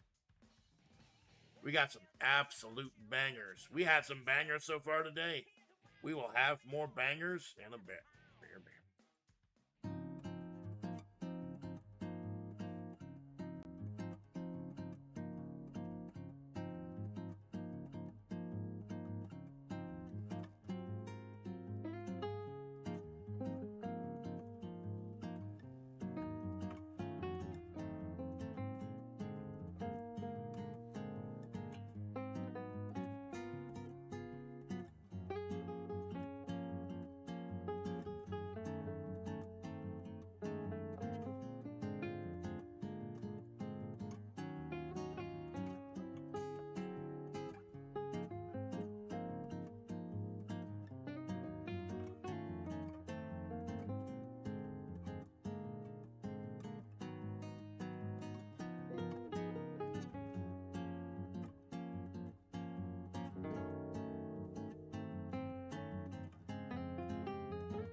Explain it to me, Amanda. Explain it to me one more.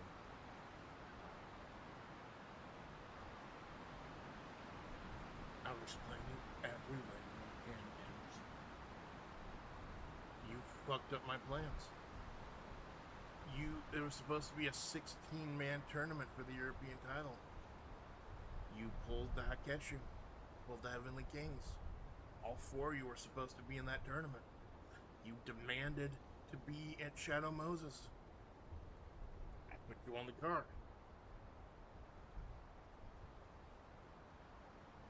You put us in jeopardy. Technically, it's called Ultimate Jeopardy. This is what I was going to do anyways. Top 3 tag teams in this federation for the longest time. Yui Ren and Yui Ron. CDI Link and CDI Zelda. And Takamori. We've got a whole bunch of new blood out there. We've got Hakan and Ishii. We've got the Outlaws are back. Road Dogg's neck is finally healed up. I think I could do something with the Bobo and Ryoka. So the match was going to be Fallen Angels versus Link and Zelda. The loser breaks up. And this is the match you decide to insert us in. In case you haven't noticed, Gainitz, this show is already running really fucking long. Okay? Real fucking long. Now, I don't mind that personally. I gotta trim wherever I can. I want to get these people back through the finish line, because I know Revolver versus Robico is gonna be amazing. So, now what? Now it's gonna be 4-on-4. It's gonna be Ultimate Jeopardy. Everyone in the ring at the same time. No tags. Tornado. If you're the person who's pinned, you disband. That's it. If Link is pinned, Link and Zelda disband. If Zelda's pinned, Link and Zelda disband. If you were Ren or you were on or pinned, they disband. And if any of the 4 of us are pinned, what, the entire Hakeshu disbands? Smart man. Don't know why I explained it 3 fucking times. You will watch your mouth. No! I'm done watching my fucking mouth, Gainitz. If it's not this crap with Sami Zayn, if it's not the crap with the G-Man finding a way to sneak back into this federation, I am done watching my fucking mouth. You and the Heavenly Kings get ready. You've got your fucking match later. I hope you choke up. Well,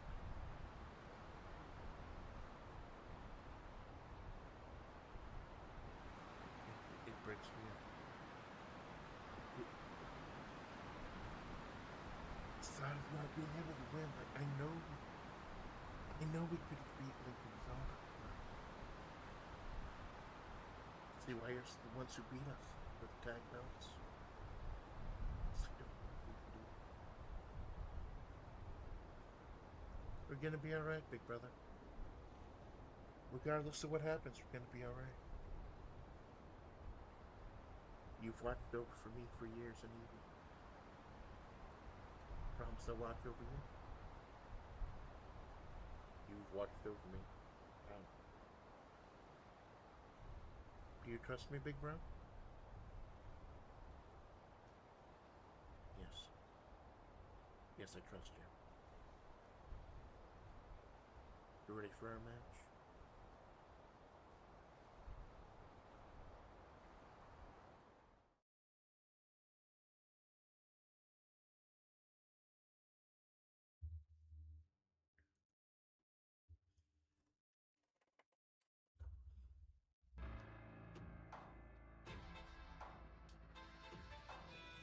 The following matchup is scheduled for one fall and is for the World Tag Team Championship.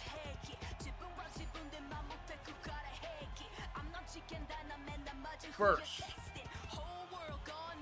making their way to the ring, cashing in the Synthesis 3, Takanashi Kiara, and Mori Calliope, Takamori.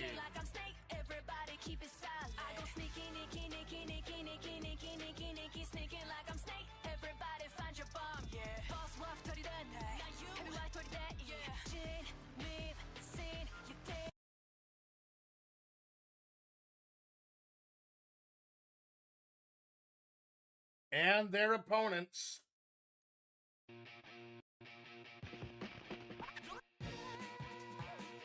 The current reigning and defending tag team champions from Tracen Academy, Ishii Akabono, and from Turkey, Hakan, Turkish Oil.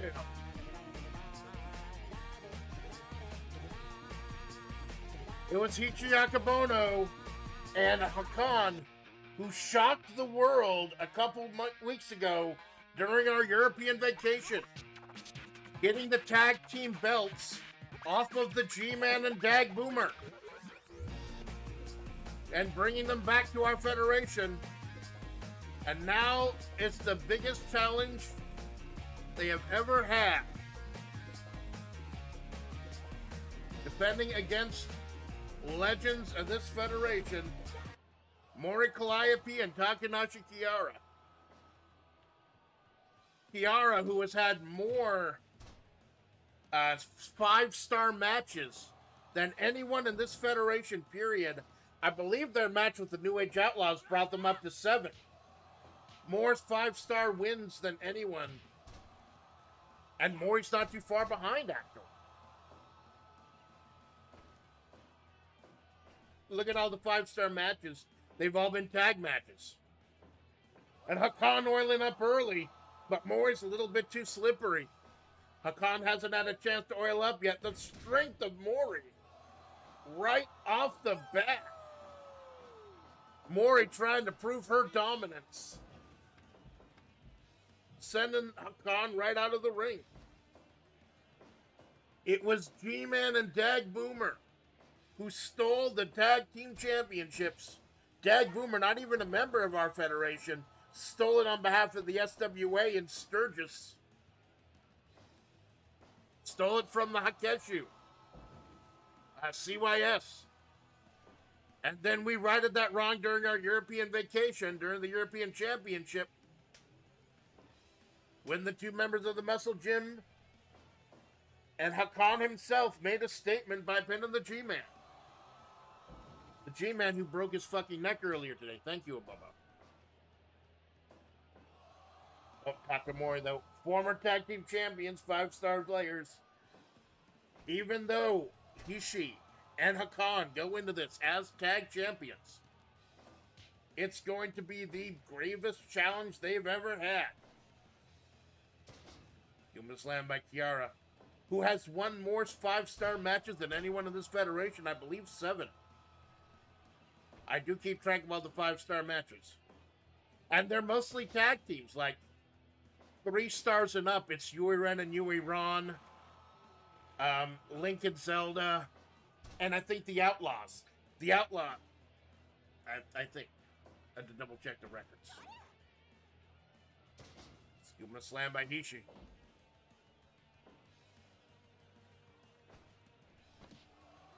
Double underhook, trying to break those chicken arms. They have called themselves Turkish Oil because that is what Hakan sells, and that is what Ishii cooks with. He'll fry her up some tasty snacks. She's a good, happy, chunky horse. Give you a donut, give you a hug. Make you want to smile. All Ishii wants to do is make you smile. All Hakan wants to do is get oily. And all Takamori has been doing has been breaking hearts, being disgusting. Mori being the most violent, bitter, cruel person as possible. And she sends Hishi, the massive horse. She sends her sailing. The ridiculous strength. Welcome. Thank you, Jinx. The ridiculous strength of Mori Calliope. Hakan trying to keep her off her feet. We don't know if it's Hakan that's had time to hoil up. But he's tagging in the big chunk of hunks. Big kicks by Mori. And the strength of Hishi Akibona. The Muscle Gym having an amazing showing earlier tonight. With She-Hulk and Mike Hagar winning the Intercontinental Tag Titles. What a night it would be for the Muscle Gym if they also brought home the big ones. Or kept home the big ones. Mori sized them up, tagging in the chicken. Takanashi Kiara pound for pound. And they do sell chicken by the pound. One of the best wrestlers in this federation. One wonders what a solo career would look like for the chicken. The one Sex Set Synthesis 3. The first Sex Set Synthesis we did. Basically our version of the G1 Climax. The first Sex Set we did for the tag team belts. And they called their spot. Called their spot for our 2-year anniversary show.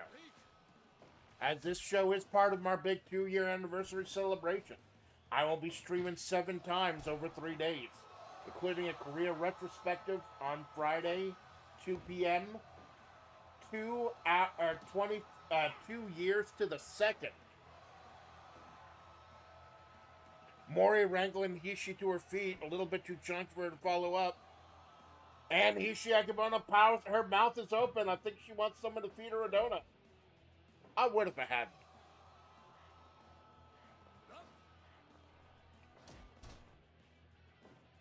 More with the kick. More with the sights. Just carving into her skull.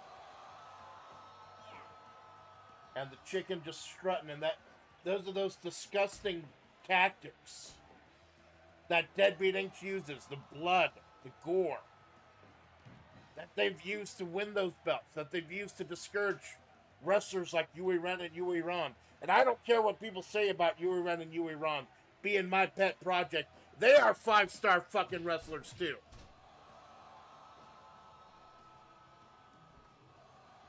Dropping the elbow from the sky. Hishi is just bloodied open. Hakan trying to buy his friend a little time. But he's not the legal man. Oh shit, wait, he is the legal man. My bad. She's not knocked out. If you're knocked out, you lay a certain way. Oh, D1 suplex on the big man. Carving into his skull. And now both Hishi Akibona and Hakan are bleeding. What the fuck, Mori? And Hakan powering out, big shoulder tackle. Going for the pin a little early. And in Takamori's corner, no less. A slam by Hishi.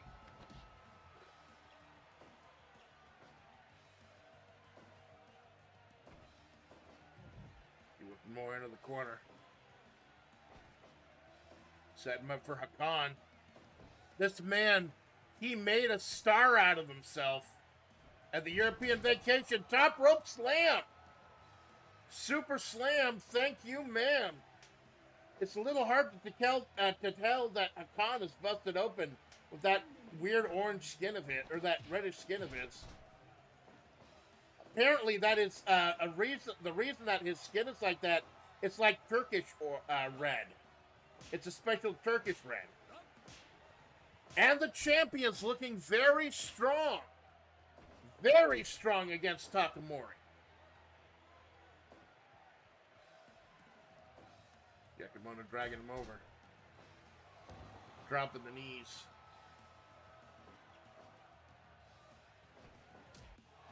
Chicken going low. Chicken going for the gizzards.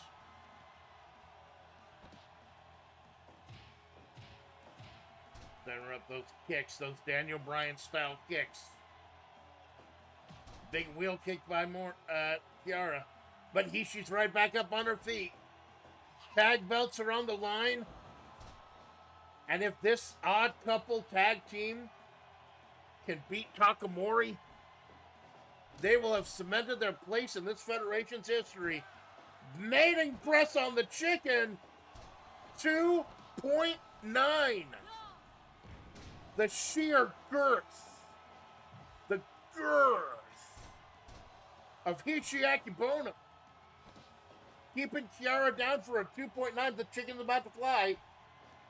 Nope, she captures her. She's about to fly. Double axe handle. They are taking everything that Takamori is dishing out, and they are serving up seconds. Tagging in Mori now. Mori was made both members bleed. Just a matter of time. Double powerbomb on the chicken. He's oiling up. Hakan is oiling up.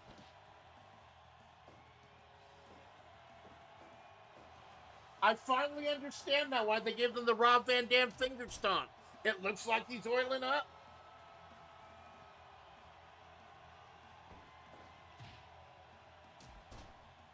With the sweep kick, more going up top. Dropping the elbow on Hakan.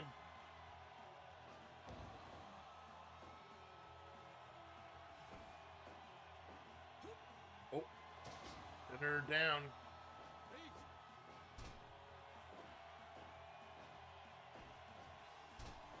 Oh, Hakan rolling her over. Is that it?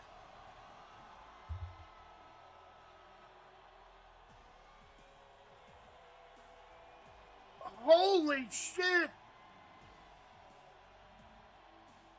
He has made the G-Man tap. And now, in Shadow Moses, he has made Mori Calliope tap out. Your winners, and still the tag team champions, Hishiaki Bono and Hakan, Turkish Oil. Hot damn.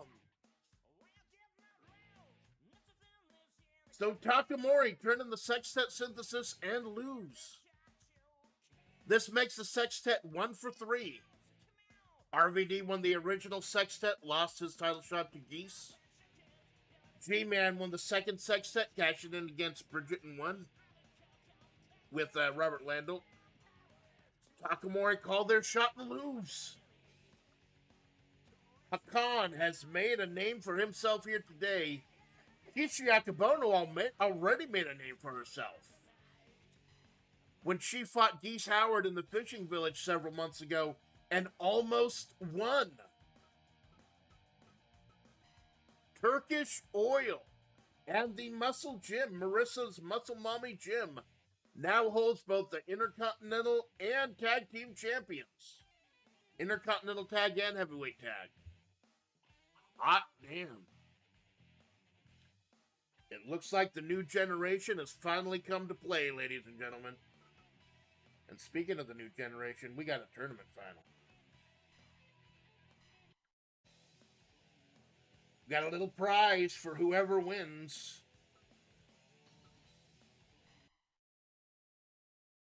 The finals kicking off. D'Lo Brown, 4-time WWE European Champion, versus Fortran, 1-time press start to Rich.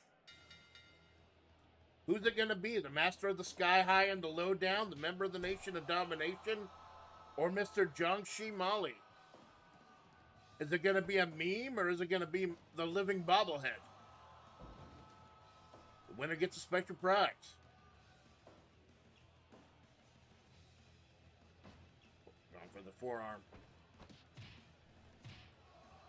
And Fortran, and he and Reina Mishima, 100% match earlier tonight. As did the Amazon and the Burger King. Even if you don't win this tournament, 1 winner, 7 losers, everyone has still had a pretty amazing showing.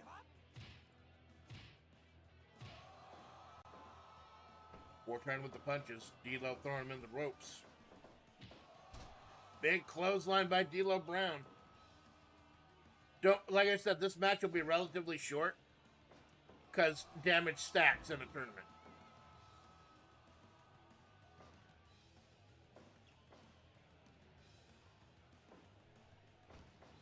We're about to press start to Rich, baby. Oh, Hurricane running by D'Lo. Very, very agile for a big man. And he's going for the sky high. Nope. He's the veteran, this wily 30-year-plus veteran. Saw Fortran getting up. Fortran casts him in the corner. Pummeling away with those fists. Big old senton splash. Big boy splash.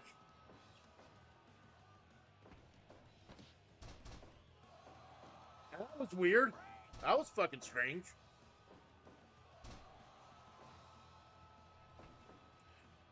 Takamori losing clean to Turkish Oil. Tonight has been a night of surprises. Tonight has been a night to suspend your disbelief. The new generation are here, and the old guard are going to have to catch up fast. Slugging away. Slugging away. Fortran with that big boy senton. He's rolling those. He's trying to get a fruit. He's trying to get a watermelon. He's trying to get a cherry. Trying to get a peach. Trying to get a coin. D'Lo Brown dropping with a DDT.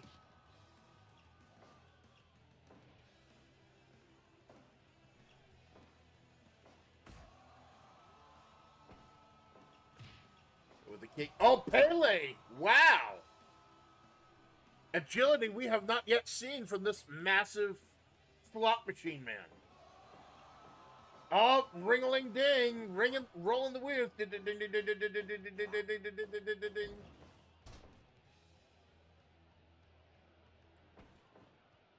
D'Lo tossing him outside, catching his breath.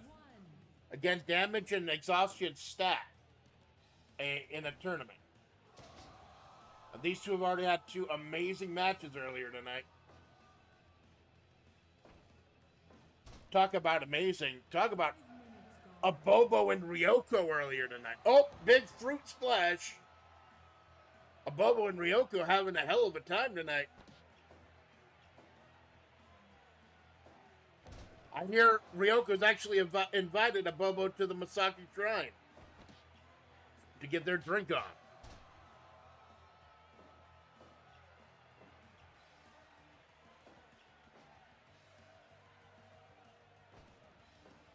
Scooping a slam by D'Lo.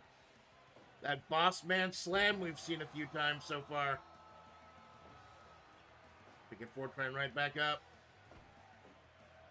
Tossing him right out. Oh, he's going up top. He's flying. That man flying. Slammed him right down. Get the punch. The agility of Fortran. And another boss man slam by D'Lo. Is this going to be it? Is D'Lo going to get up in time? 18, count of 8. It's a count of 20 in Fire Pro. It's 10 in the United States, but it's 20 in Japan. Oh, the lowdown. 2.9. Fortran kicking out of the lowdown at 2.9. Bit of a sling blade there by Fortran. He's motioning for something. And that double senton. Push start to Rich. And he's rolling him up. Did he push enough starts to Rich? And he did it. And he did it. Fortran.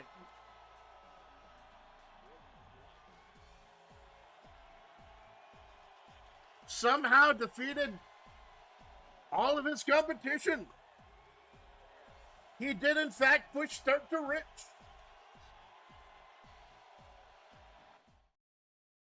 And Fortran walks away. 3 straight victories with that jackknife hold of his. Yes, indeed, that was his finisher. Push start to Rich. And there he is. And that is your winner of the Young Lions Cup, Fortran. You know it's going to be fucking hilarious? I decided on what the present was going to be earlier. It's going to be hilarious. Certainly the grandest dad. Well, hold on to that thought, Jace. So I got all these new hires. And I wanted to reward the new hires. I wanted to reward the effort they put in. So I did not tell a single one of them this. But that tournament was for #1 contendership of the World Heavyweight Championship. Next month, whether it's Roboco or whether it's Revolver, they'll be taking on Fortran.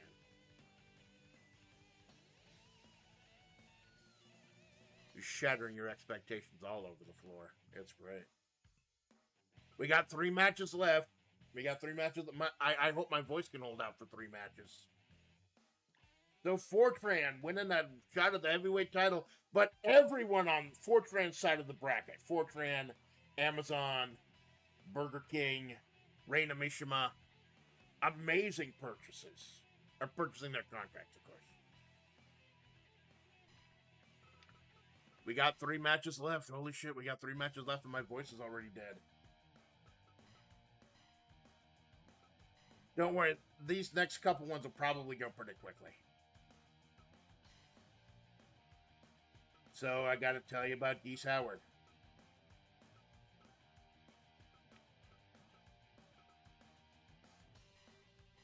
Geese Howard, the most dominant World Heavyweight Champion we ever had. He held the title from October to, I believe it was April and May. Several months, destroyed all the biggest names, including Marissa. He originally won the title from Marissa, and then he was the champion during all the Real Folk Blues, and Marissa tried to stop him a couple times, but she was unable to. It ended up being Roboco. Roboco finally ended the nightmare, but it's always haunted Marissa. So imagine her thought when Geese Howard's brother, his half-brother, whatever. Wait, this is the wrong type of match, my bad. Hold on. They've not had a chance to set up the octagon yet. Hold on, stop.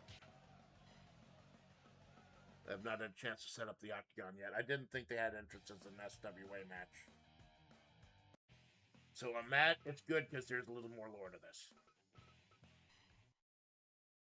Imagine the shock when Krauser, Wolfgang Krauser, Geese's brother, wins the Mayor of Flavortown Championship and offers his brother a title shot.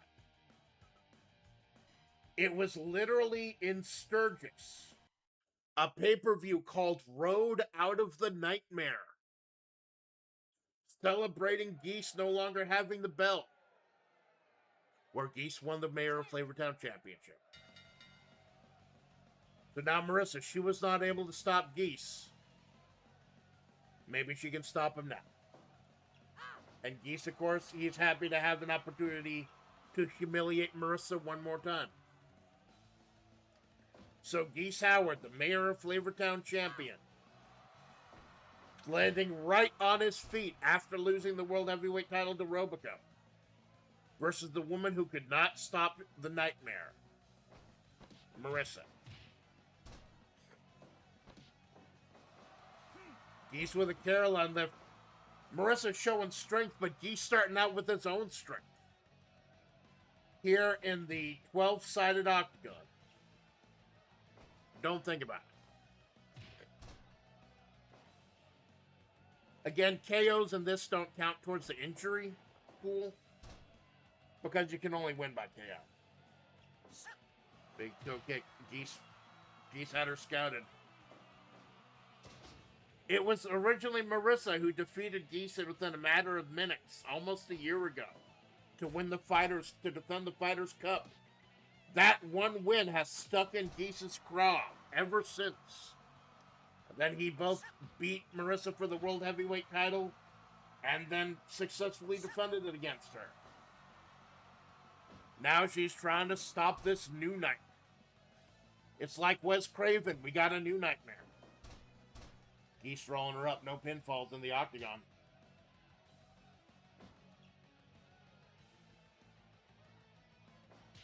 The Mayor of Flavortown Championship, I believe it's our oldest active championship. Originally held by the G-Man, who has a broken fucking neck now, thank you.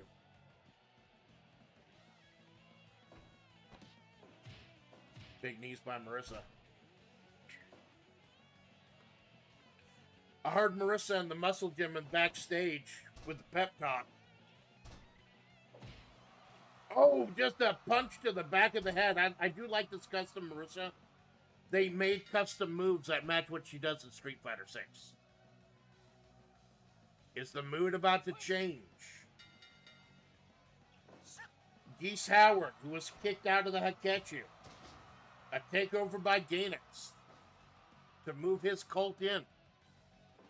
Gainitz never joined another stable after that, and he remains part of the main unit.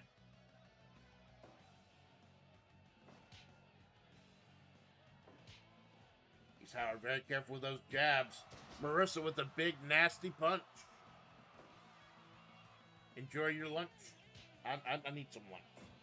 It's like noon here. It's been like 5 hours. Another nasty punch. Marissa wants to right the wrong she was unable to right. She wants to take Geese down. She wants to end this new nightmare. But Geese with those kicks. Again, gruesome matches, UFC-style matches. Super dangerous. Oh, Intel's telling me there's a new update available. Please wait until the end of the show, Intel. Please do not fuck up this up for me. This has been one of the best shows I've had in the history. And Geese knows that Marissa's known for her strength, using the Carolyn lift. But Marissa's back up first. Predictable. And another Carolyn lift.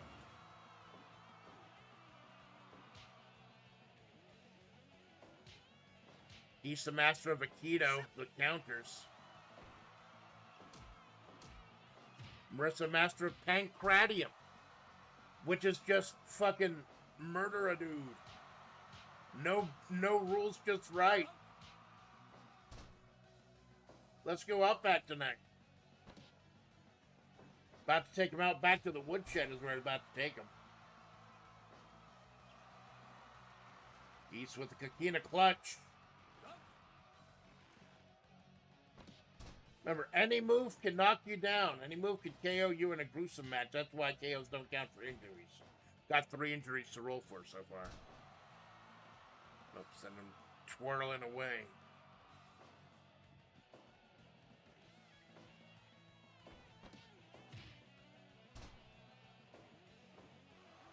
It's wrenching away at Geese's ankle.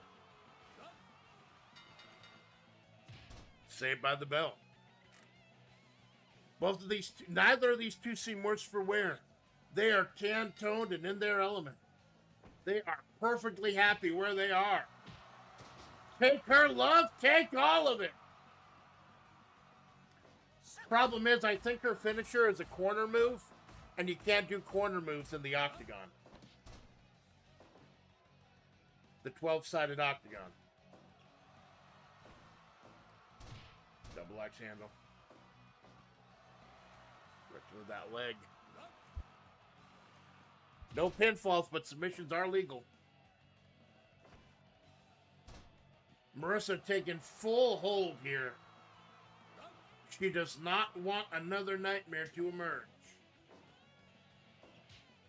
We know even if Geese Howard loses the belt here, big kick, he is gonna find some way to rise to the top. The scum always rises to the top, and Geese Howard has proven he is as dominant as they get. Just wrenching away the ankle of Geese Howard.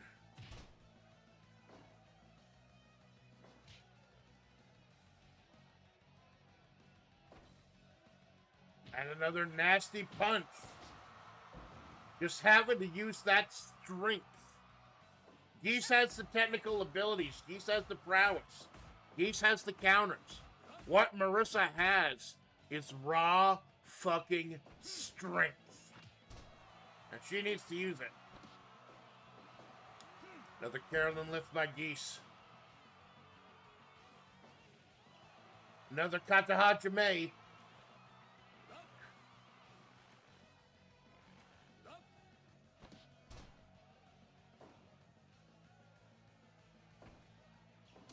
A couple of toe kicks, and a couple more toe kicks.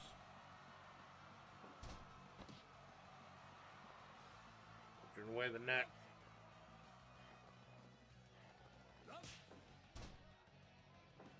I believe I've set this to 5 rounds. We've almost never made it past round 4. These two are going the distance. Fight!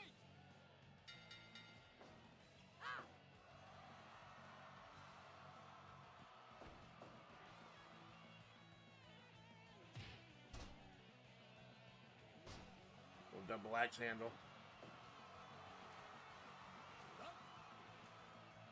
Heard that Yoshiaki Buno and Hakan are in the back, celebrating by frying up some delicious food for all the audience members. Because that's what she loves to do. Come on! Come on! Nasty karate rush of Geese and with the leg grapevine.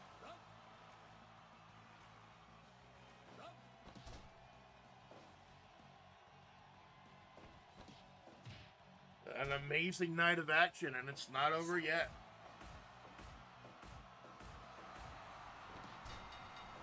That is it. That is it. Marissa Rossetti of the Muscle Gym has stopped the nightmare. He was not able to stop Geese's reign of terror as the World Heavyweight Champion. But as far as the Mayor of Flavortown Championship goes, she has put an end to it. And it's another 100% 5-star match.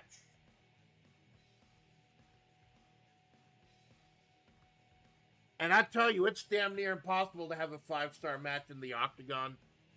The gruesome fighting. Because you're limited by a lot of things. Like almost no blood, no weapons, no fighting on the outside. There are a lot of things that drive up your score you can't do. So having a 100% match, that is an amazing feat. We had a little bit of a scare, a little bit of a hiccup, a dream inside a dream, dreamception.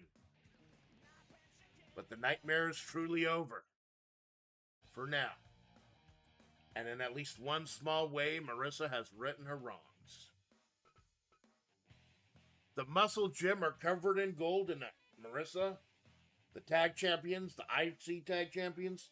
Only person not holding the belt is Major Orion, who didn't qualify to be at the show tonight. Let's get right into the action.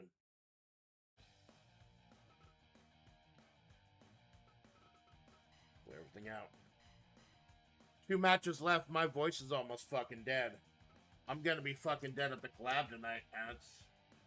The horrible thing about doing a collab when my voice is dead is that I'm going to be collabing with Malone. And you know I've got to scream at that little fucker. So, keep him in line. So it might be a problem. Things might get out of hand. Ladies and gentlemen, yes, 2 matches left. And yes, you heard it here. You listened in earlier tonight. Someone is not leaving this group, this match as a team.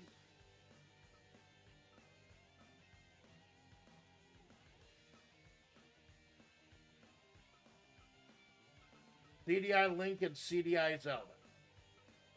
They came out of nowhere, shocked the world, and became one of the 3 most prominent tag teams. But with Link's stupid bullshit, his goofy chair bullshit, and Zelda's violent kicks, nasty kicks, knocking people out, cracking people's necks, way too dangerous. Come way too dangerous. And their partners. You're in and you were wrong. I'm not gonna lie. Yes, they're my pet project. I saw these 2 in Eden. I saw these 2 in New York, and I'm like, I need to help them. But they have had 5-star matches. They have some of the most 5-star matches in this federation. Unfortunately, they have had a string of losses recently. And then there's the Hakeshu. Chris, Yashiro, and Sherman won the King of Fighters 2026 tournament, a tournament I held for me. And because of that, they were able to get a shot at the tag team titles as a unit, as a Freebird unit.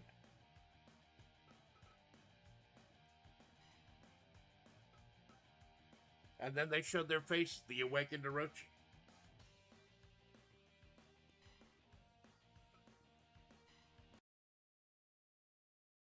So something has to give. Something has to give tonight. If you're pinned, if you're the one who is pinned or submits, hold on.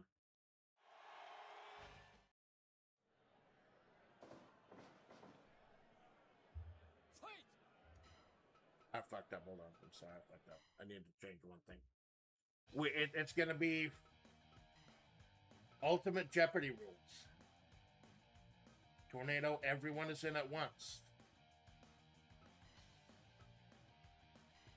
So if you're pinned or you submit, it's your group that breaks up. If CYS is pinned or submitted, they have to break up. If Link or Zelda is pinned, they have to break up. And if Yuri Ren and Yuri Ron are pinned,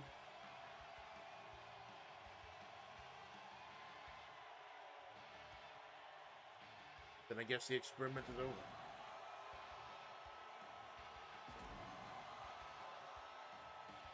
So Link and Zelda, Yui Ren and Yui Ron, together with Takamori, they define the tag team division for the better part of a year, having a ridiculous amount of 5-star matches between the 3 of them. Takamori versus Bar Windfish defined this federation, and now it could come to an end.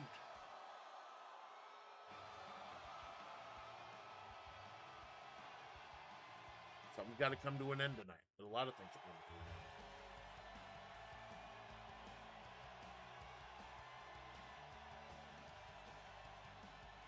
Oh my God, is that?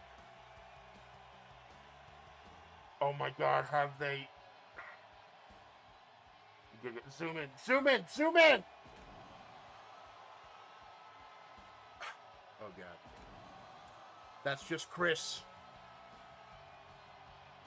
For a moment, I thought the Hakeshu had followed us through their cultly ritual and revived Orochi. No, that's Chris, dressed as Orochi. And this CYS, Chris, Yashiro, and Sherman, and the Preacher Man himself, Gainitz. Their fellow Hakushi members Vice and mature, not able to get the job done tonight.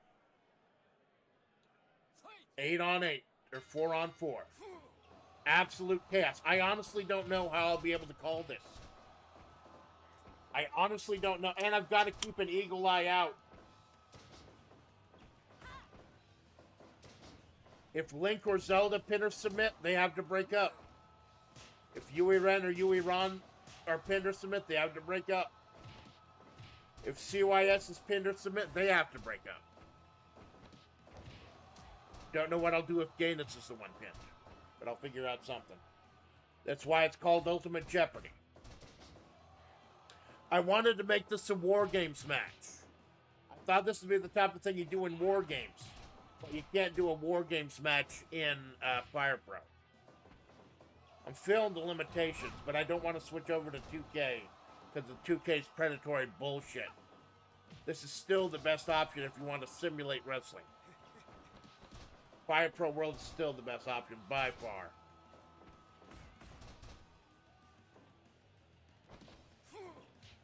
Wait for the DLC to go on sale, scoop up everything at like 70 to 80% off. You've got Wrestling Nirvana. Again, it's picking off one of the brother-sisters. Brother Yui Ren in the dress. Sister Yui Ron in the dark robe. Link and Yui Ron teaming up against Chris. Link pounding away on the preacher.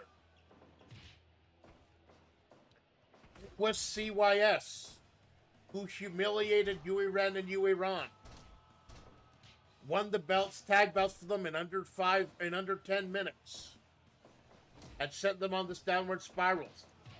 Yui Ren and Yui Ron have not had a win in months after being the premier tag team in this federation. And it breaks my heart to see it.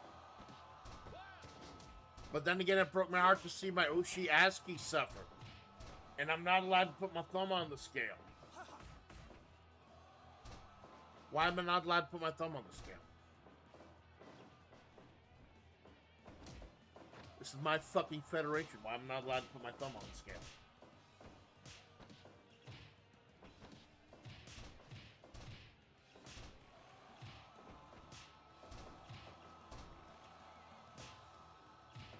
It's Jeremy and Yuri Ren. Absolute bitch fight right there. Sent on by Shermie. Link on Chris. Remember, this is a first fall. The first person pinned or submits. Their group has to break up. Double power bomb by Chris. That is not Orochi. Orochi has not been revived. That is Chris. Dressed as Orochi. Under Chris able to somersault out of it. Punching her right back in the face. Lincoln's... Oh, and Shermie sends Link sailing right out. I think she actually glitched him out and sent him over the railing. Yikes. Link going right for a chair. Is he going to do that dumb fucking chair thing again? And yes, he did. Nope. No chair tricks. Just hitting him with the chair. Not doing that weird chair trick thing again that held up the titles for a little while.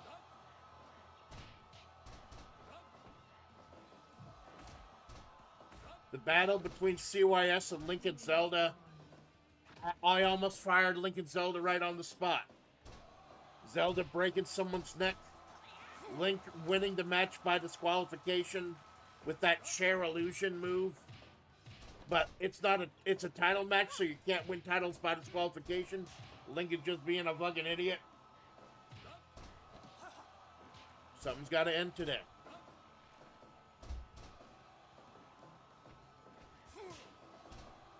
And Revolver and Roboco getting ready for the World Heavyweight title match in the back.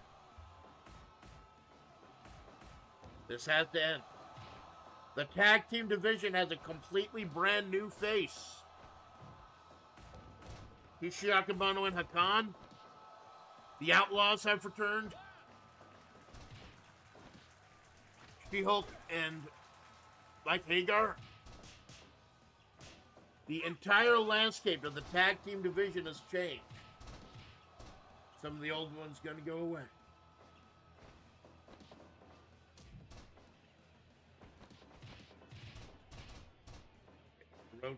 Chris going up top. Massive double foot stomp on Yui Ren. Yui Ron trying to choke out Gainitz.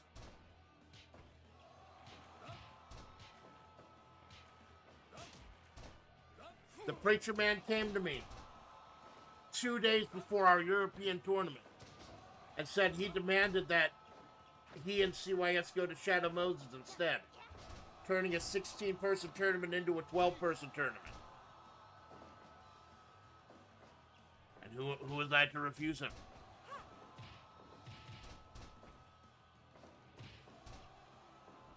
Zelda going up top, dropping the fist right on Shermie's butt. Yuri dragging Chris over. Zelda going up top again. Watch out for that kick. She's got that kick that can cause a KO. And Yui Ren also has a KO kick. Yashiro, those strength, the actual strength of those punches. Absolute power. Yashiro going up top, dropping the... And she's able to get out of the way. Link with the chair illusion on Shermie. That shit again. That dumb shit again. When he literally used the chair at the beginning of the match. Link, you fucking moron. Richard Way, Yuri Ren and Yui Ron double teaming Chris. The Vessel of Orochi. The makeshift Vessel of Orochi. It was supposed to be Kyo's girlfriend, but Kyo was able to save his girlfriend, so they had to use Chris.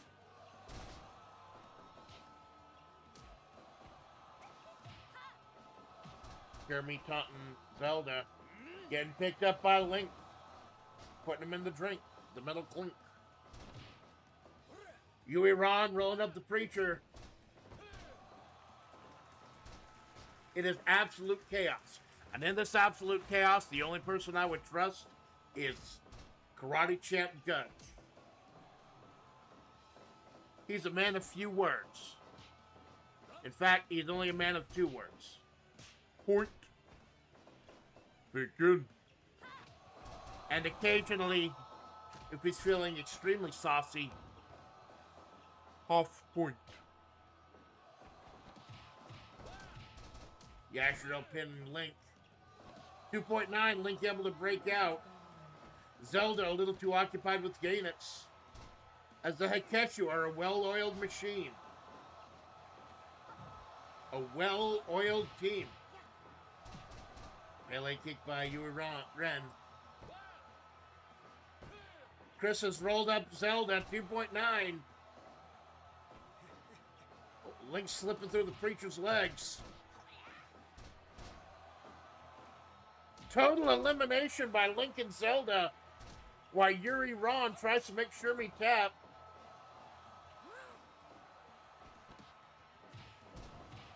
Vertical suplex sending Chris out. Chair illusion by Link. Fucking moron gets punched in the head by Gainitz. Stupid bastard. I fucking hate you, Link. You're an amazing asset to the tag team division, but I fucking hate you. Please defeat that Getchu. Yuri Ren and Yui Ron have cornered Shermie with the armbar. They have cornered Shermie.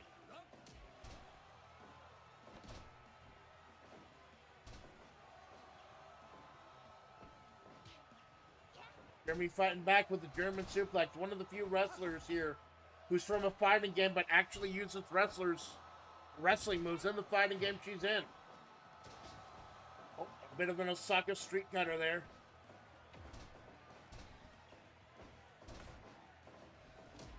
You run up with Gainitz. Meanwhile, punch rush by Zelda on Chris. Gainitz and Shermie double teaming Yui Ron of the Fallen Angels, my pet project. And a nasty axe kick breaks up the pin. Zelda's flying to the sky on Chris. Yuri Ron with the roll-up on Shermie. Is that going to be enough? No.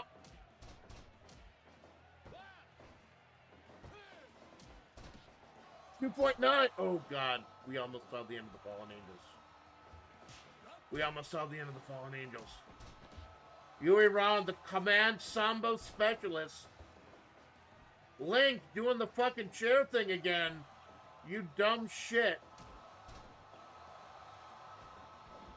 It worked exactly once.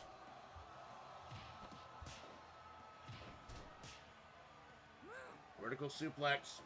Slamming Yashiro down. Pele kick by Chris. Yui Ren doing something lewd to gain it. And again the double team on Shermie. Don't try to pick up a slap. And Link is just stabbing Yashiro in the head with the fork. Axe kick misses. Spinning. Oh. Sister Abigail by Chris. R.I.P. Bray Wyatt. Kendall Windham. And Yashiro just punching the shit out of Link. Zelda picks it up.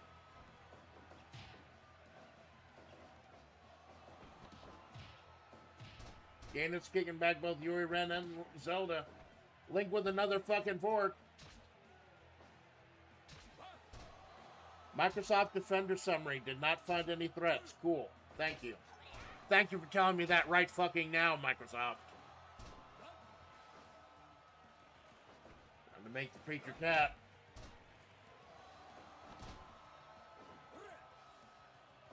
Zelda sending Chris to the corner. Axe kick. That has knocked people out before.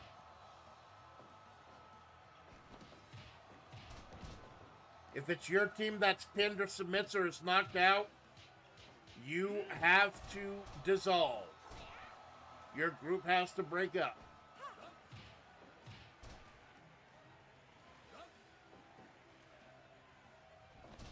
Zelda going up top. Big punch to the butt.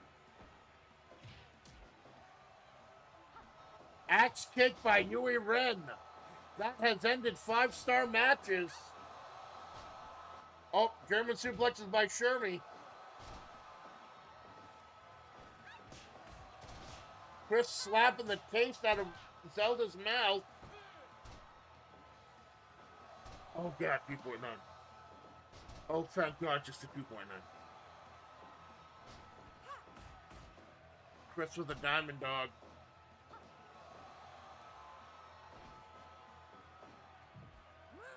Zelda with a vertical suplex. Oh, Stratisfaction by Yui Ren.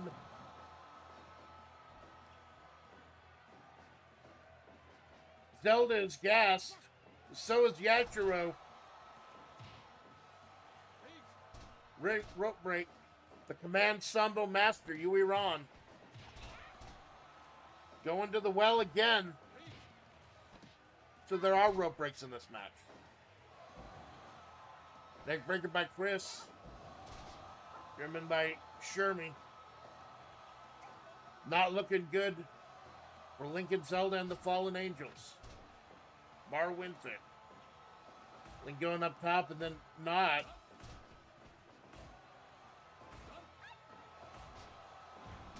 Oh, Yashiro dropping Yui Ren on his neck.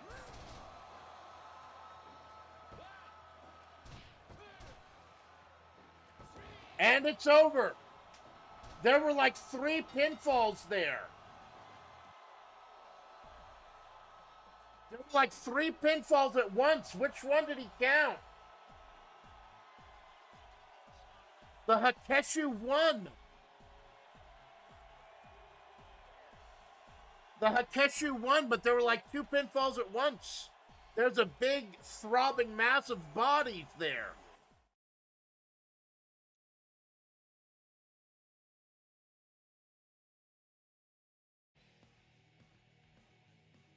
It was Link.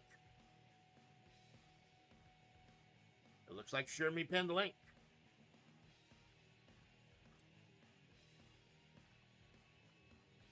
Oh, there we go.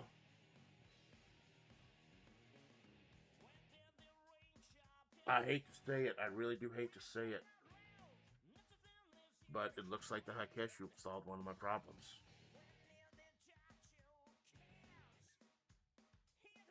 Link, CDI Link and CDI Zelda had to break up.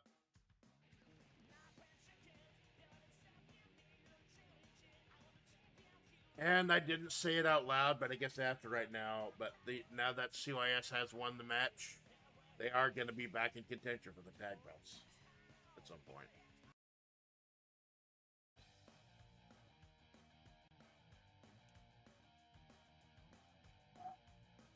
Wow, it was very scary there. I gotta put my thumb on the scale. This is my fucking federation. I did not want to see the Fallen Angels get broken up.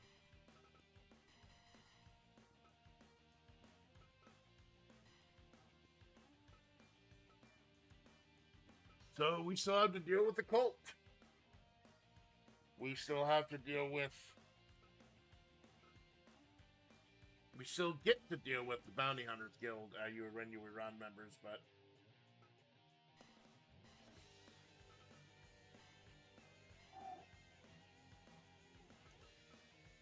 it has been an absolutely insane night so far. And we're just getting ready for our main event.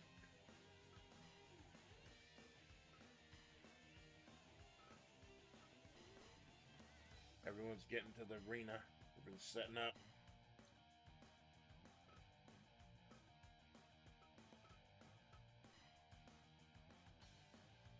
Robico, our World Heavyweight Champion. She's been the heart and soul of this federation. The one who ended the nightmare months ago. She had been so close for so long. Then there was the heartbreak of watching her friends in Gen Zero. That was the only thing she wanted to do. She wanted Gen Zero back together again. She wanted to be with her friends.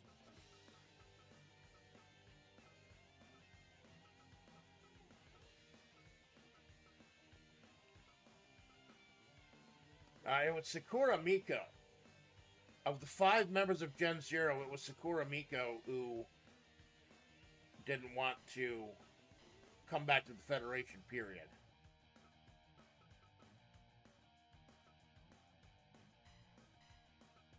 But, Suisse and ASCII, they were drafted to City 17 as members of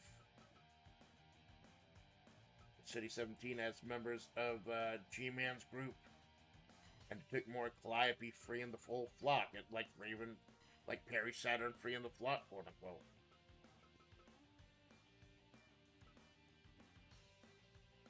So now they're free.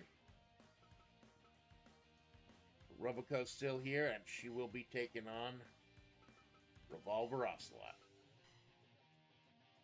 Man who beat both Pepsi Man and Major Orion.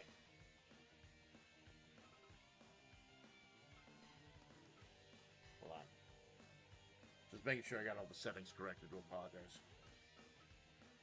Don't want to fuck up your main event.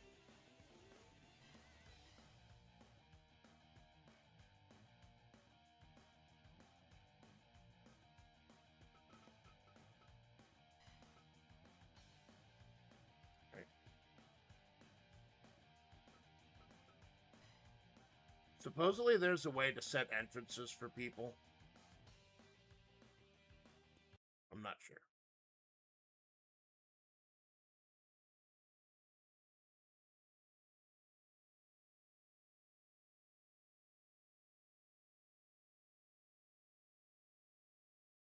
Ladies and gentlemen, the following match is for the World Heavyweight Championship.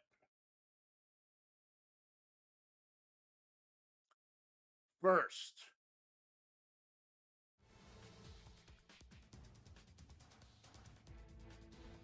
making his way to the ring, representing Deadbeat Inc., and the Patriots and whatever group he's wormed his way into. Revolver Ocelot.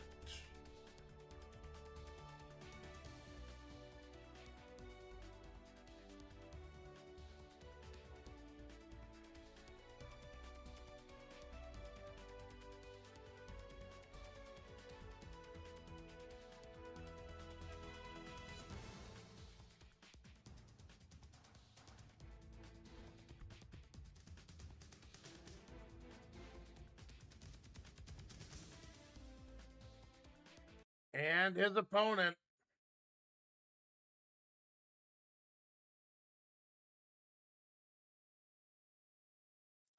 making her way to the ring from HoloLive,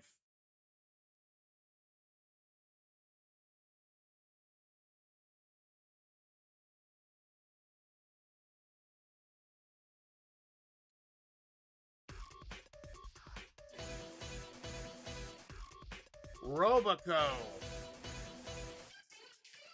ねえドクター、へドクター、メンテしてよドクター、まだいつもの例のバグ、ハッピーアナキー For the longest time, for over a year, Roboco was not able to climb the mountain.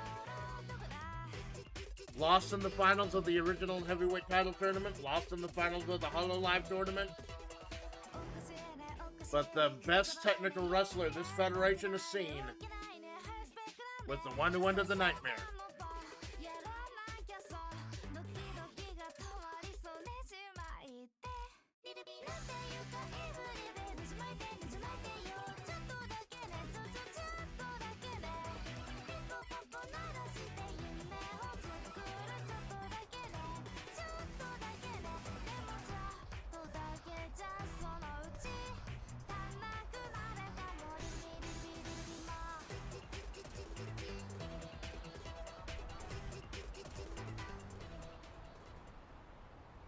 Tension is palpable right now.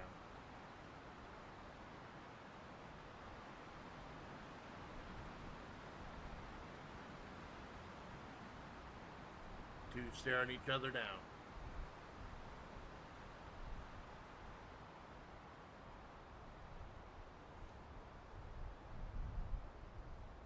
Yep, they hold their breath. Revolver Ocelot and Roboco. Revolver coming out. Here comes Takamori. Looking pretty bitter off of their loss to Turkish Oil. And standing with Yuri. It's 4-on-1. It's 4-on-1. How is... Oh my god, it's them. It's them. Suisse didn't leave.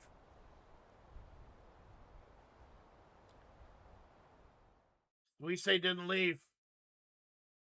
No, there's Takamori's corner. Can we get the other corner? Want to get the other corner.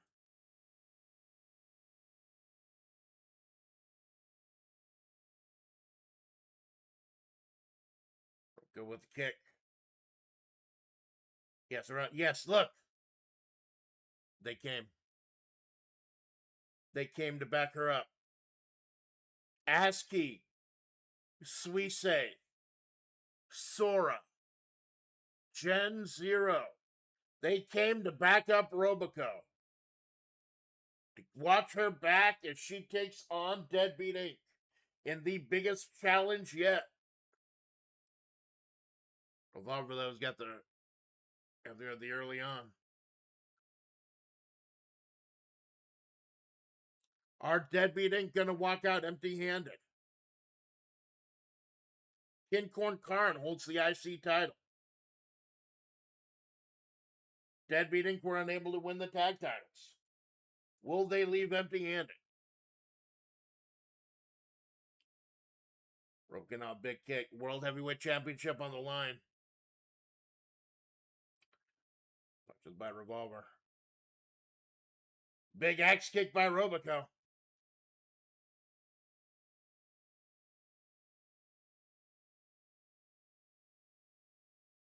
The chicken Mori. That bloodletter Yuri. Big kick by Roboco. Toss him in the corner. And look, there's ASCII, Sora, Suisse. A beautiful coda. A beautiful coda to everything Roboco's had to go through so far. Her sisters on Gen Zero. They're not even hired here. But when Suisse came to fight for the Intercontinental title, he brought a couple friends. Former tag team champions Sora and ASCII, Team Soraz. It may not be part of the game as we know. Thank you. Thank you. We're having some audio problems here. It's the middle of Alaska. It's the middle of Alaska. What do you expect? Dropped by Roboco.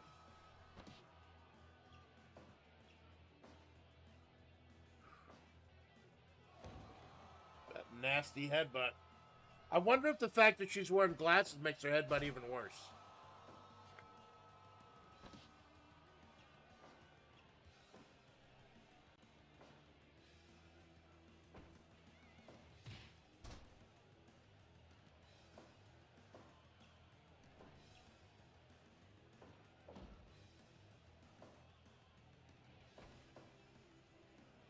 Vertical suplex by Roboco, sending the old man down. The silver-haired fox, Revolver Ocelot. He has been in City 17, and he has been in the ear of Mark Calliope and the Deadbeats, engineering City 17's downfall. He has been in the ear of many great men over the centuries, or decades rather. Even the big boss. Revolver with the one. The girl's not getting involved. They're just here to cheer her on.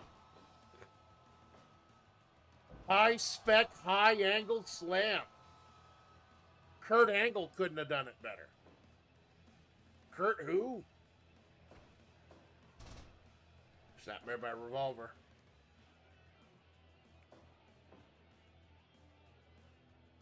Ocelot sizing up the competition as he always does. Very good at sizing people up.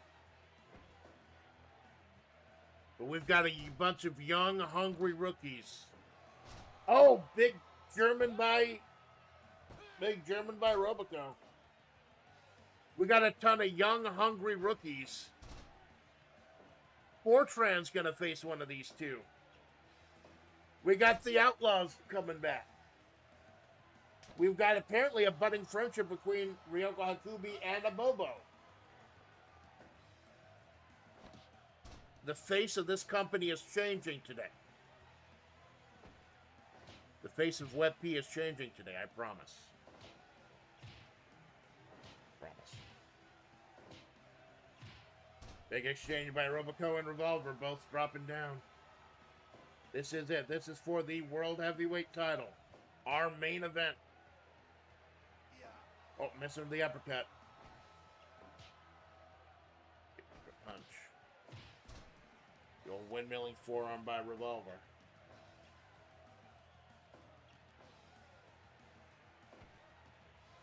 Roboco rolling him up. Remember, Roboco, that technical ability of hers, she can end the match at any time. Took her about 6 minutes to end the nightmare.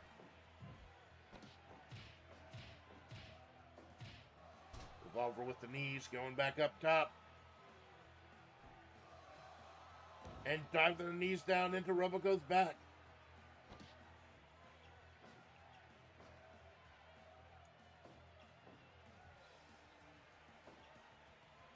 That toe kick.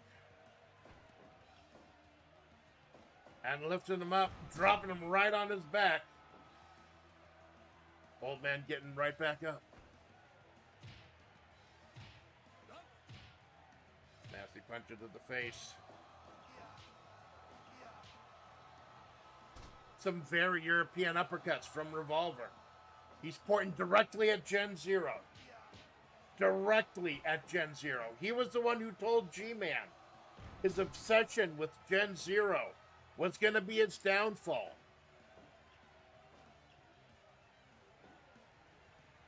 Revolver's already winded, but he's keeping up. Revolver himself with those forearms.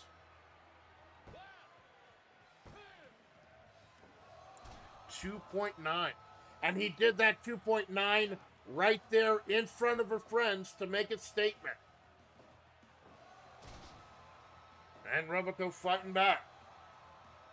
Let them know it's only 2. She has not given up yet. Anaconda Vice. Mori!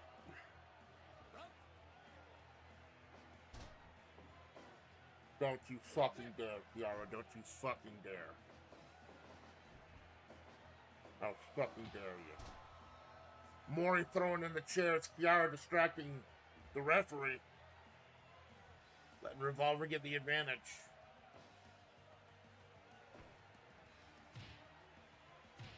Revolver with those shotgun punches. Girls, if they're breaking the rules, you can break the rules too. Girls, it's only fair.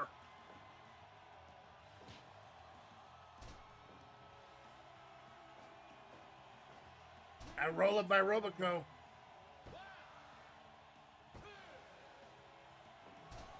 $2.9.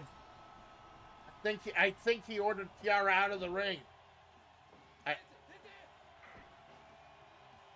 Mori.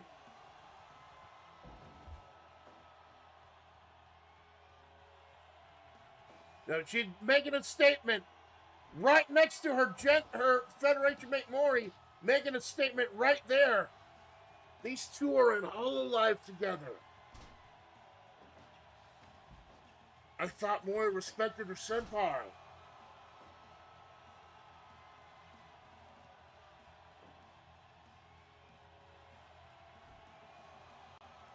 In the decision of respecting her senpai and respecting Revolver, she'd made her decision. I dare say she has chosen poorly. Revolver falling back. Robico should have already had this one.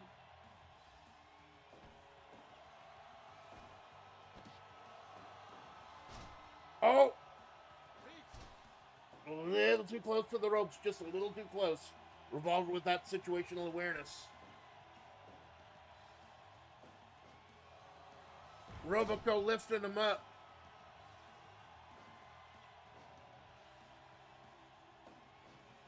Going off the ropes. Big old forearm by Robico. Whipping Robico under the corner. Into Gen Zero's corner. Hey, girls. Girls, honestly. Honestly. You can interfere. They're interfering. You can interfere.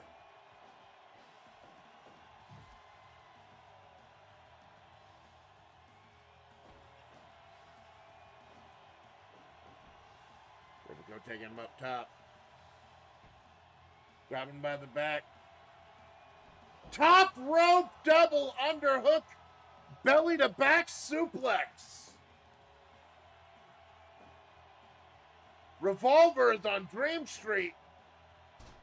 Is able to put Robico back.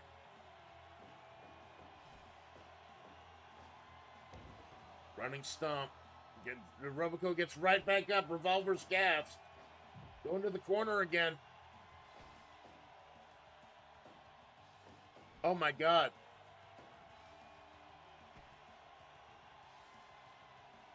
A second top rope double underhook belly to back.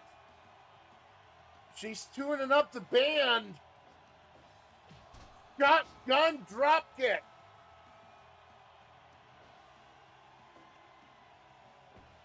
He needs to put this one away. Vertical suplex.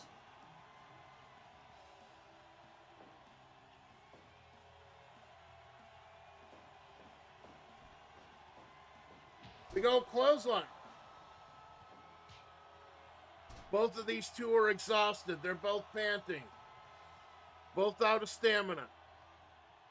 Given everything they've got.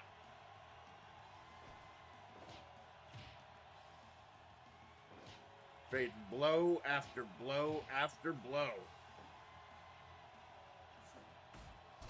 Big axe job by Revolver. Right in Gen Zero's corner. Dropping the knee.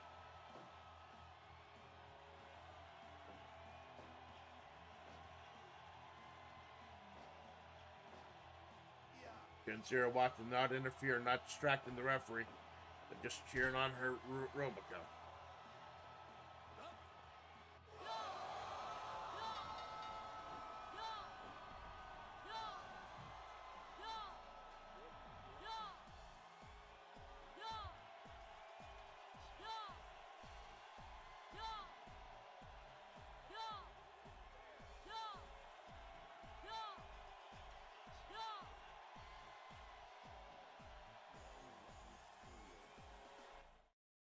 Mori Calliope.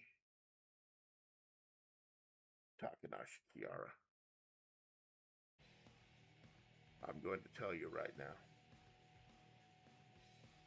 I'm telling you right now. You have made the biggest mistake of your life.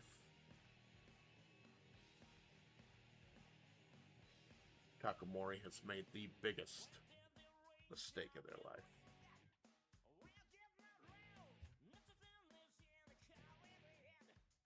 It took them interfering. It took Gen Zero playing by the rules. And Deadbeat Inc. breaking the rules. Revolver Ocelot is the world heavyweight champion.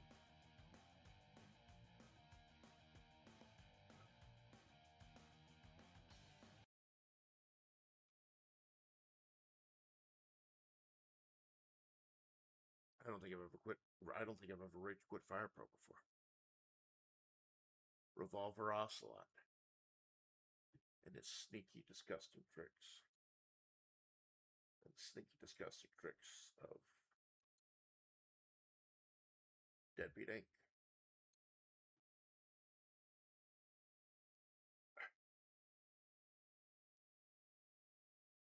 Well, you know what? There's no better time than now.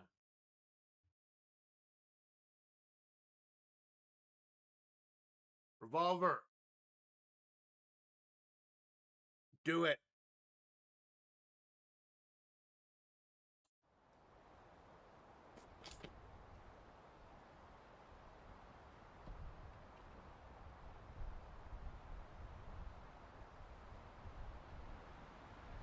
Walk away, Rubber. Just walk away. Walk away, Rubber. You and your friends just walk away. Don't interfere. Do not interfere, all right? Keep her in there. Keep her in there, Yuri! Keep him in there, Revolver!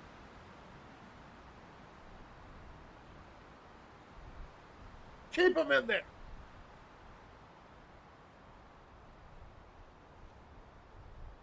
Again. Again!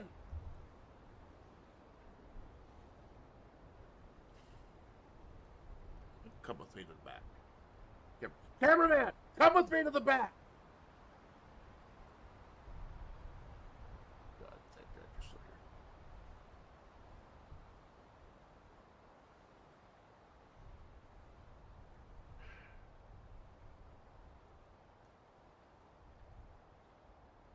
I've been on this channel for over 2 years, nearly 2 years, trying to put together the best show I possibly can. Every single night I come out, fire up my fucking potato laptop, spend hours trivializing every single decision. This federation's been around for over a year. Put together every single card, one by one, hand by hand. No AI. The only AI I use is for my artwork, and that's because I know I can't draw. But you want to talk about draw? Fire Pro Wrestling World has drawn more people to this channel than any other fucking game. A lot of it was mission mode. I'm recent playthrough through mission mode. But I'd like to think that I provide a little something different with the actual federation. There are a whole bunch of wrestling federations out there. A whole bunch of them. I get recommended 1 views on YouTube all the time, making their own federation. I was inspired by a guy who had a little Tuhu federation. I recently found a Tuhu federation guy. Thought I might want to do some collabs with some people sometime. Little bit of Worlds Collides thing. This happened.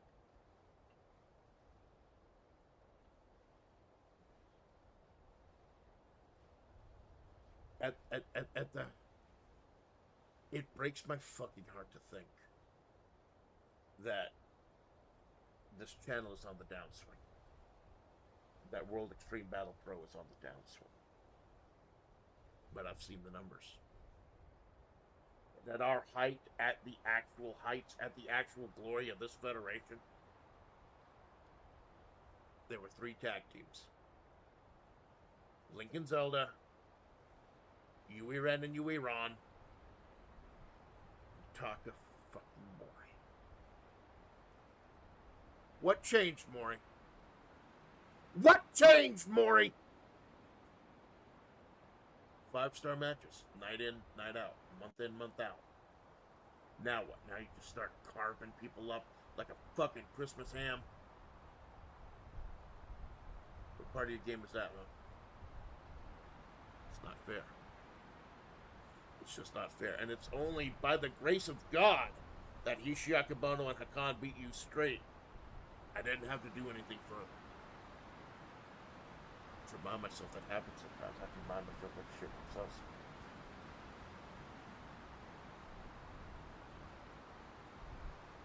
I've stayed away, getting interfered, and putting my finger on the scale as long as I could. But this was the last straw. What you've done is the last straw. And it helped, and it took someone to help me realize that. It took a man to help me, and it all started back at Jigoku. It's Dark and Jigoku is Hot months ago. When Revolver did me the courtesy of saving my ass from getting beat down by Punk and Kiara. He did that. And because of that, I gave him my ear. And honestly, I like a lot of what this man was saying. So I did not engineer this title win. This title win was 100% clean. He did what he had to do. Just like I did Robico. Robico, this is not your fight. This is not involved. You're not anymore. Just walk away.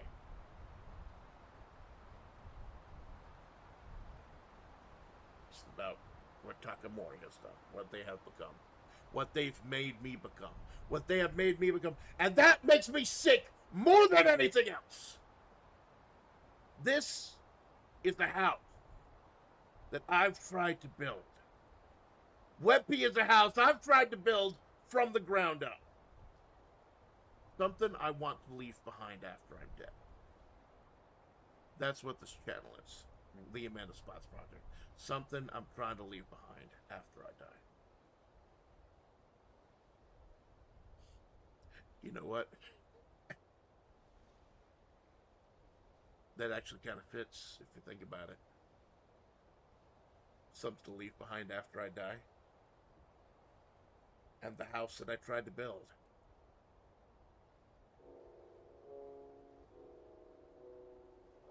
You know, I think I'll go with that. 9, Ladies and gentlemen, 1. It's Rory. this is the estate